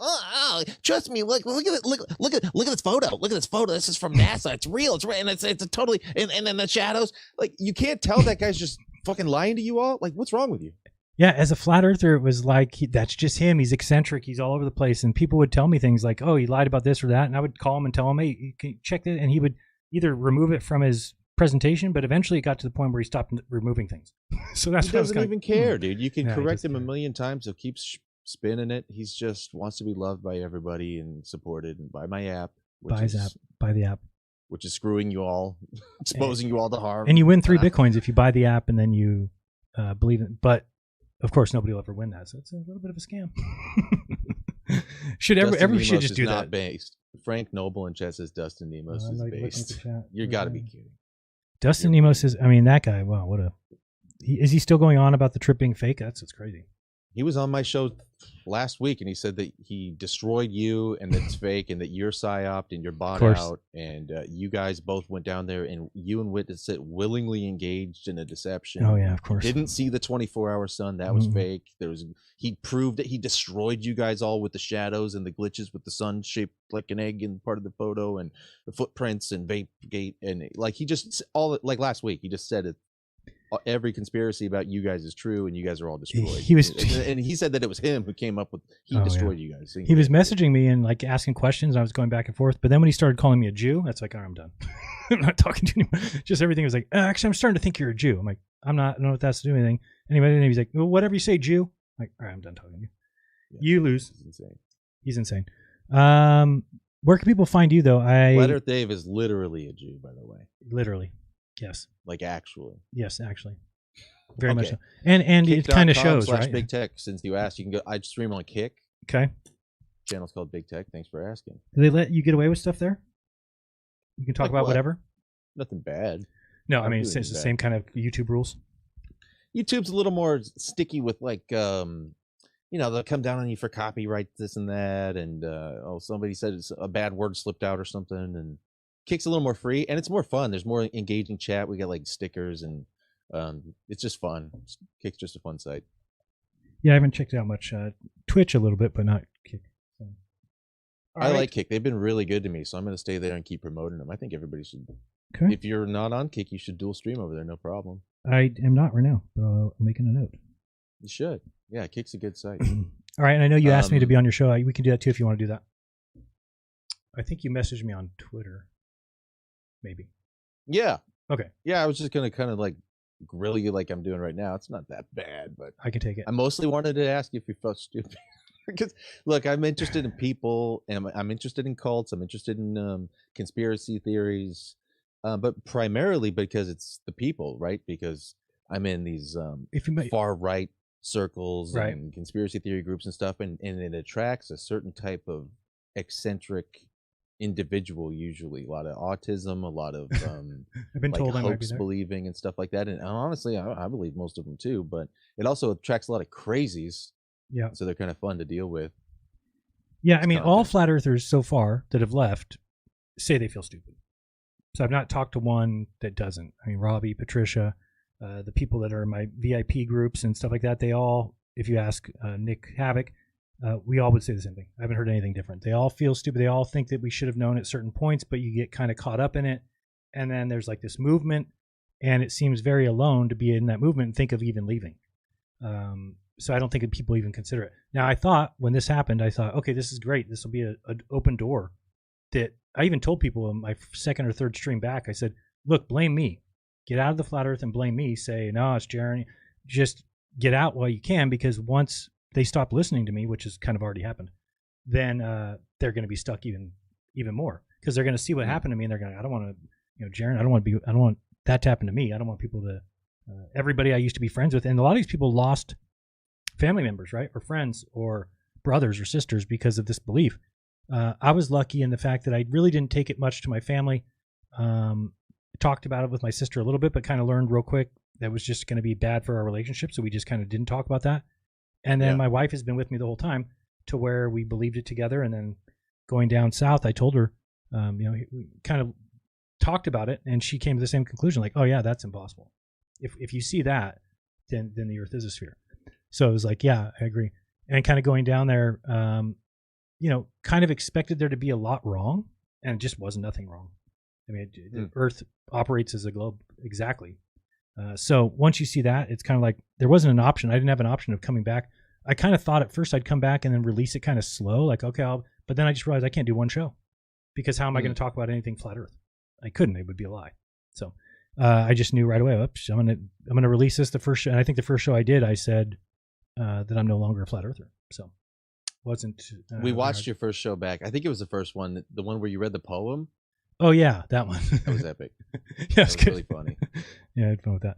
Good. We like that. I enjoy doing things like that. It's fun.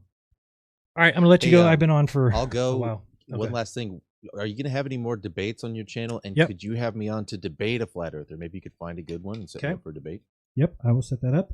Nice. We're supposed to have one on Wednesday, but I don't think Nathan Thompson demanded $200, and then which I was like, all right, well, I won't charge you. Okay, there you go. So there you go. But he wouldn't take it. I even told him, I said, I'll give you 50 at first, and then you get 150 at the end of the debate. He didn't want that, because these guys are afraid he's going to just show up and not answer questions and just kind of be aloof and just kind of like treat it like it's nothing. And I agree with them. I don't want to pay somebody $200 to do that. So, but he didn't want to do that. He said, money. Nathan, he's the guy with the aggressive accent. No, that's Oakley, isn't it? That's Oakley. Oh, is that Nathan Oakley? Who? Nathan Thompson. He's the one that was in the duck suit incident. Don't tell me you don't know about the duck suit. You don't know? I don't know it. Okay, I'm going to send you a link. You know who Reckless Ben is? He has a YouTube channel. I guess there's more personalities. I don't know. Well, Reckless Ben does like tricks, hoaxes, or whatever they're called, pranks. And he called Nathan Thompson and said that they were Harvard guys, and they were going to fly him out there to prove the shape of the earth.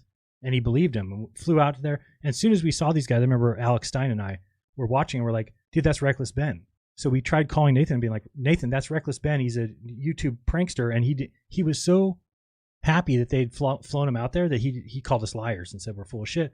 We don't know what we're talking about. So he went through this whole mockery of a they did like a basically a documentary.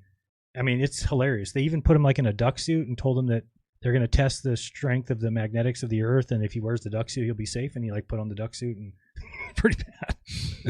You got to see it. It's a pretty funny documentary. It's called send me that Flat Earth documentary. Yeah, I'll watch that. Yeah, if you look up Reckless Ben. But anyway, I'll send you that on Twitter. All right, cool. I'll let you. What about Alex Stein? Are you still buddies with that guy? Yeah, he's not flat anymore. Oh, he ditched it? He ditched it. In fact, on his show last night, I heard him tell somebody. He said, "No, I used to be a flat earther, but I'm not anymore. My friend went down to Antarctica and proved it's a globe." So nice. He is. What about Zerka? We got to check in with Zerka too. Zerka's not changing. He's too religious. I think he's fake religious. I think really? He's grifting. Well, yeah. What do you mean by the coke use, or what? He calls himself the cocaine crusader, and then he says that he's a Catholic while he also is. Yeah, right. That he's a pedo, and then he says he's a flat earther, Freemason exposer while he's doing occult rituals. Yeah, that's he's just on a high level grift. I don't remember where the coke use was in the Bible. I gotta look for that. Fine, it's fine. Yeah, hit me up with the DMs, and I will. I'll talk to you then, and maybe we can set up a debate. That'd be cool. Thanks. All right, sounds good. Thanks for the combo. Later. All right, I'm going to continue on with these ones that submitted, and there is an opening if anybody else wants to get on, although it is getting kind of late. We're at 5 hours already. Let me look up these. See what we got. Let me reload this. And then I got super chats to get through, so we got a lot still to go. All right, we got, okay, so Anonymous. Was there a Flat Earther? Yeah, we did that one, right? Yes. Then we did Rusted Soul. Gone.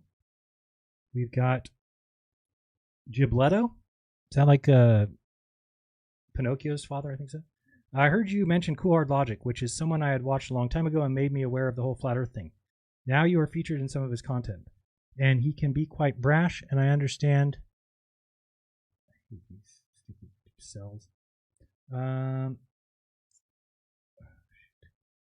Now you're featured in some of his content, and he can be quite brash. I understand now that you wanted things explained to you. Do you think it is worth reviewing the content again? Or now with the mental block on, how would you reevaluate the content, which does go into a lot of depth? I understand the personal attacks might be a heavy bias, but I think from his perspective, Flat Earth was untenable. Yeah, I mean, looking back, that is the case. But when you talk about somebody's belief and call it a blue frisbee and, these things, you can look at any Flat Earther and they'll all admit the same thing, that we detested that guy. So it wasn't, you just don't give it a chance when it comes off derogatory like that.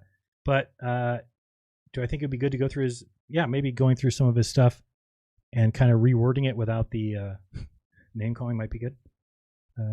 But that is that. All right, I heard you mention this. I wonder if there's a way on an Excel spreadsheet. Can you just highlight and have it come up as a box or something? It's always so hard to read this. All right, Luca. Excuse me. So you a Glober now, right? But you still think space is fake or no? No, I don't think space is fake. I think that they've lied about some stuff in space, but I don't know to what level. But they don't lie about the shape of the Earth. So yes, if you call me a Glober, the Earth is a globe. So I guess I don't like the way people would think of a Glober is not how I think of myself. I just know that the Earth is a sphere. So I guess if that makes me a Glober, then it is. I am one. Let me get rid of that. Let me get rid of that. Let me get rid of this line. Okay, we got the way things are. Says, so no need to test the ball hypothesis anymore. No need to revisit the Twilight Zone. What do you make of Witzett's spreadsheet of impossible radio transmissions? Yeah, I mean, that's it. Okay. So there must be a reason for the impossible radio transmissions, but it can't be that the Earth is flat, right? So if you have a problem like that, and you're like, okay, we're seeing too far, whatever, then if the answer to that is that the Earth is flat, then you should be able to show how the Earth could be flat. So, but the Earth cannot be flat. Not if you look at any observations of the sky. Now, I get it. People they've moved the goalposts to now believe you can't tell the shape of the ground by looking into the sky. But that's just moving the goalposts. That's just changing what evidence we can review and what we can't. And that's just not the way life works. You have to look sometimes at other things that'll give you a better answer. And like I've said a million times, you look at measuring sticks.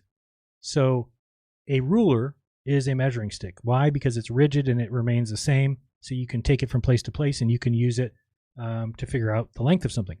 So it's a tool, and the sun can be the same thing. The sun can be used as a tool because the sun is rigid. It doesn't do anything different. Granted, it goes between the tropics. That's not what I'm saying. I'm saying the fact that it does that circle through the tropics does not change. If sometimes the sun went off into La La Land, if some days it took 36 hours to do its circuit and some days it took 25 days to do its circuit, then we wouldn't be able to use it because it's not a measuring stick. It's not rigid. But since the sun does the exact same thing, which is why we have watches and why we have time and why we have dates and calendars, that's all based on the sun because the sun is a known entity. It takes 24 hours to go around, or we spin in 24 hours, whatever way you want to look at it. And once you have that, then you can use it. And we know that the furthest south it goes is the Tropic of Capricorn, which is a fact. There's no questioning that. Nobody can debate that. Yet there's people out there that go around saying it's it's a parent sun. We don't know where it is. It could be apparently over. Nope, it's where it is. That's why there's shadows that come from it. Parent things don't really do a good job of leaving shadows. All right, we've got West Side Girl Reacts. Nice name. In a small music reaction channel, I did a reaction with Will before he went. Now, since you're back, I have a few songs to fit your new views. What? Hold on. I need to upload an image. Final Experiment reacts to songs for a 24-hour sun. What is this? Is there a link or something? I don't know if you gave me a link. I don't see a link. Hold on, let me expand this cell because I can't really tell what it's doing. See if we can figure this out there. Doesn't look like there's anything else in there. Oh wait, I do see a YouTube link. What is going on? Why can't I get to it? Oh, I double click it. Why didn't somebody tell me double click? It opens the cell up. Sweet. Now we never have to worry about that again. All right, we're going to copy this and see what we got here. See if it's anything good. What does she say she does? She reacts? You start my end. Welcome to West Side Girl Reacts. We're doing something. Wait a second. The one thing I didn't expect was a guy. That's West Side Girl Reacts, and it's a guy. All right.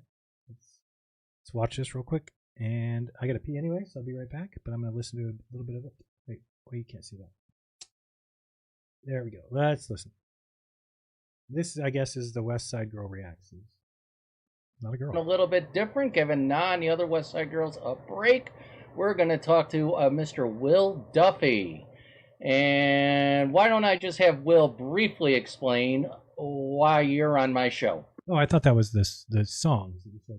So I guess on this channel there's songs.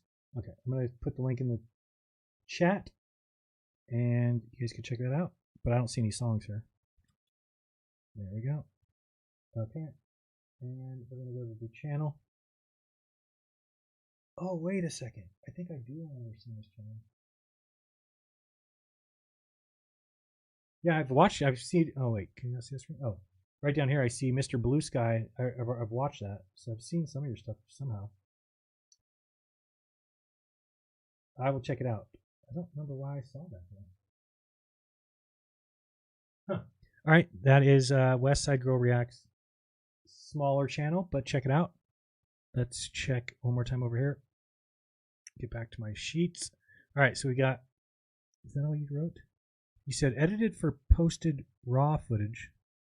Edited from posted raw footage. The final experiment reacts to 24 hours. But I put that link in there. I don't know. I don't see that. That link didn't take me to where you think it did. Edited from posted raw footage. Search this again, just make sure I'm not tripping. You start my end. Welcome to West Side Girl Reacts. We're doing something a little bit different, giving Nah and the other West. Oh, I see. The little cross that points to an empty area in the sky. It's a video from the 80s. So okay, here it is. Here we go.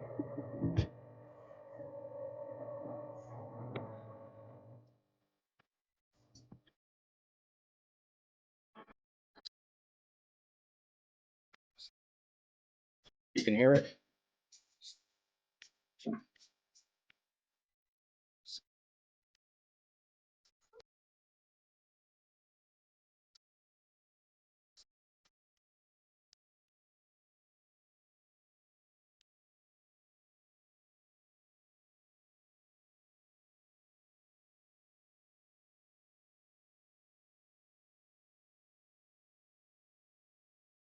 Duffy, wipe the smile off your face.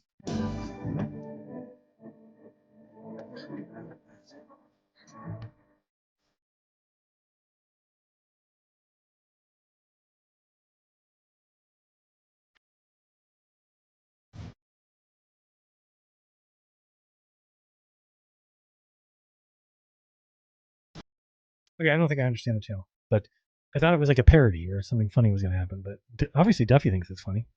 I was sitting over here just with a straight look on my face, like, what is going on? What is this song?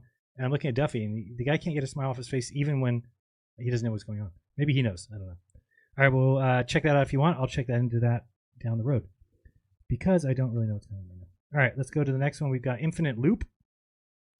Says, not going to lie, kind of surprised and upset you flipped. Was hoping for more cognitive dissonance after your return. Good on you to hold to your morals. You've called Dave Weiss, Mark Sargent, and Z for claiming fake, not important and such. Wait. You have called Dave Weiss, Mark Sargent, and Z for claiming fake, not important and such. I don't think Z claimed fake, if I'm not mistaken of what you're asking, what you're talking about. You have to hold Whitsitt to the wall. Is he lying, grifting, or dumb? As you saw the Flat Earth Roundtable, he claimed it might have not real. Please explain. I left a message for Whitsitt the other night. I mean, it's because I think the guy is honest. I don't want to assign to him those other thoughts. He has his reasons for what he believes in, and he thinks that there's enough wrong with the heliocentric model that there's still a chance it's flat. I disagree, and that's all I can say. But I will not let people lie to other flat earthers. So if he's saying something that I think is a lie, I'll call it out.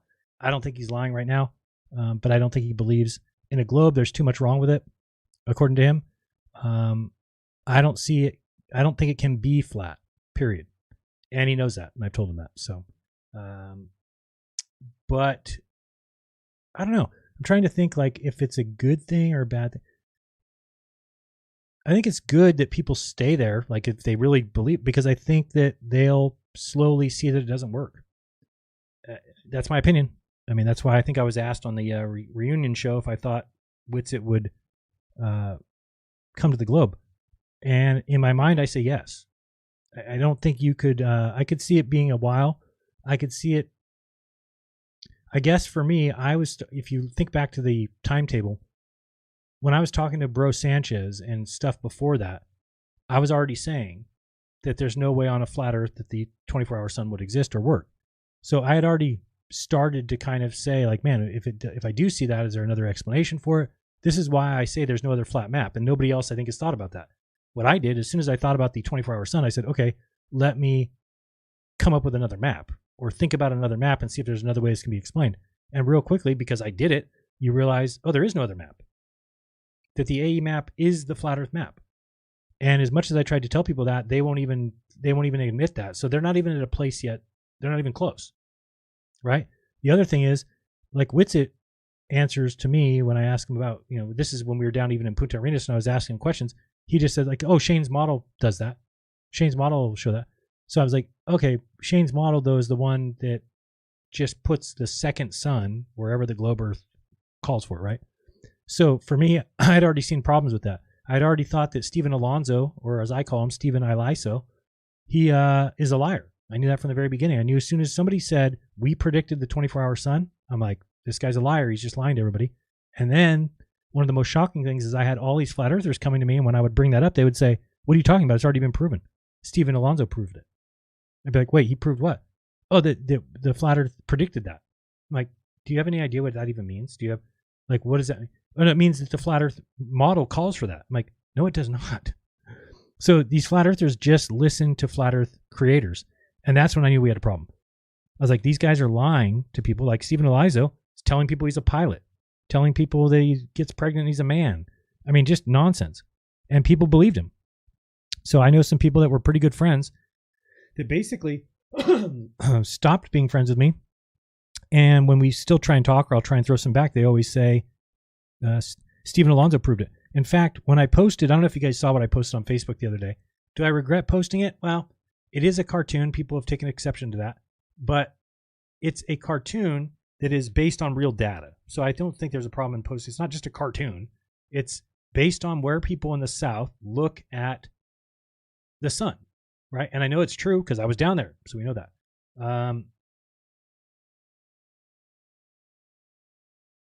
What does this say? Sorry, I was just reading something. So if I go to my page here, I just don't remember how I worded it. What is this? Weird. Okay, so I said, that's weird. All right, here it is. It says, watch this animation that is real data. People in the south looking at the sun, and it's a total mess.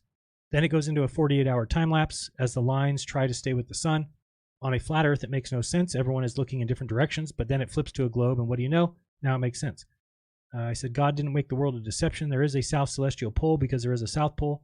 All observations match and are predicted by the globe. Flat Earth can do nothing. It can't predict and it can't explain. So hate me all you want, but I'm the one being honest. Your top flat earthers are lying to you because they tell you what you want to hear. I tell you the truth. Hate me for the truth. It's fine by me. I'm not going to try much longer. I'm trying to help those who can't see, and I'm not going to try much longer. Oh, that's a run-on sentence there. Some don't want to see it. I get that. But if you were a real truther, then you would follow evidence and not your own hopes and wishes. I wanted the earth to be flat. I really did. But evidence shows the earth cannot and will not ever be flat. You don't have to believe me, but one day you'll realize, damn, Jeran was right. And I believe that wholeheartedly. But if you look at all the comments and all the things said after that, you just start to, basically see that it's a little bit scary. It's a little bit like, how do I explain it? People just don't want to look at information like that. So they're going to find some reason why it's a cartoon, right? So then you have to think, okay, so how do you get things across to people so that they don't immediately have that kind of reaction? Because it's a fact. The people looking in the south have to look in every direction. How do you know that? Well, number one, just look at where we were in South America. I'm sorry, in Antarctica, looking south. So the sun is there, but then think about somebody in Australia. The sun is above their heads. Think about somebody in South America. The sun is to their east. So all of a sudden, if you drew lines from every location to the sun, they would be everywhere. And I don't know if you want to see that, I can show you that video. But I think everybody's already seen it. Let me see if we can bring it up like this. Ah, shit, I don't want the sound. Let me move this over here. Can you see that or no? Introducing the Ungun, the non-lethal self. Sorry, I don't know why all of a sudden Rumble decided to play. All right, so you should see now the. You can't see it. Hold on, I'll move it over. There we go. So this is real data. So it's like people, I wish they would recognize that. Let me press play here. So all those locations are people on the Earth, right? So you look at all these green dots, they're people where they live. If this is the flat Earth map, and then it's going to draw lines to the sun, okay? Okay, so this is drawing lines from all those green dots of where they're looking. So this person sees the sun on the back wall. Oops, you can't see my map here. Oops, I was talking. Okay, so you'll see this person sees the sun on their back wall. Well, this person sees it to their south, and this person sees it to their south, and so on and so forth, right? Remember I said somebody in Australia is going to see it straight above their head. Somebody in South America is going to see it to their east, west, whatever. So now if you press play, and you'll notice that now we're going to do a 48-hour time lapse of the sun moving. And this is everybody watching the sun. Okay, so you see the sun going this way, but look at where everybody's looking. So the sun's here, looking. And we know that that's the case because, let me rewind a little bit. As you notice here, I'm just looking at like somebody in Punta. So like here, these people are looking here for the sun. Okay, it's why? Because it's going west towards Australia. But for the back wall, remember the sun is doing that circle around us going this way? Can you see my mouse? Yeah. So this is correct. So this is real data. This is where people see the sun. So there's a problem. On the flat Earth, the sun is everywhere. There's no answer to it. Okay, but when it does, so you see the time there, it's doing the time. So there's no rhyme or reason here. But then when it flips into a globe, all of a sudden you're like, oh, yeah, the Earth's a globe.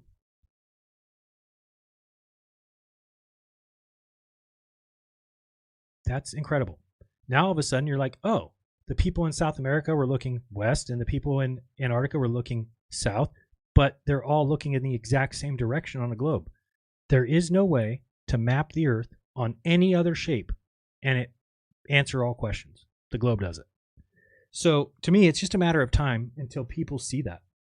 You can only go to the well so many times and no matter how dumb the globe you think it is, no matter how much it doesn't work in your mind, no matter how intuitive or non-intuitive it seems, no matter how much you think water lies level, all those things will be dismissed eventually when you realize that there's only one shape that the Earth can be. I'll just show you something real quick here too, if I can bring this up. I think you got to go to this site. If you don't, oh shit, I always forget now. What is it? Is it? Can't remember the other letter. Something D. What letter do I type in to get there? Oh, come on. AD? No. Come on. Hold on one second. I have a secret code to get somewhere. I can't remember what it is. PD? Andrew Marsh. What is the name of that site? It's not AD? Damn it. Hold on, I'll find it. I gotta go. Oh, wait. Oh, I almost had it. It almost came to me. Just 2 letters. Can't remember. Let me bring this up here and go here. What is the name of that site? I'm gonna feel stupid when I see it. Andrew Doctor. Oh, that's what it is. D N D A. Let me see here. We're just gonna go Earth. Oh, PD. I remember now. PD. There it is. Nope, I lied. What is it? I'll just search on there. It is Earth. RTH. Search. And it is called PD. All right. Didn't I just say that? All right. So this site here is pretty amazing. Okay, this is a globe model for people who tell you the globe has no model. That's what this is. Let me get out of the screen. You can't see very well. Not that one. Let's make this smaller. All right. Go here. So here's what you need to do. If you play with this site enough, you have no choice but to realize you're on a globe. And it's because you know that you can go to SunCalc, and everybody in the world can do this. Meaning, go to SunCalc and check if the sun matches what SunCalc says. Once it does, okay, now you know that there's no way they could be hiding something from you if everything matches this model. Okay, so this is why some people who have been stuck on the fact of, well, the AE map doesn't work, but for, what does that mean? Since 2007, so for 8 years, these people have been lost in space. They think that the Earth is still flat, but they have no way of explaining it. Okay, and that's because you never will. Okay, the Earth is a sphere, and it's because it matches all observations. So let me show you something crazy that there's no way this could be true if the Earth's not a sphere. So daylight hours, by the way, see here it says 12:17. I'm just going to show you. I'm just going to pick a random day. Just go August 31st. There you go. No matter where I put this line, so let's say I move the latitude down to here. Okay, watch how crazy this is. Look at daylight hours. So 12 hours, 30 minutes right there. If I take the longitude line and I move it all the way around, look at the daylight hours. How is that possible? No matter where you go. Let's move latitude way down here to the south. We're way at the bottom of Africa here. Daylight hours, 11:25. Watch me move around the Earth. Here we go as longitude. Look at the daylight hours. Doesn't work unless it's a sphere. And these are facts. These are not arguable. If it is, then show me. Disprove it. Show that SunCalc is wrong. You can't, because it's true. They cannot hide the shape of the Earth to you. Do you understand? It would be impossible. There's too many people on the Earth that can observe the sky. Can't do it. It's not possible. If we go all the way down to, why do I keep doing that? If we go, let me spin the globe back over here. No matter where you go, as long as it's the same day, you're going to, let's go way down here to this latitude or way up here. See the times moving? Look at the daylight hours. It changes from, by the way, this is another crazy thing. Speaking of things that wouldn't work on unless it's a globe, I'm going to December 21st. Okay. And you'll notice if I move this longitude line all the way down to 90, look at the daylight hours, 24, right? And as we move it up all the way on the Earth, look at the daylight hours, 20, 19, 18, 17, 16, 15, 14, 13, 12, 11, 10, 9, in perfect order, all the way to 0. Okay, 6 months later, what do you think? Now we go to June 21st, and it will be the complete opposite of that. I mean, I don't know how many times I could run through this with people until they realize, oh shit, like this should be enough for a flat earther to go, wait a second, if that's true, then the Earth's a sphere. From there, then you need just to go to observe. Call a friend in Japan. Make sure it matches. If it does, you live on a sphere. It's impossible to fake it. You couldn't fake this. Here's a latitude line. Again, we're going to go down. Look at the daylight hours, by the way. We're at 24 hours because we're now at the northern summer. And watch the hours. 20, 19, 16, 15, 14, 13, 12, 11, 10, 9, 8, 7, 6, 5, 4, 3, 2, 0. Now, if you go anywhere on here, Let's go to 1036 and move your line around. It'll stay the same. How could the daylight hours for each location stay the same on a flat Earth? It's not possible. It just isn't possible. So there's enough here on this site. If you play with it, you'll all of a sudden go, and then you can just look at what we did down south. I mean, it's we were here on December 14, 15, 16, somewhere in there. Okay. And then if we take the latitude line down to the south, okay, now you can actually see, let's go over here where we were in Punta. Let's move this back to latitude, negative 57, I think we were at. 57. Come on, there. And then we're going to move longitude around until we get to Punta Arenas. Look at that. All right, so we're right there. 57. Okay, if people remember the video of us in Punta Arenas, which was crazy, is that the sun went super high in the sky and then set for just a little bit. I don't like that you can't turn this the way you want to. Okay, so right there, I'm going to go to time now and you'll see. So we saw the sun rise here south of, right? This is south of west, south of east. It rises, it goes very high in the sky in your north, and then sets very south of west. That right there debunks in every way the flat Earth map. Now, as it kept going, when it gets here and it's midnight, okay, sorry, I thought we were in Antarctica. So it sets. So we saw this, and we saw the way the sun's going. If you can kind of picture, we're over in Punta, so we're looking, and the sun's going, and then when the sun's here, we still see it. We saw the sun to our south. We saw it all the way till it rose over here. So we're like, all right, then that means it has to be a reflection off the dome and some sort of a coffee cup caustic. It's the only way it'll work. And then we knew, but flying down there, so watch what happens when we fly down there. Remember, we left about 11. Okay, so the sun was maybe in this area. We get in the plane, we fly south, going here. Now watch what happens. As we flew south, okay, remember the sun's going to progress a little bit. That's about Union Glacier right there at negative 79. There. As we went south, then you see as the day went on, because again, the flight took 4 hours, when we landed, the sun was about here in the west. Okay, so then we continue watching it, and it goes around the Earth and just continues to go around. It never sets. Then it hit me. Oh, man. See that red circle, the orange circle? You're like, oh, it makes sense now. The whole world makes sense.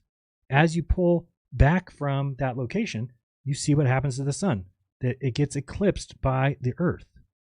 The reason we don't see the sun all day like we do at the North and South Pole is because it gets eclipsed by the Earth. The Earth causes the sun to set. So then you're like, oh, shit, now I get it.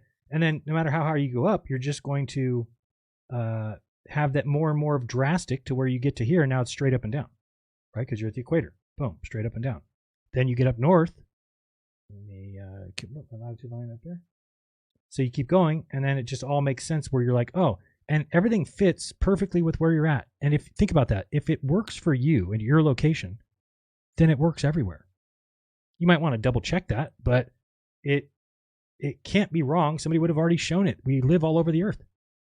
So I started thinking, well, wait, what if nobody lives up here and nobody lives down here? Then could they fake it? And the answer is no. How could the sky work perfectly? This is what another people said, like, you didn't go to Union Glacier. I'm like, what do you mean? How could you have gone somewhere else? The sun had to do exactly what we saw it do. And that's what it calls for at that location. So it's not like they have a random pole in the ground like Nathan Thompson thinks or Dave Weiss thinks. They can't lie to you. No, Nathan Thompson and Dave Weiss certainly can. But I'm talking about those in charge of the world. It would be impossible. In order to lie about the shape of the Earth, you would have to never allow people to look in the sky because it wouldn't match. Imagine if you lived on a flat Earth and the sun went around the top of you like we thought on the flat Earth. Well, if you moved people to a sphere in their heads, say, now you live on this sphere, we mapped it for you. Look at GPS tells you where you're at. Yeah, as soon as you look into the sky, the sun cannot do the same thing it did on a flat Earth. The observations wouldn't match. We would say, clearly I don't live there. And that's what I was trying to get at. When you have something rigid like the sun, okay, and let me just show you one thing because it's easier, and then we'll be done with that, and then I'll kind of round it up. But let me show you this. Oh, we got to do a couple more things. We're not ready to round it out yet. Don't go anywhere. Okay, I'm going to close this, but I'm going to bring up Google Earth because this is the point that you need to start to let settle in. And again, I know I keep saying go to South America. You can go to Australia. You can go to South Africa. Have Keith Flatzoid, have him say, hey, can you go film the sunset tomorrow? just film the sunset. And he'll be like, sure, I'll film the sunset. Because no matter where you're at in the South, okay, so let's just go down here to start South America.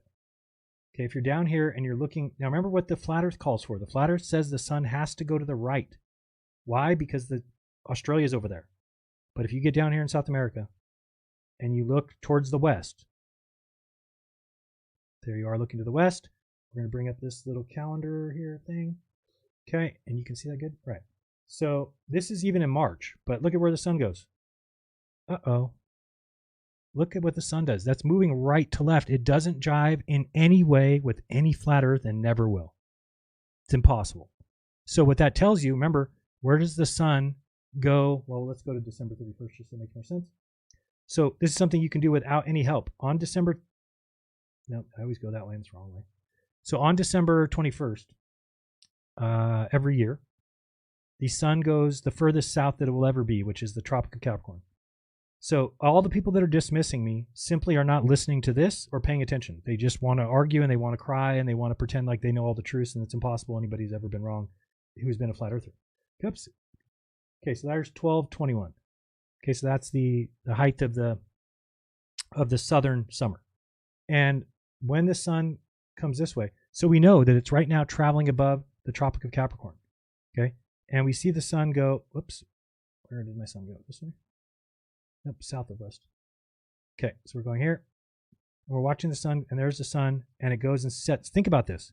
You're in South America, and look where the sun sets. This is what we saw from Punta. The sun barely goes under the earth. I mean, it barely goes away. You turn this way, that's what we saw. We were looking south. You can go watch my video of us in Punta. We saw the light from the sun still there. It was 1:30 in the morning. And then it came around, and then before you know it, it's 4:30 or 5 in the morning, and it's rising right here. So right away you go, uh-oh, how does that work on a flat earth? Remember, on a flat earth, the sun that just did that, it went above Australia.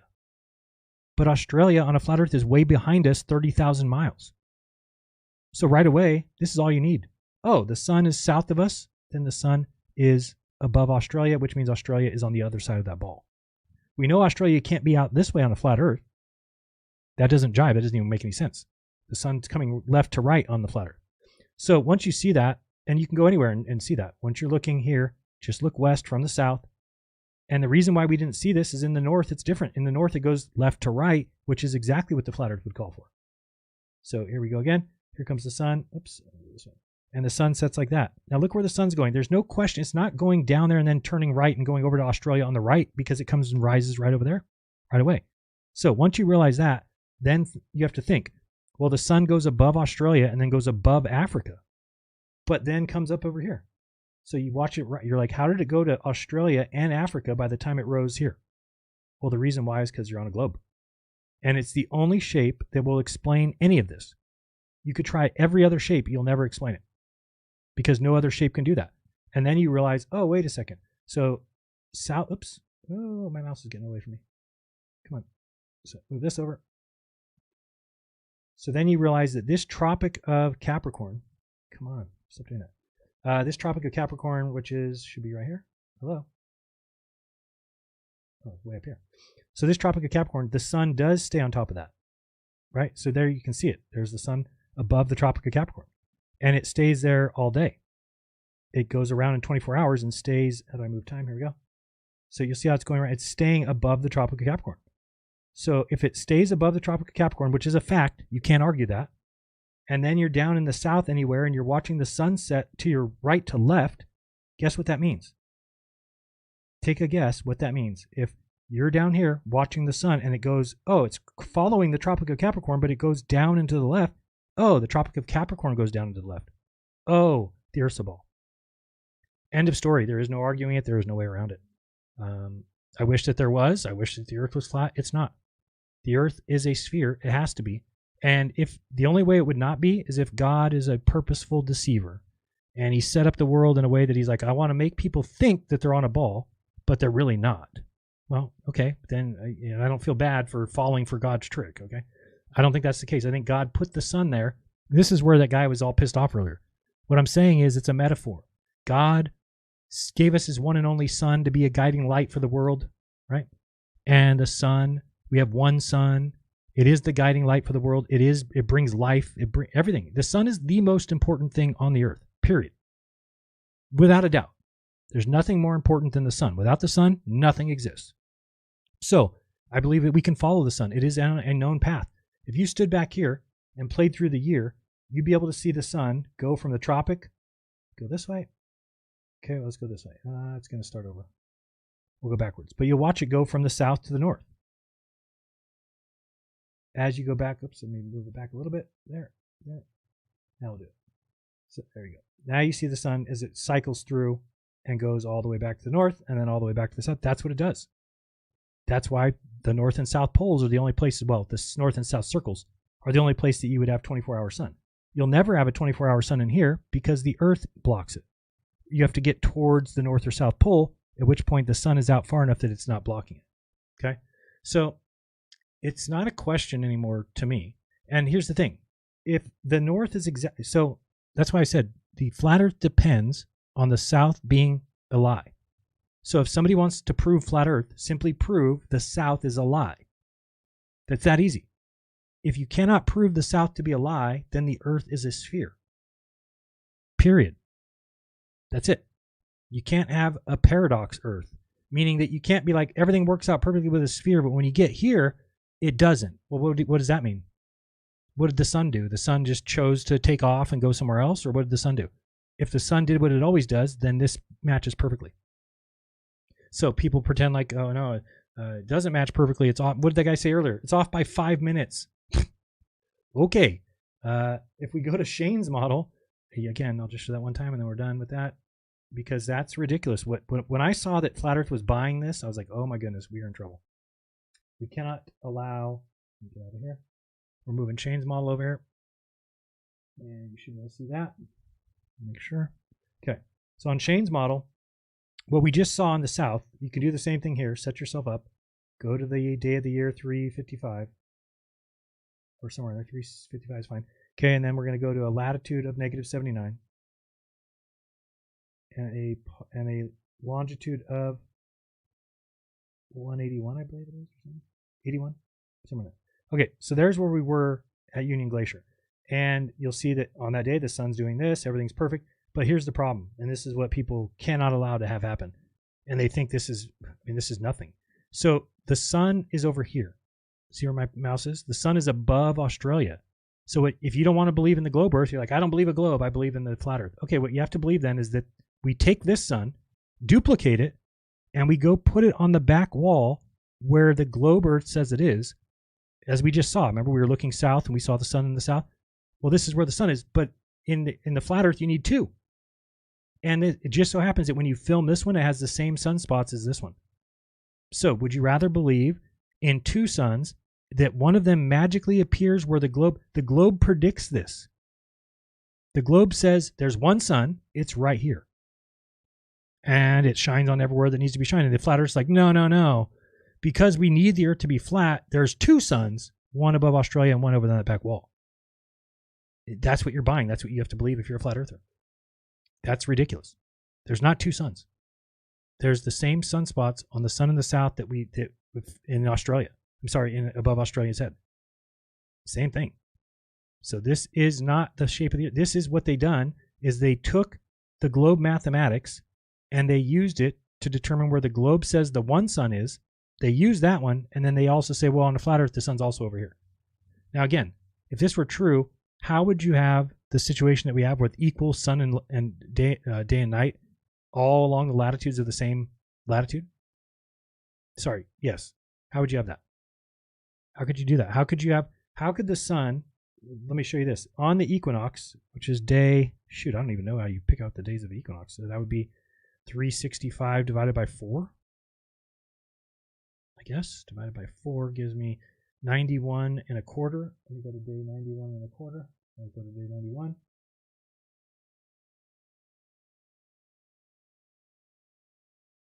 That's 90. Oh, you put a number in there? Nice. Okay, so that's the equinox day, 91. And if we now move the time around, okay, so look at the sun's doing this circle for people in the Earth, okay, going around, but it rises and sets at 90 and 270 for everybody on the Earth. So if we take a position of, let's say here, okay, and you go, let's go to latitude. Okay, so as we move it, you'll see where the sun rises and sets. See how it stays the same at the 9270? But that's not at all work with this. Look where the sun is. So this is what Dave McKeegan was saying with the equatorial mount, is that you just point, this thing will follow the sun exactly, and look how it rises and sets. So that's crazy. That's if we go to here at the equator, and now you look at the sun go up and down. See that? Up and down, straight up at its peak and then down. But look where it's going. So you have this sun coming down, but the sun is over here. But it's still going to set for this person in their direct west. The sun's over here. So quickly you just realize that the flat earth is untenable. It's impossible.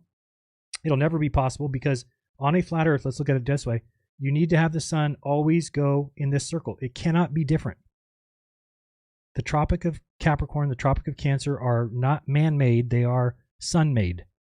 They cannot, the sun doesn't go further, it doesn't go outside that track. Therefore, we know that the sun does this in 24 hours. Therefore, it's a measuring stick. They could give you any map and you'd have to look at it and say, does the sun match this? Nope, it's not a real map. We don't live here. Now, they might have to invent two suns or something to explain it, but there is a model that explains where the sun will be, what the sun is doing with one sun every day, every year, for all eternity, and that's the globe. How can you deny that? How can I turn my back on evidence and just say, well, you know, the evidence says, but I don't believe it? Well, I mean, look at the sun. As the sun comes around, like, why wouldn't you see both suns? Here comes the sun. It's right above my head. I don't see two suns. I see one sun. But this sun peels off. Look at it going to the west. But this sun goes straight in my view. Well, how come I don't see two suns right here? How would it be possible that I don't see both of these suns? You want to see even worse? I'll give one more thing and we're done. Stars. We're going to take this guy out to the... stop. Okay, we're going to take this guy out to the south. We're going to go to day of the year. Doesn't matter. Let's go latitude out here. Okay. These are the stars. See these red stars right here? These are called circumpolar stars. What that means is as the day goes on, the stars simply rotate around the south celestial pole. Okay, but now ask yourself, where do these red stars come from? Well, the red stars are supposedly on a flat earth the southern stars, these ones out here. Not all the red ones. I mean, yes, the entire group is out here, but all the southern stars are out here. So now imagine, as the stars go around, let's take a look at this star right here. Watch this star with me. This star right here, okay, you can see we're about like 10 o'clock, second star in. So as it's going around, you'd have to lose sight of it at some point, right? It's too far. But no. It's going around the south celestial pole. So when the star gets over here, now we're looking at this star, they see it on the south celestial pole around it, and it never changes, doesn't rise or set. How is that possible? And we tell them they can't see Polaris because it's too far. You can't see Polaris because it's too far, but you can see this star because magic. Do you think that because magic is a good reason? I don't. Enrique. It took a little time. I would have liked it a little bit faster, but it's all right. We'll get it eventually. All right, let me go check, finish up with this list. Then we got super chats. I think somebody just popped in, but I have to put the clock back on. New Moon. What's up, New Moon? New Moon, going once. New Moon, are you there? New Moon, why did you jump in there and screw this all up? Would have been nice if you were there. New Moon. Later. Okay, no New Moon, I lied. All right, we've got this list. See, there's two more, I think, if I wasn't mistaken. So we had Infinite Loop, blah, blah, blah, Flat Earth Roundtable. He claimed it might not be real. Yeah, I mean, I questioned him. I mean, to each their own. I don't think he's lying. He says that he doesn't see it the way I did. So I don't know. Anonymous says, I support and commend anyone. Sorry. Let me double click it and learn how to do this. I support and commend anyone who questions these things. If everyone examined COVID claims half as much as the flat earthers, we would never have had lockdowns, vax mandates, etc. If Fauci et al. had to prove visually the virus species? It's a good question. Even if you're wrong, however, a good dose of humility is usually a good idea. I don't think it hurts. And to find out that you could be so drastically wrong is a good thing. It's actually humbling, and you no longer think that you're the end-all be-all. But when he asked me if I felt stupid, I feel stupid because what I just showed you on the globe, I could have figured out at any point if I just would have allowed myself to go, could I be wrong? Could it be that the Earth is a sphere and I'm just again, they can lie to us about a lot of things, and I think that they lie about anything that they can. They cannot lie to you about the shape of the Earth. That's the truth. It's impossible. How would you lie to somebody about it? It would mean that the observations have to match where they say you live. So how would that happen? How could you? You'd have to create a world that the observations match what it was originally. Like if you lived on a flat Earth, well, that's not the case. There's no part of the Earth that we watch the sunset and we go, okay, because here's the thing flat earthers will tell you. Oh, they reverse engineered the sky. They looked at the sky's a sphere, so they made the Earth a sphere. That's not possible. If that's the case, then just map the Earth. What's hard about mapping the Earth? The problem is it doesn't work. Just map the Earth, draw the Earth out. The problem is the only thing you can draw the Earth out as is an AE map. Because the continents have to be where the continents are. The sun has to do what the sun does. Therefore, the only map of a flat Earth is the AE map. Therefore, the Earth cannot be flat. That's thinking logically. Nothing more than that. Let's go and check super chats. Okay, let's see here. Thank you very much to those who supported. Holy shit. Charlie, I just saw $200. What the hell's going on? All right, we've got, is this coming up on screen? Yeah, let's move them up though. You can, I'll put you in this box. All right, we've got Ruka. Is that how you pronounce it? Ruka? That's gonna throw me. It has been quite some time since I ordered the USB stick with all the Antarctica footage from you. Are you currently working on it? All those have been sent out. So everyone, I've not heard anybody say they didn't get it. So I will look into you. Luca. Why does the name sound familiar though? Let me just check something real quick. I'm just gonna do this real quick. I just want to see if I've got a tracking number for you. I think that we do. New Moon, you struck out already. I'll bring you on for a second while I look for this. New Moon in the house, everybody. New Moon. Hello, now can you hear me? Can hear you now, yes. I'm starting your clock. Go ahead. Okay, so like I'm still a flat earther because like always it was just like a deception for me, the globe earth model and everything. And it works because it's a kind of a deception. When humans try to know the shape of the earth, they will end up knowing that the earth could be a globe because of the coordinate system and all the things. Like it's just false. It's just false. What you said is false. What do you mean? Wait, like we was calling it a deception. Hold on. You said it has something to do with the coordinate system. How is the coordinate system going to fix the observations in the sky?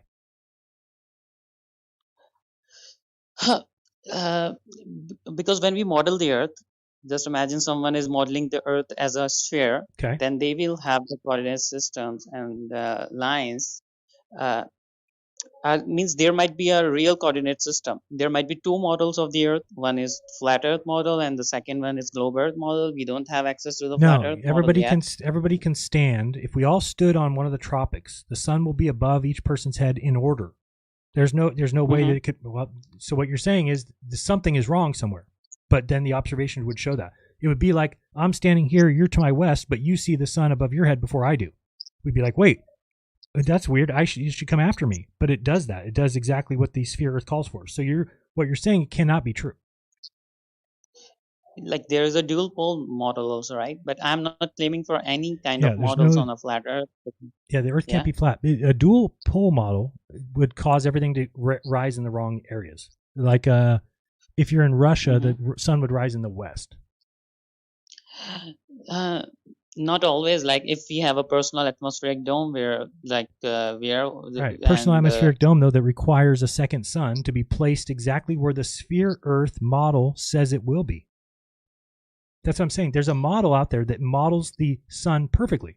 You're saying no, it's a deception because it's really a flat Earth, and then they used a coordinate system to change. They can't change where the sun is,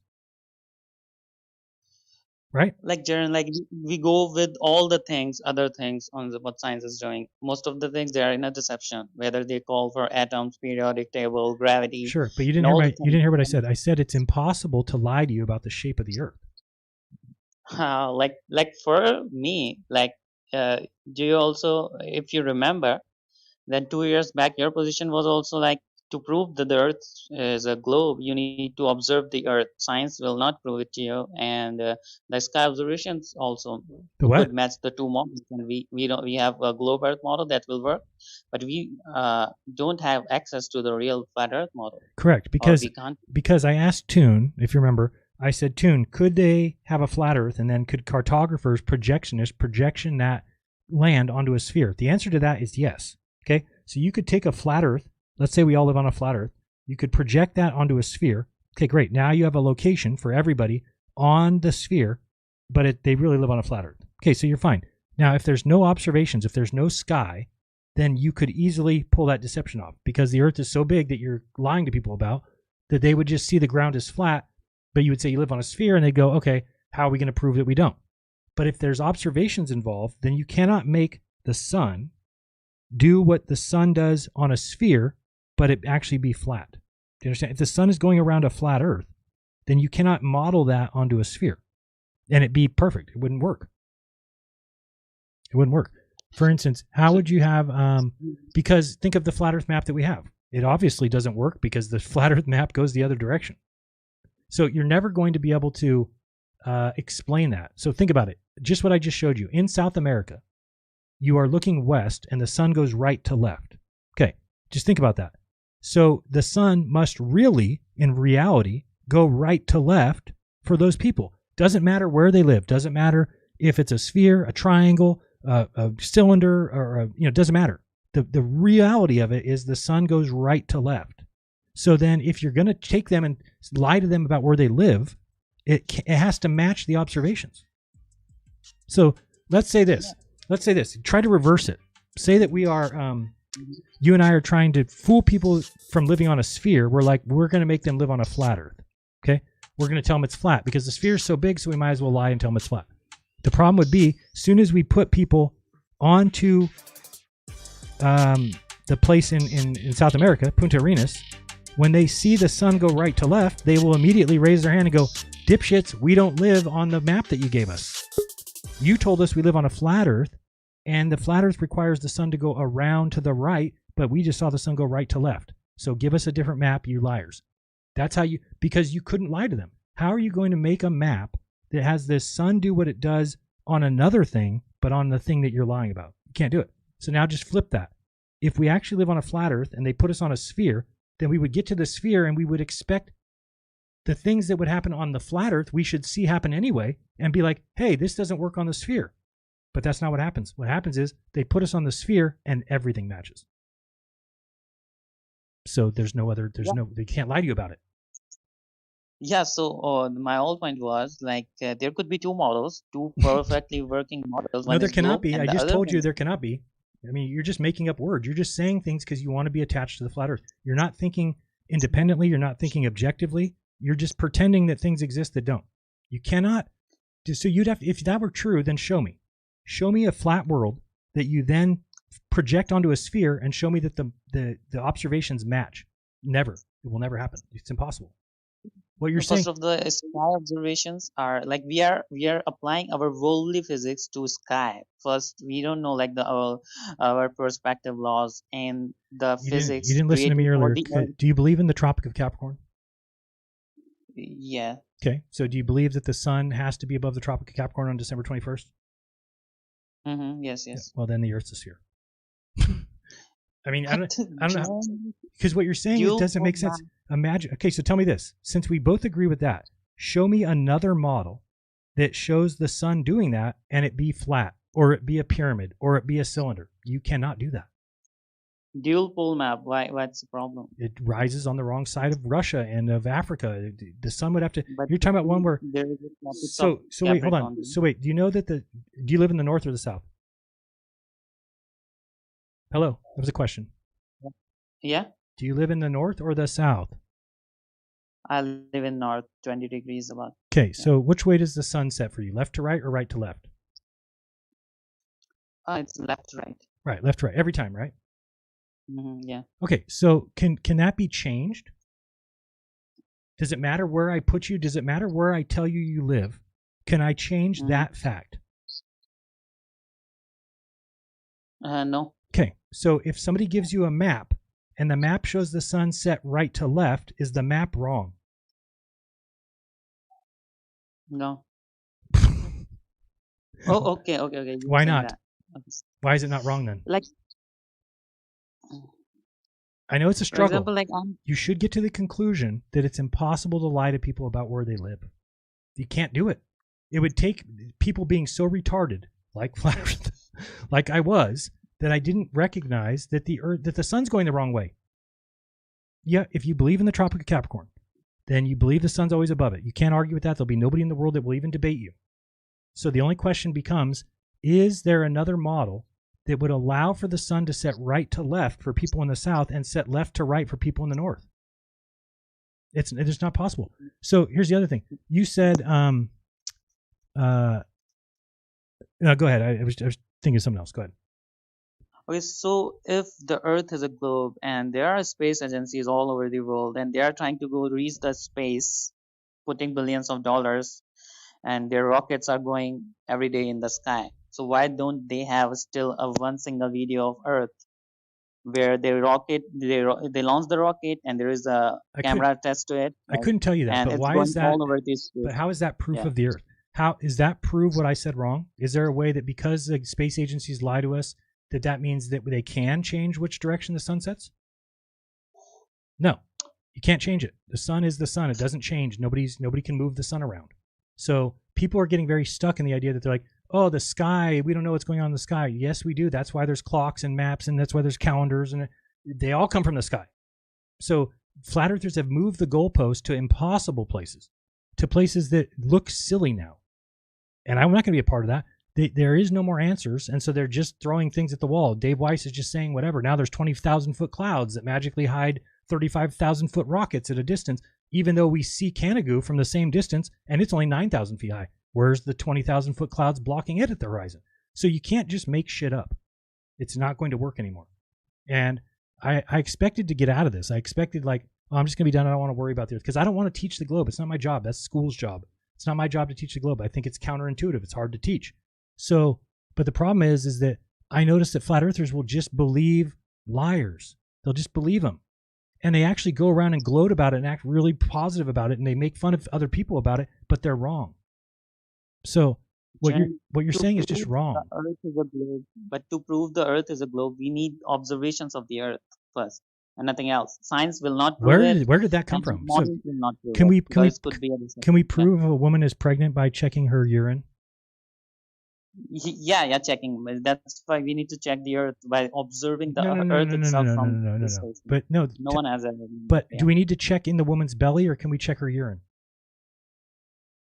Both. What? Means both, probably. My question to you is that is there some evidence that isn't the direct thing that you're looking for? Can't you look at evidence and then it help you decide something? Yeah, but one evidence can support multiple ideas. It doesn't support multiple ideas. About the sun. But the sun goes the wrong way. The sun is the wrong direction. Not to mention, there is no way a 24-hour sun could happen on the flat Earth. There is no way that there's a south pole. There is no way there's a south celestial pole. The stars go around the opposite direction in the south. How would they do that? Yeah, because humans are not accessible. They are not allowed to know these kind of stuffs. Like that's why if they are trying you're in another world. You're losing your mind.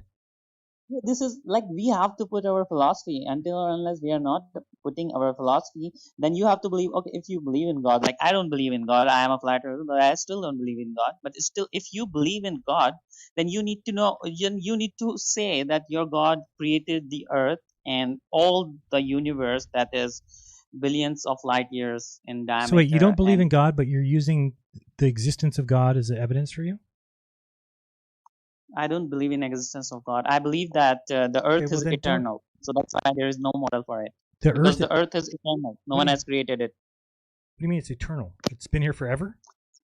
Yeah, forever. No one has ever created it. Yeah. So where'd it come from? Like where God come from? God is eternal. That same way the earth is eternal. I There's think no God God. comes from outside of time, so it's a different story. Can't really just say where did God come from because we don't understand what happens outside of time. But in order for something to take place, like a birth, a death, or something, it has to take place in time. So he created a place in time so that we could say, when was the earth created? When did this happen? When did that happen? Because other than that, outside of time, there is no when did this happen. And outside of time, there isn't even who did this happen to or where did it take place, because none of those things exist. So if God was a spirit of some type or a entity of some type, but that we don't know, I can't explain that to you because I don't know what happens outside of time. Meaning maybe there's something we just don't understand as far as the way that those souls would interact, or maybe they don't interact. I don't know. But you can tell that the world was created in time. So, I mean, that's the only way things can happen. Now we know where it happened, who it happened to, what time it happened, those kind of things. If that makes sense. Sorry, I'm looking at this. I got distracted and I didn't pull this up. I'm actually selecting all the buses, and the thing says to select the boats. So that's probably why I'm not letting you let in. I just wanted to check for this traffic number on Luca. All right, you have 2 minutes, or 1 minute, because I got people behind you. Go. Okay, so for me is like you're talking about God. So yeah, there are two options if we wanna show how everything works. So you believe in God, and you can explain that by saying that God created everything, including Earth and the universe. So you believe in creation. Okay, it's okay. But if someone is not believing in creation, then Earth could not be a shaped thing, because Earth is not existing in some kind of space or something. So if I'm not believing in creation, like no one has ever created anything. Okay, like so it's we eternal. can manipulate the things. Yeah, so it's eternal, so it's for existing forever, and it doesn't have any kind of dimensions, so no way it can have any shape. The Earth? So it's yeah, You eternal. said you're a flat earther. Yeah, flat earther, but the Earth is not created as a flat or something. It's here and horizontally. Yeah. Do you understand that your conceptions, your mind is a little bit backwards? Like it doesn't jive. That doesn't jive to say that the Earth doesn't have a shape, but it's flat.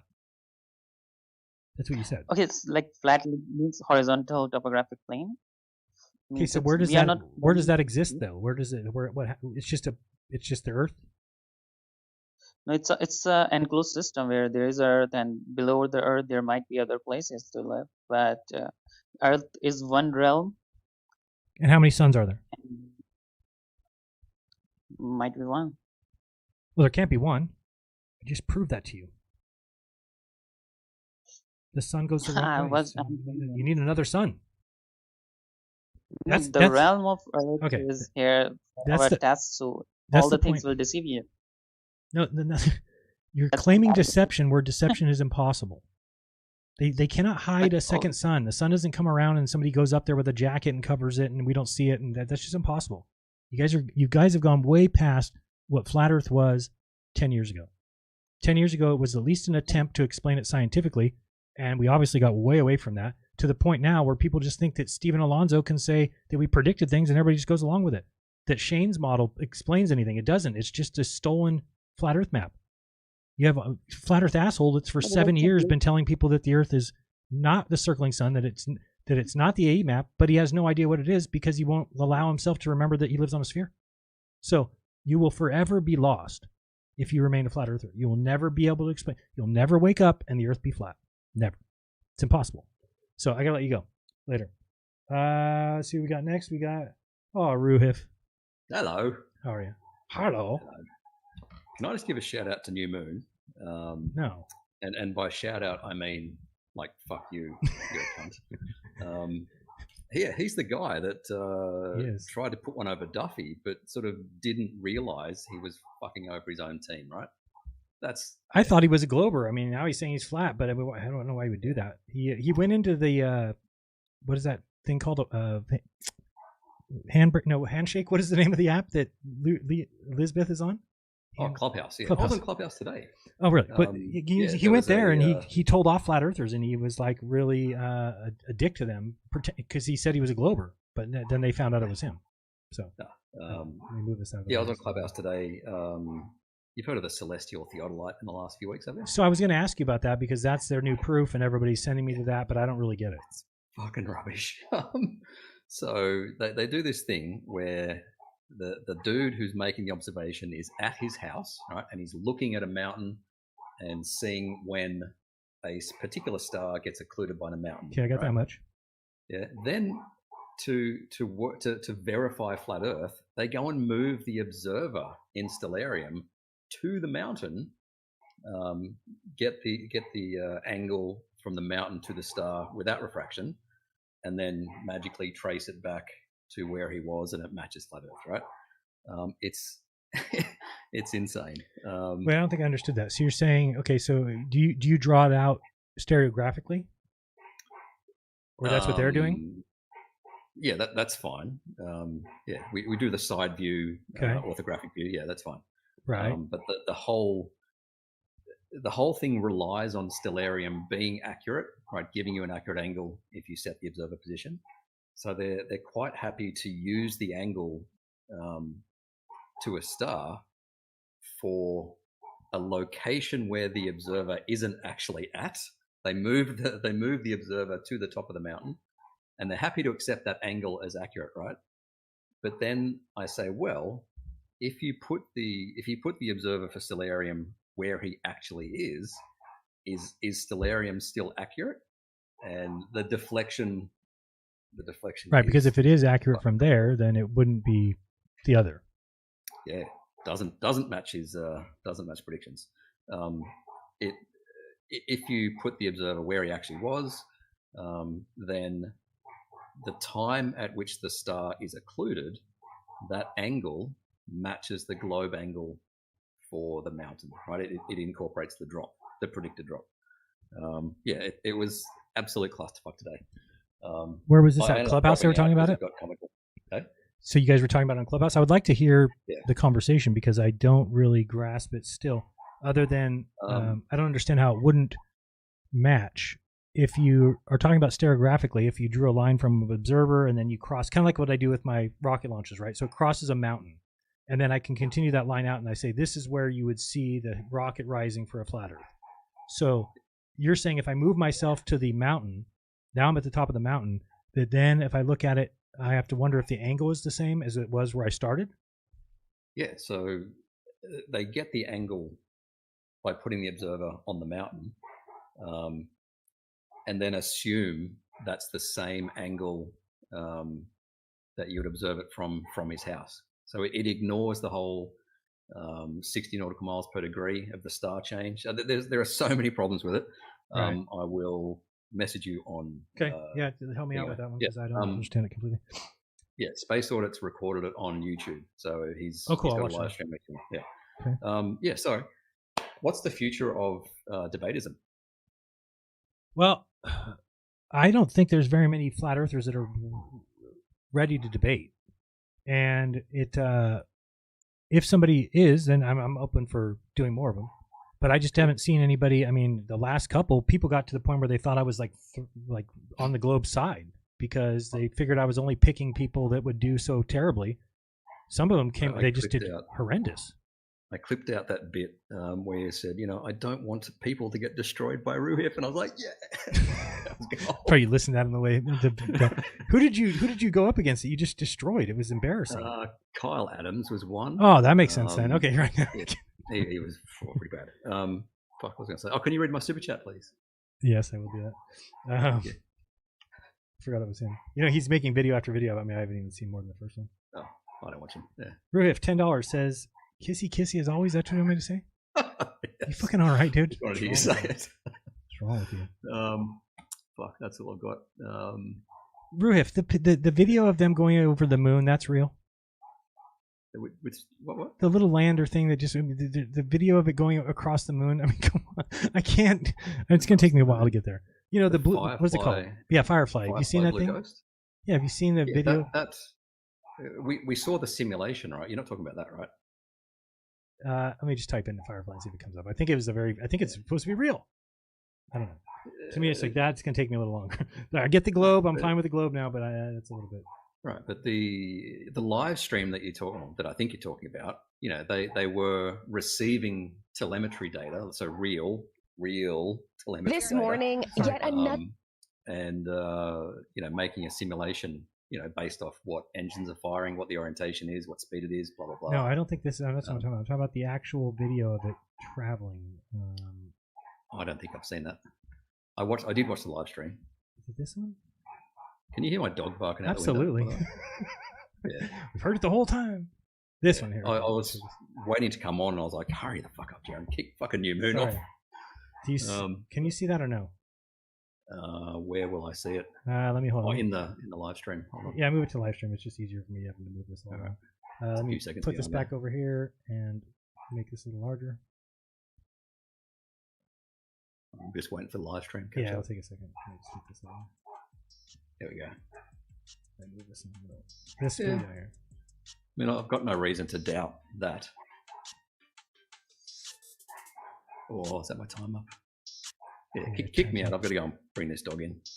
Yes. I can't do it. All right, later. Fine. All right. See you. So we're just not there yet for me. I just can't. I mean, what? Where is that video? Look at. I mean, what? It says. It says.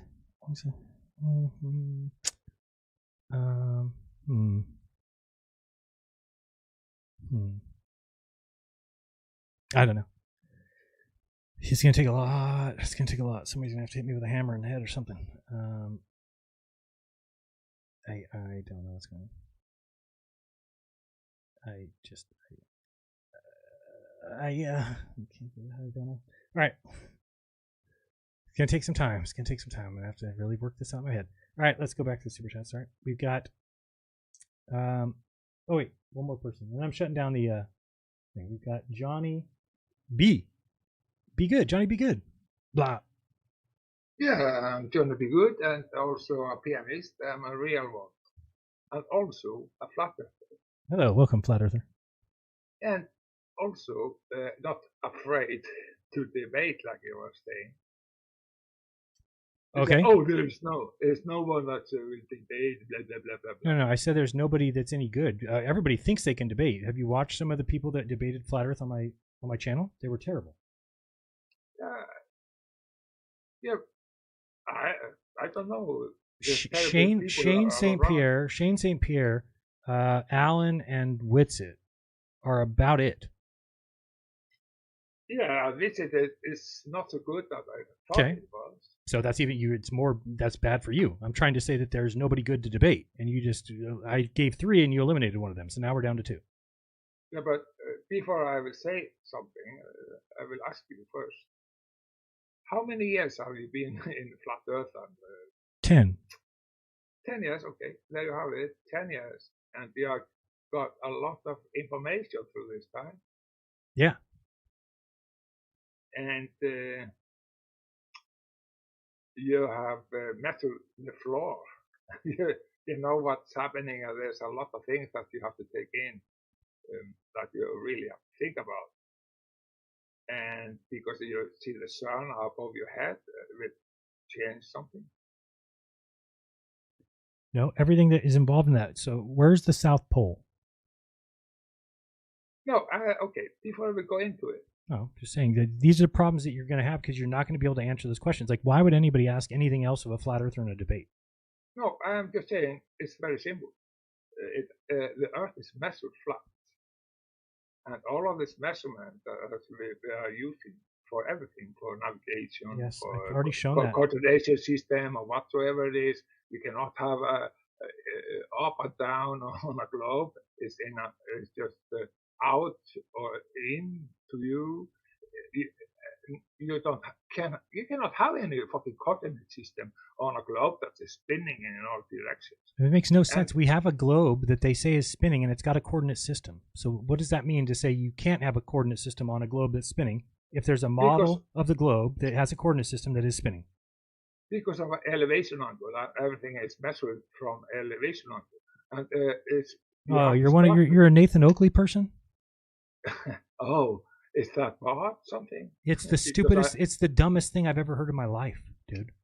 What's the dumbest? Okay. You can't get an angle to a star from a curved baseline. Is the dumbest thing any human being's ever said. Okay.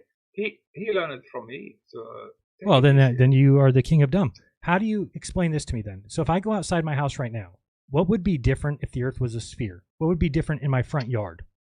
Okay, first of all. No. Can I ask you a question? If I'm asking you a question, you should. Why are you talking all the time? I am trying. Because to I'm asking you a question, you should have to answer it. Because you're afraid now, and you're. I'm not afraid. I want you to answer a question. One question. Yeah, but I'm not able to do it because. I thought you're ready to debate. You want to debate people, but you won't even answer one question. Go ahead. You're a small dog.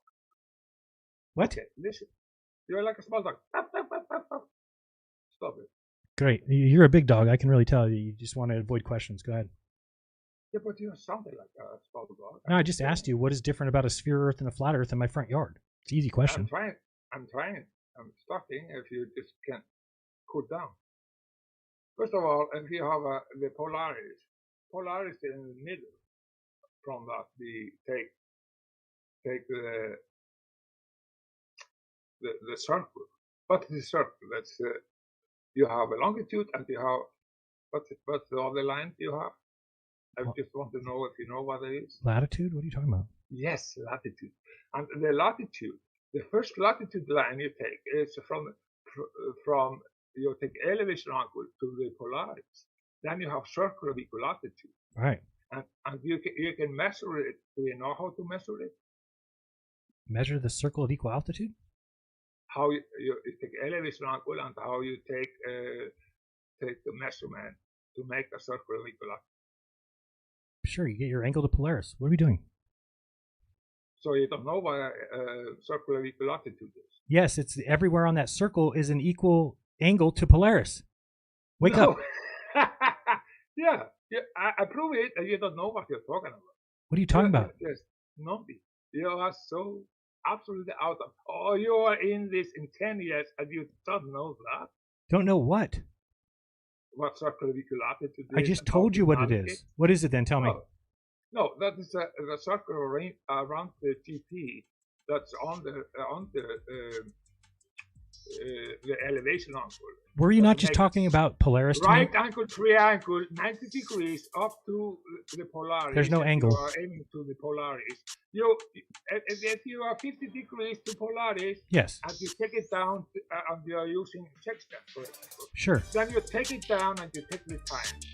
Yes, I'm saying. But yeah, how do you calculate that? I will tell you because I know you don't know it. 50 from 90, then you have 40. And then 40 times 60, 2,400. Then you have a circle of equal altitude around the GP, right. Of circle of equal altitude around it. Yes. That's the first circle. Then you can go next step. That will give you the latitude lines, and that's a circle. That's why I said the latitude lines. Do you know why we are talking about Polaris? Because the star is not moving.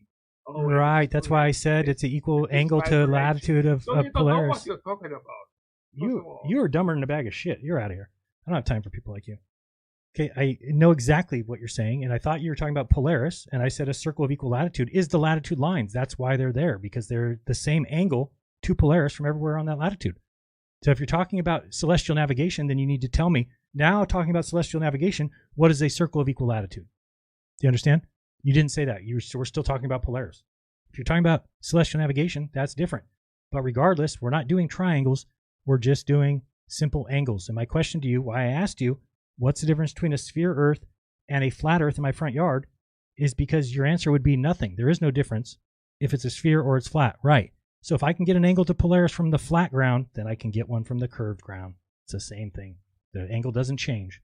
It's just, this is why that show is a scammer show, is because they'll never admit that they've been wrong. They can't be wrong. It's impossible. It's the flat Earth debates. They can't be wrong. They're always right. So they can just keep saying the same tired, old, expired, debunked bullshit, and they trap people like you. So I don't know what to tell you. I don't know what to tell you. Let me go back over here. But you guys just need to wake up. It's like I don't even know what you would call that. It's like a cognitive trap. where you just keep saying the same thing and it sounds so freaking dumb to everybody who's got a brain. The only people who are in line with that. Why do you think Nathan's show doesn't gain any viewers? What do you think it's been stuck at the same number forever? Why do you think that is? Okay, let's see here. You shouldn't believe liars. That's the thing. All right, so we got. See here, it's been okay. This one. Oh wait, Luca. Sorry, I almost forgot. Luca, let me check real quick. I was on that page, and I went away, and I gotta go back. Let's see here. Somehow I hit create. I just want to see what's going on with Luca. Make sure that that's not something. Okay, we're going to donation campaigns, and this one, Experience Antarctica, view, and how did I do that to the dashboard? Donations, manage. Okay, let me check, make sure I got you. I thought you were you the one that no, maybe not. Donors. LUKA.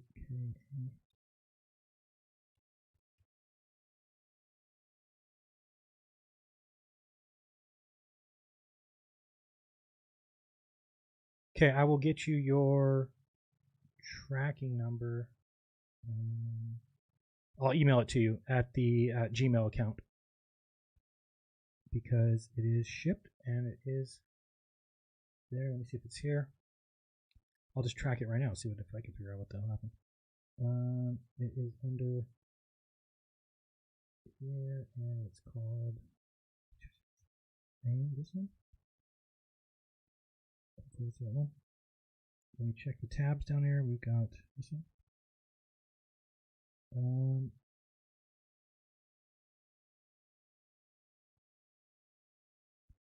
Let me see here. This is 16.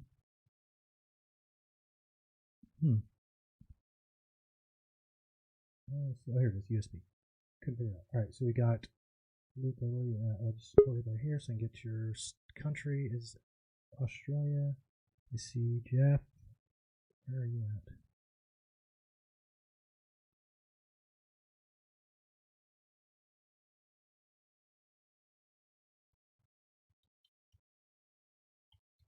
All right, oh, here you are. And this tracking number is this one.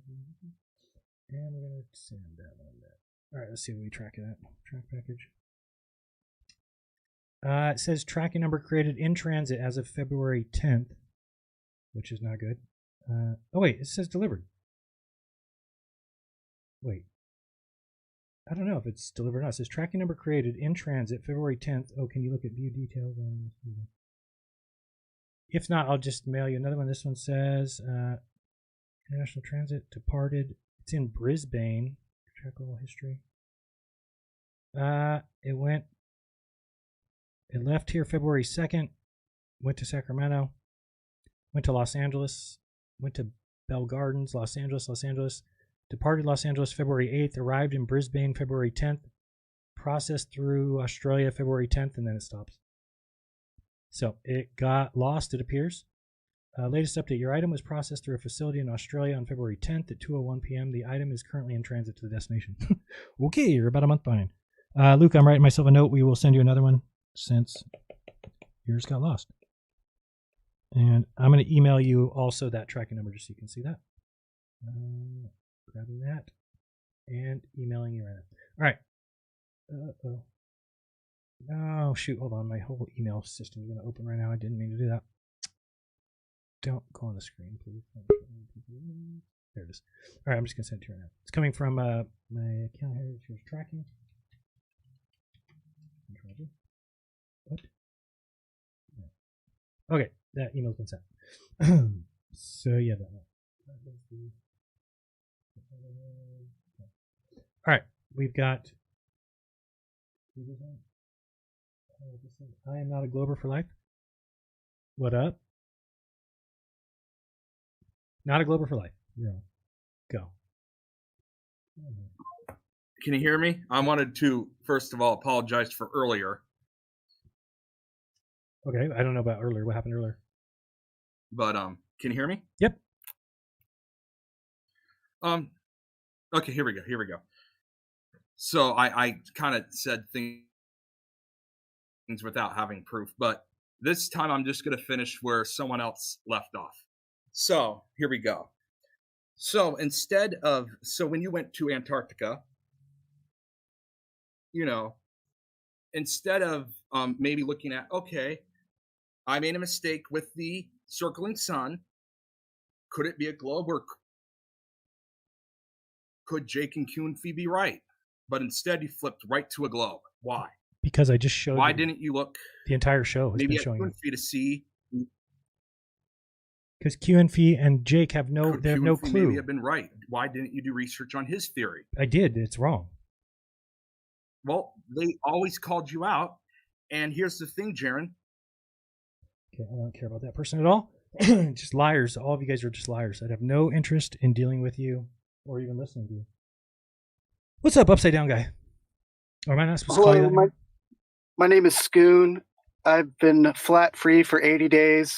How does it feel? Good. Thank you. Why don't you believe in Q&Fe's model? Why don't you believe in Jake's model? I was flat for 5 years. Why didn't you look at it? I don't know their model. Well, it's the globe. I don't know what their model. It's the globe set on a flat map. Because didn't you know you can't disprove sun calc, so therefore the Earth's flat? Oh, I think you cost Jake some money. I think he might sue you. Yeah, go ahead, have fun. If he can find $2 to rub together, he might get a lawyer. I think you should be able to look around and find it. It's in that closet. It's not very hard to. And then, how is he still a flat earther? If he that's what I debunked the AE map. That's what I said. So for 7 years, he's just been wandering aimlessly through calling football games fake, and the magnetic field goal poles. That they obviously don't tell the people in the audience to not wear gold jewelry because it would suck it right off their neck. But they just the fake plays, every player's in on it. Yeah, of course. Everyone. You know who that's from? Anybody who's never played sports. That's who those people are. He could have been a jockey, probably. Yeah, that's true. Like a horse racer, whatever. He might have been able to ride greyhounds. He might be too short. I think you have to be a certain height to be a jockey. But yeah, people saying that the sun doesn't prove it. Well, you could prove it by cartography. There's no way you could map the flat map, correct, or people calling it flat, to a 1-to-1 scale on a flat piece of paper. And if it was flat, then you would be able to map it, and you wouldn't need distortions and all these projections. But even if you did map it on the ground, it's still not going to match the sky. But I agree with you. What, if it was flat? Yeah, if it's flat, it's not going to match the sky that we see. Regardless of if you were able to map it flat, I mean, it's not flat, so you're not going to be able to do that. Even 20 miles, you can't do it. Yeah, I'm saying, you're talking about the circling sun or whatever. It's not going to match the sun. Yes, again, if you want to get rid of the sun, because these guys all say you can't use the sun, then just totally get rid of it, and you just start anywhere. Just start on the coastline anywhere, and just start mapping it out. You could take screenshots from Google, zoom all the way in and take screenshots, and try to piece them together, and you'll quickly see that they won't keep adding up if it does not work. You'll need to distort it. So and then that Sean guy, I tuned into Strange World last night or 2 nights ago, just to see if they were doing call-ins. Who's Sean? And of course they're not. Is our St. Pierre dude? Was that him? This George St. Pierre? I don't know the guy. Oh, Shane St. Pierre. And they didn't have call-ins, of course, because I wanted to ask Liz a couple questions. But I was just zooming in, and they were just shaking their head, nodding, and you couldn't understand anything that he was saying. The guy was talking so fast to where they were all just sitting there nodding their head, and I skipped ahead. We take the angle, we do this, we move it around with the haversign. They use a haversign, but and then the magnetic in the waves, and then they're just nodding, oh, okay, this guy's smart and knows what he's talking about. And even at the end, when I skipped towards it, just to see if what they would say at the very end, and that DJ Curious is I didn't know half of what you were saying, but it just felt right or something like that. I was oh my god, it felt right though. Yeah, it felt I guess I was in that boat too, because Austin sounded smart to me for the most part, and you're like, okay, some people are actually somewhat smart and can debate this. Right. I've actually said that before. I don't know. I think he gets mad when I say it, but I do think it's happened where there's something called the Austin effect, to where flat earthers just got so confident because Austin was so good at debating that they're like, oh, he gets it, so it must be right. And so I don't even need to learn anymore. Just let, this guy debate it and he knows it. Now I can go run around and yell at Globers all day. Yeah. Well, I don't know. I kind of flipped on Austin whenever he debated Professor Dave, and I think I called in like that week or something, but I felt he lost the debate. Like he didn't bring any evidence, and I think Professor Dave schooled him. To where it was embarrassing. I'd have to watch it again. I don't know. Yeah, because he wants to, like, if anyone that stupid big tech guy, fuck that guy, unless he apologizes. He was like on a show just earlier this week. He called in, and he was like, he snuck like he didn't know any of the talking points about flat Earth, and he wanted to try to debate the host. And he's like, what's your reasons so you're a flat earther? And they said, oh, we see too far and water finds its level. And that's just like a played out talking point that's been debated over and over. But yeah, he said like you were like a piece of shit. So fuck that guy. He came on the show tonight. Yeah, I saw. I didn't hear what he said. Did he apologize or say? I don't think he had a reason to, because I didn't know he did that. I didn't know he said that. So it would have been weird if he did.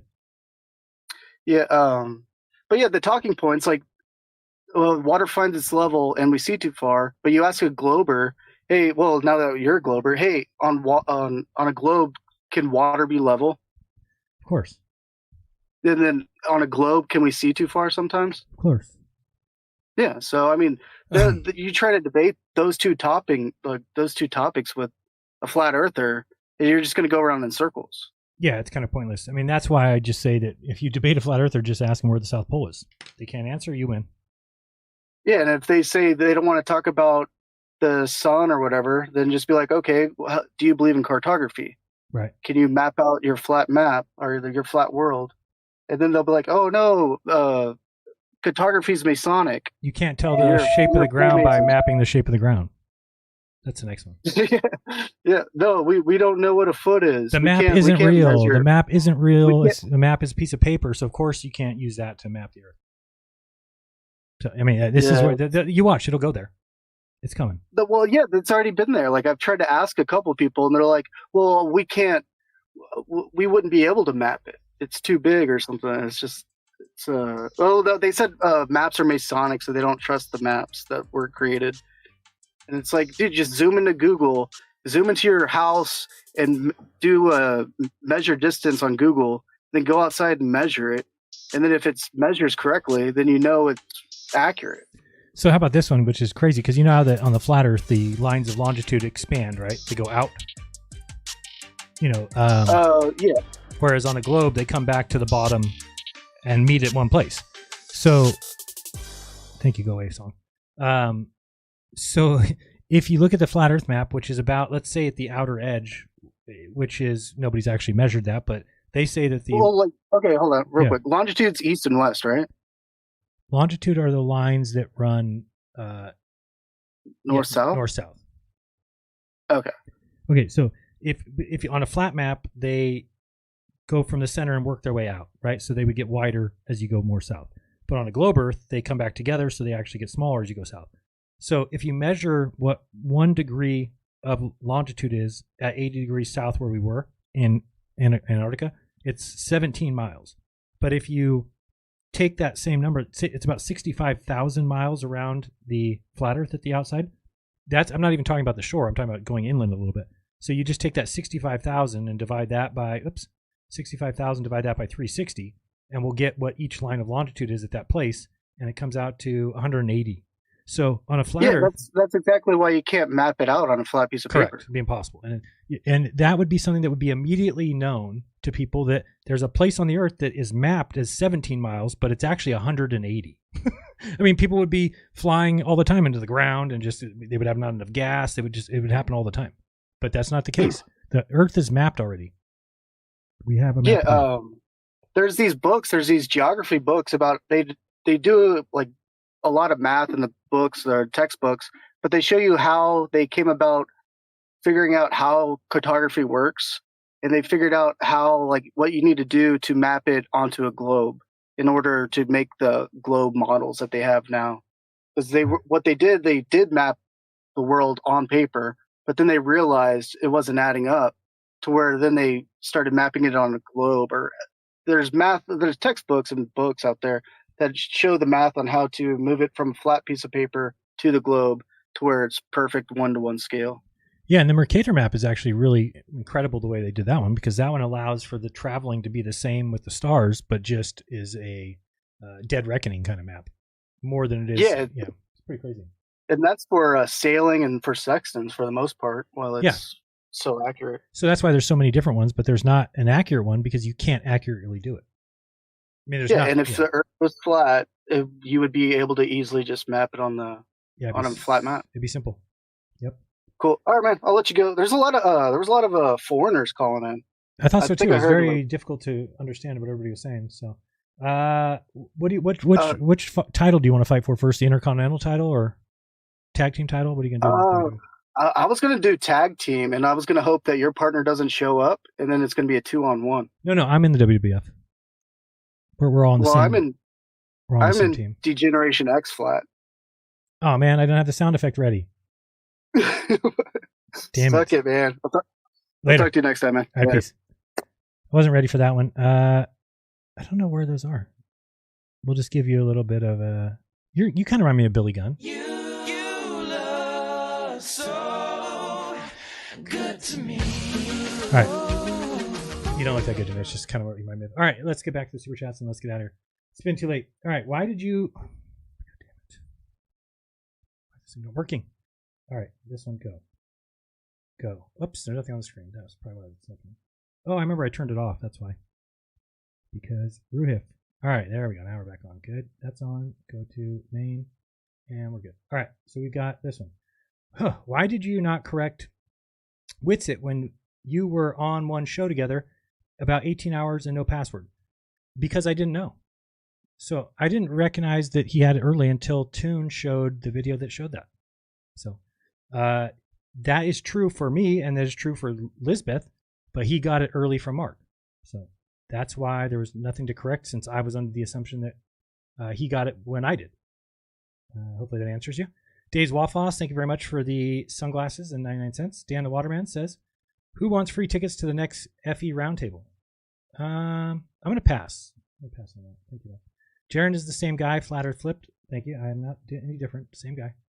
People think I was replaced or something. I'm going to get that one. Dan. Flat Earth Roundtable exposed their faces and lack of game. Okay, we've got man, I hate the way this thing works. Part of the secret money payment program for Going Globe. Please keep it to yourself. Oh shit. Working nights in UK enjoying the show. I didn't know that, Richard. Now I know. Once you're in the club, you just don't mention it? Okay, I remember that. I still have not got my first check yet, though. So can you talk to somebody? Talk to somebody in the community? All right, we've got... I don't know what's wrong with this thing. It will not scroll. Do you not understand what a scroll is for? Maybe that's all there is? I don't know. There we go. All right, now we can scroll back up. I always have problems with this thing. Nick says, I thought concave earthers were mythical creatures. Never heard of one in real life. Took Jeran going back to the globe to bring them out.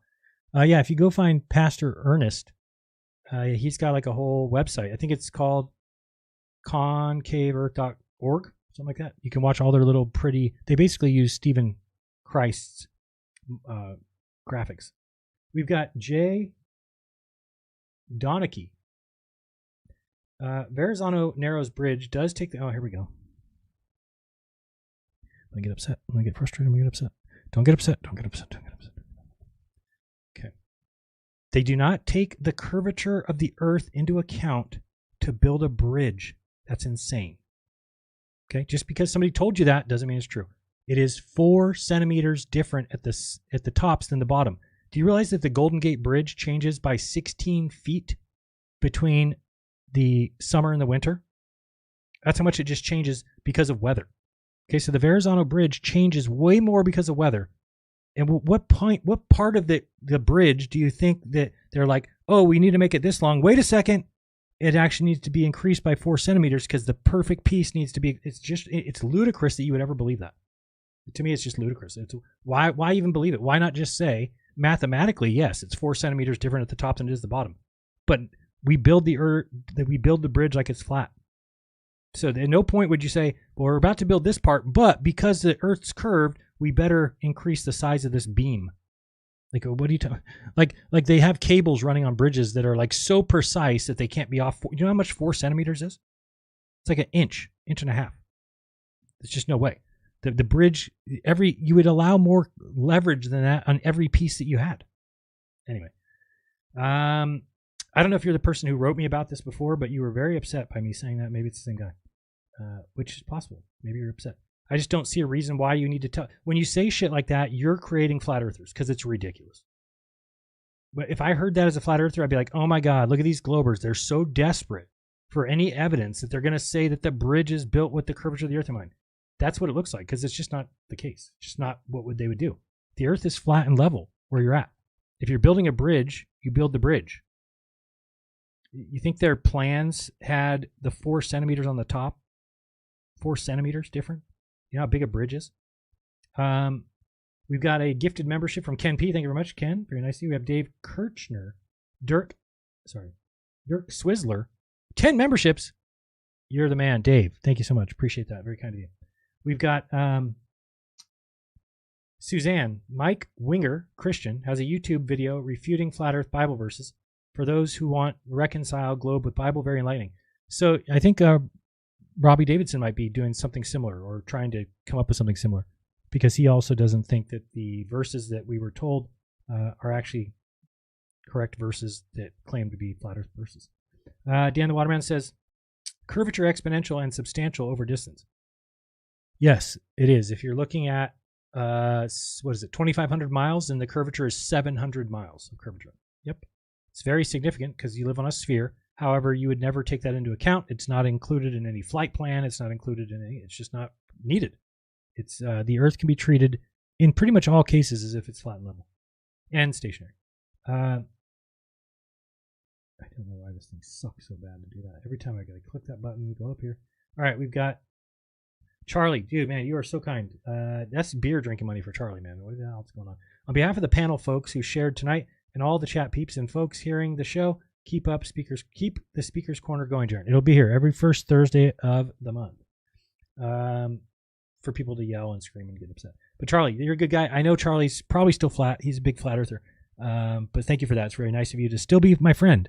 A lot of people do not share the same sentiment, mostly because they are stupid idiots. Idiots. That's what I'm going to say. All right, we've got just keeping it real. I think good show, Jeran. Thank you very much, Dan the Waterman. Very nice of you. We've got Suzanne. Suzanne says the Bible can be 100%. The Bible can be 100% used as a control psyop, but it also contains profound philosophy and human psychology, a true double-edged sword. Absolutely. That's why when people say, what are you saying? There's no truth in the Bible? No, absolutely not. It's filled with truth. However, the way that it's used is very crafty. And there's all these, I just always laugh at Christians when they say how persecuted Christianity is, even though the Bible is put in every hotel room and it's like free. If you want a Bible, you can get one. Believe me, if the Bible was the truth and the elite were afraid of it, they would have got rid of it a long time ago. You would have never even knew it existed. The fact that it's still here, and remember, before printing press, they could have just burned it and been like, what Bible? Right? But it's not. They didn't do that because they changed it until they liked it, and then they printed many of them in the printing press. We've got, thank you very much, though, Suzanne. Appreciate that. We've got Cyroy says, I don't recall any cocaine use in the Bible, but they were certainly burning bush. That's true, and I've actually heard that the guys who wrote the Bible may have been on a little little benders. Who knows? November, thank you very much. Another flat earther who I don't think is on my side yet, but he is still remaining a friend because we're friends at heart, and that's what really counts. Thank you very much. $5, appreciate that. And I'm going to be in LA Saturday, so I am speaking at an event on Saturday. I'm the headline speaker. How about that? I'm just kidding. I don't know if I'm headline. There's some comedians I think that might be in front of me. or behind me, or better than me. Okay, we've got Mitch Lang says, forget the South. How do flat earthers explain of the sun reflecting off the bottom of clouds during sunrise, sunset? I have yet to hear any explanation.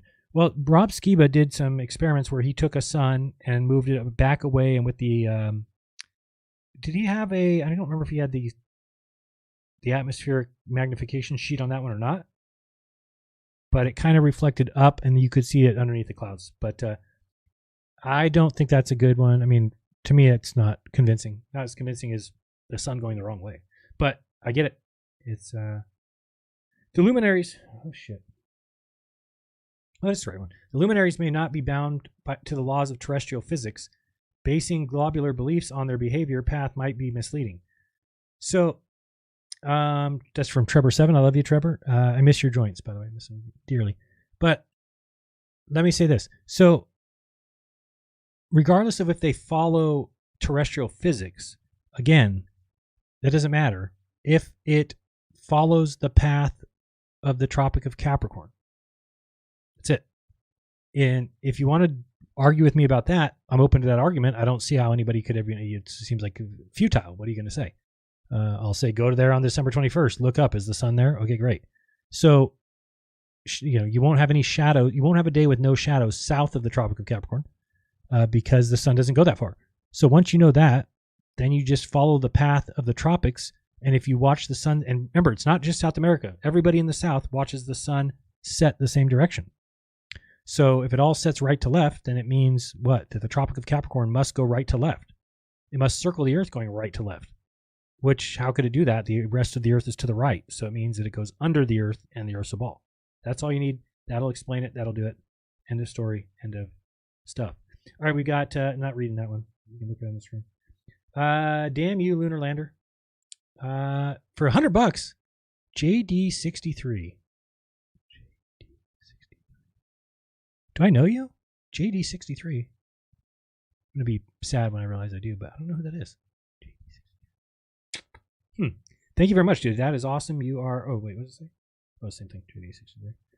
All right. Thank you very much for that. You guys have been awesome. It's been fun. We've got another month under our belt. So the next one will be in Abril, if you speak Espanol. Let me see. April, what is the date of that one? You know what's weird is that the February and March fell on the same day, which is strange. All my thumbnails are off. Not off, but they're on, but it's weird because I'm used to changing them. It'll be in April the 3rd. April the 3rd at 3 p.m. Speaker's Corner.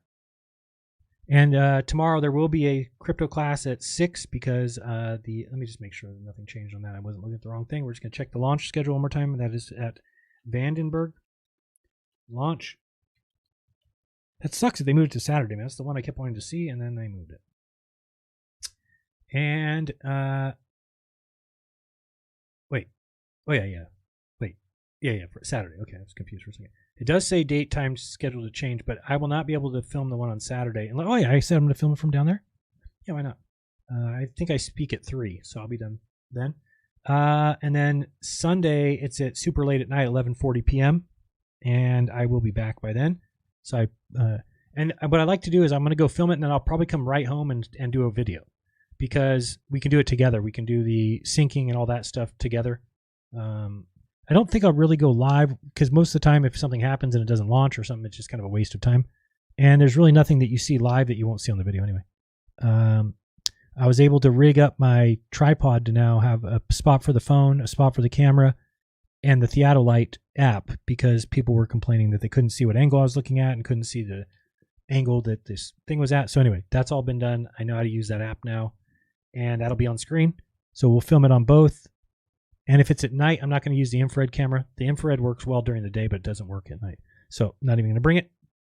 Again, so maybe somebody else is filming those. So the next launch is Saturday evening, and if I can film it from down there, I will. But I don't even know if I'll have a good view from there, if I could go somewhere. I wonder how far away I am from there. I don't have the thing open, do I? No, I'll have to check it after. All right, let's see if there's anything else. So coming up this week, we've got the Wolfie on Wednesday. Wolfie and Robert Greenley. They are going to be talking planes. Again, the offer is open to Nathan Thompson. If he wants to join, just reach out to me. Just under the agreement that they had originally, which would be we'll give you $50 up front and then $150 at the end of the debate, as long as you answer questions and don't wander off and be aloof. If you're into that, then just don't do the debate. If anybody else is interested in debating, you can reach out to me. Telegram's the best place to reach me. If you're somebody who sends emails, just, I don't see that stuff. I do see it occasionally. You probably like, you've answered my email. I mean, I get over there, but it's just not something that's on my daily list of things to do. So maybe it's once a week that I get there, and I might miss a bunch. So, but I thought there was something else this week. What else is this week? We've got March. Yes, we got that. Oh, tomorrow. I'm getting confused with what day it is. Tomorrow we got my show, the Friday Unplugged. That should be a fun one. Who will be your dirtball of the week? I don't know. I don't know who the dirtball of the week would be, but we'll find out who is going to be the best. Enrique. He's so terrible. He's so terrible. It's too late now, Enrique. God damn it. It's just too late, Enrique. You need to be out. We're just gonna fire you. You're just slow. All right. So yeah, I'm giving a presentation on Saturday. Don't worry about that. You don't need to know anything about that. And what is this? Something going on Monday. On Tuesday, I got an appointment. Wolfie's on Wednesday. Guess that's it. That's all I got. All right. Sounds good. Is there anything else we need to discuss? I don't think so. We're going to start having... Oh, it's for Friday, though. Man, I was about to do a wrap, but we're going to do that Friday. So on Fridays, we're going to have the Friday flow to end the show. I got that from... I'm just going to straight thieve it from Pimp on a Blimp, because why not? That's why I look at it. We want to do that. And I believe that's... Oh, this is my favorite soundbite. How about this one? Anybody tell me who this is? So-called truthers. Again, Jeran. The great RV Truth, who's never been wrong before, which is weird. You think he'd get wrong like one time, 2 times? Nope. 0 times he was wrong. So, do I have anything else to say in here? I don't think so. I don't think I've got anything. All right, great. We are heading out. We'll listen to the Jeran song, because why not? And we will... Let's go over here. I am going to do... Some people have been asking me to do shorts or do some sort of super short video showing the GeoGebra stuff, showing the sun setting to the left when it should go to the right. So I will get to that next week. I do think having some of those short pieces will be done, or will be good if they're done. So look forward to that. If you need to hand those out, because I get it. Nobody wants to hand this show out and say, "Here, watch this 5-hour show. You'll figure it out." I get it. Oh, I didn't even miss. Nick has a new show out. Nick, you don't get enough views. What the hell's going on? Why do you have only 15 views on a video? I guess that's what I have to look forward to. All right, we are heading out. We're going to put this up. There we go. It's been a fun one, and we've got next week or next month coming up. That'll be in April. Hopefully you guys come back and we get some more people to be very upset at me and scream and yell. And why didn't you look at Jake's model that they've never been able to figure out for 7 years? Probably because they haven't been able to figure it out in 7 years. Probably one of the reasons. And Jake is a terrible human being. That's another reason why. Which, it's kind of important. That's funny. Tune is doing a video right now called Flat Earth Funeral Service. Pretty funny. Anyway, much love to you guys. I don't know why this is happening. That's weird. Okay, there we go. No, I don't want the music. All right, much love to you guys. Jeranism songs coming up next. We love you and all that fun stuff. I remind you, do your own research. When you do, you'll never again let somebody tell you that you can't tell the shape of the ground by looking at the lights in the sky. You absolutely can and should. And if you do, you'll realize that you live on a sphere. As weird as it may be, it's the truth. And truth is more important than friendships and going along with the crowd. I believe in the truth. Truth comes first.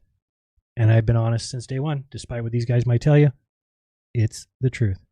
Till next time, said Jeranism. Peace.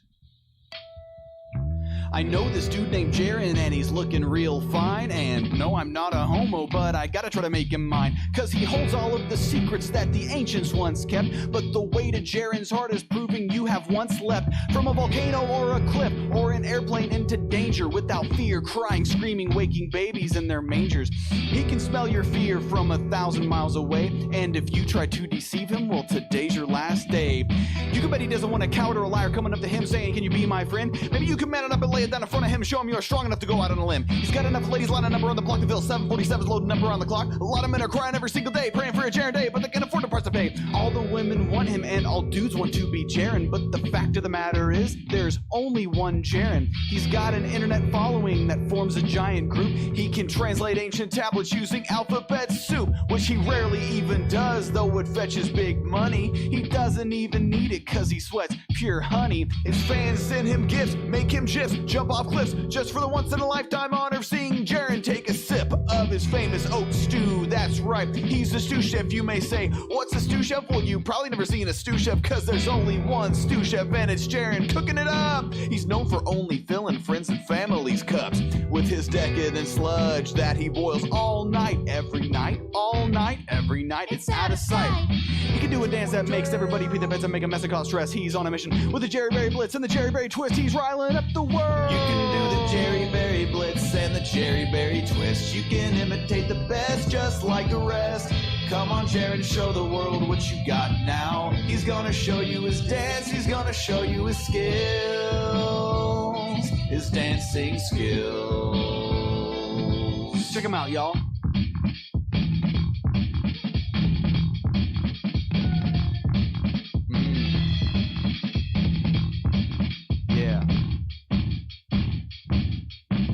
Jeran's powers grow with every fight, and every fight that he fights, he destroys his opponent and leaves a sticky mess on the ground. He wages war when provoked, and when provoked, he starts to smoke out of his butthole, and that's when you run away or die.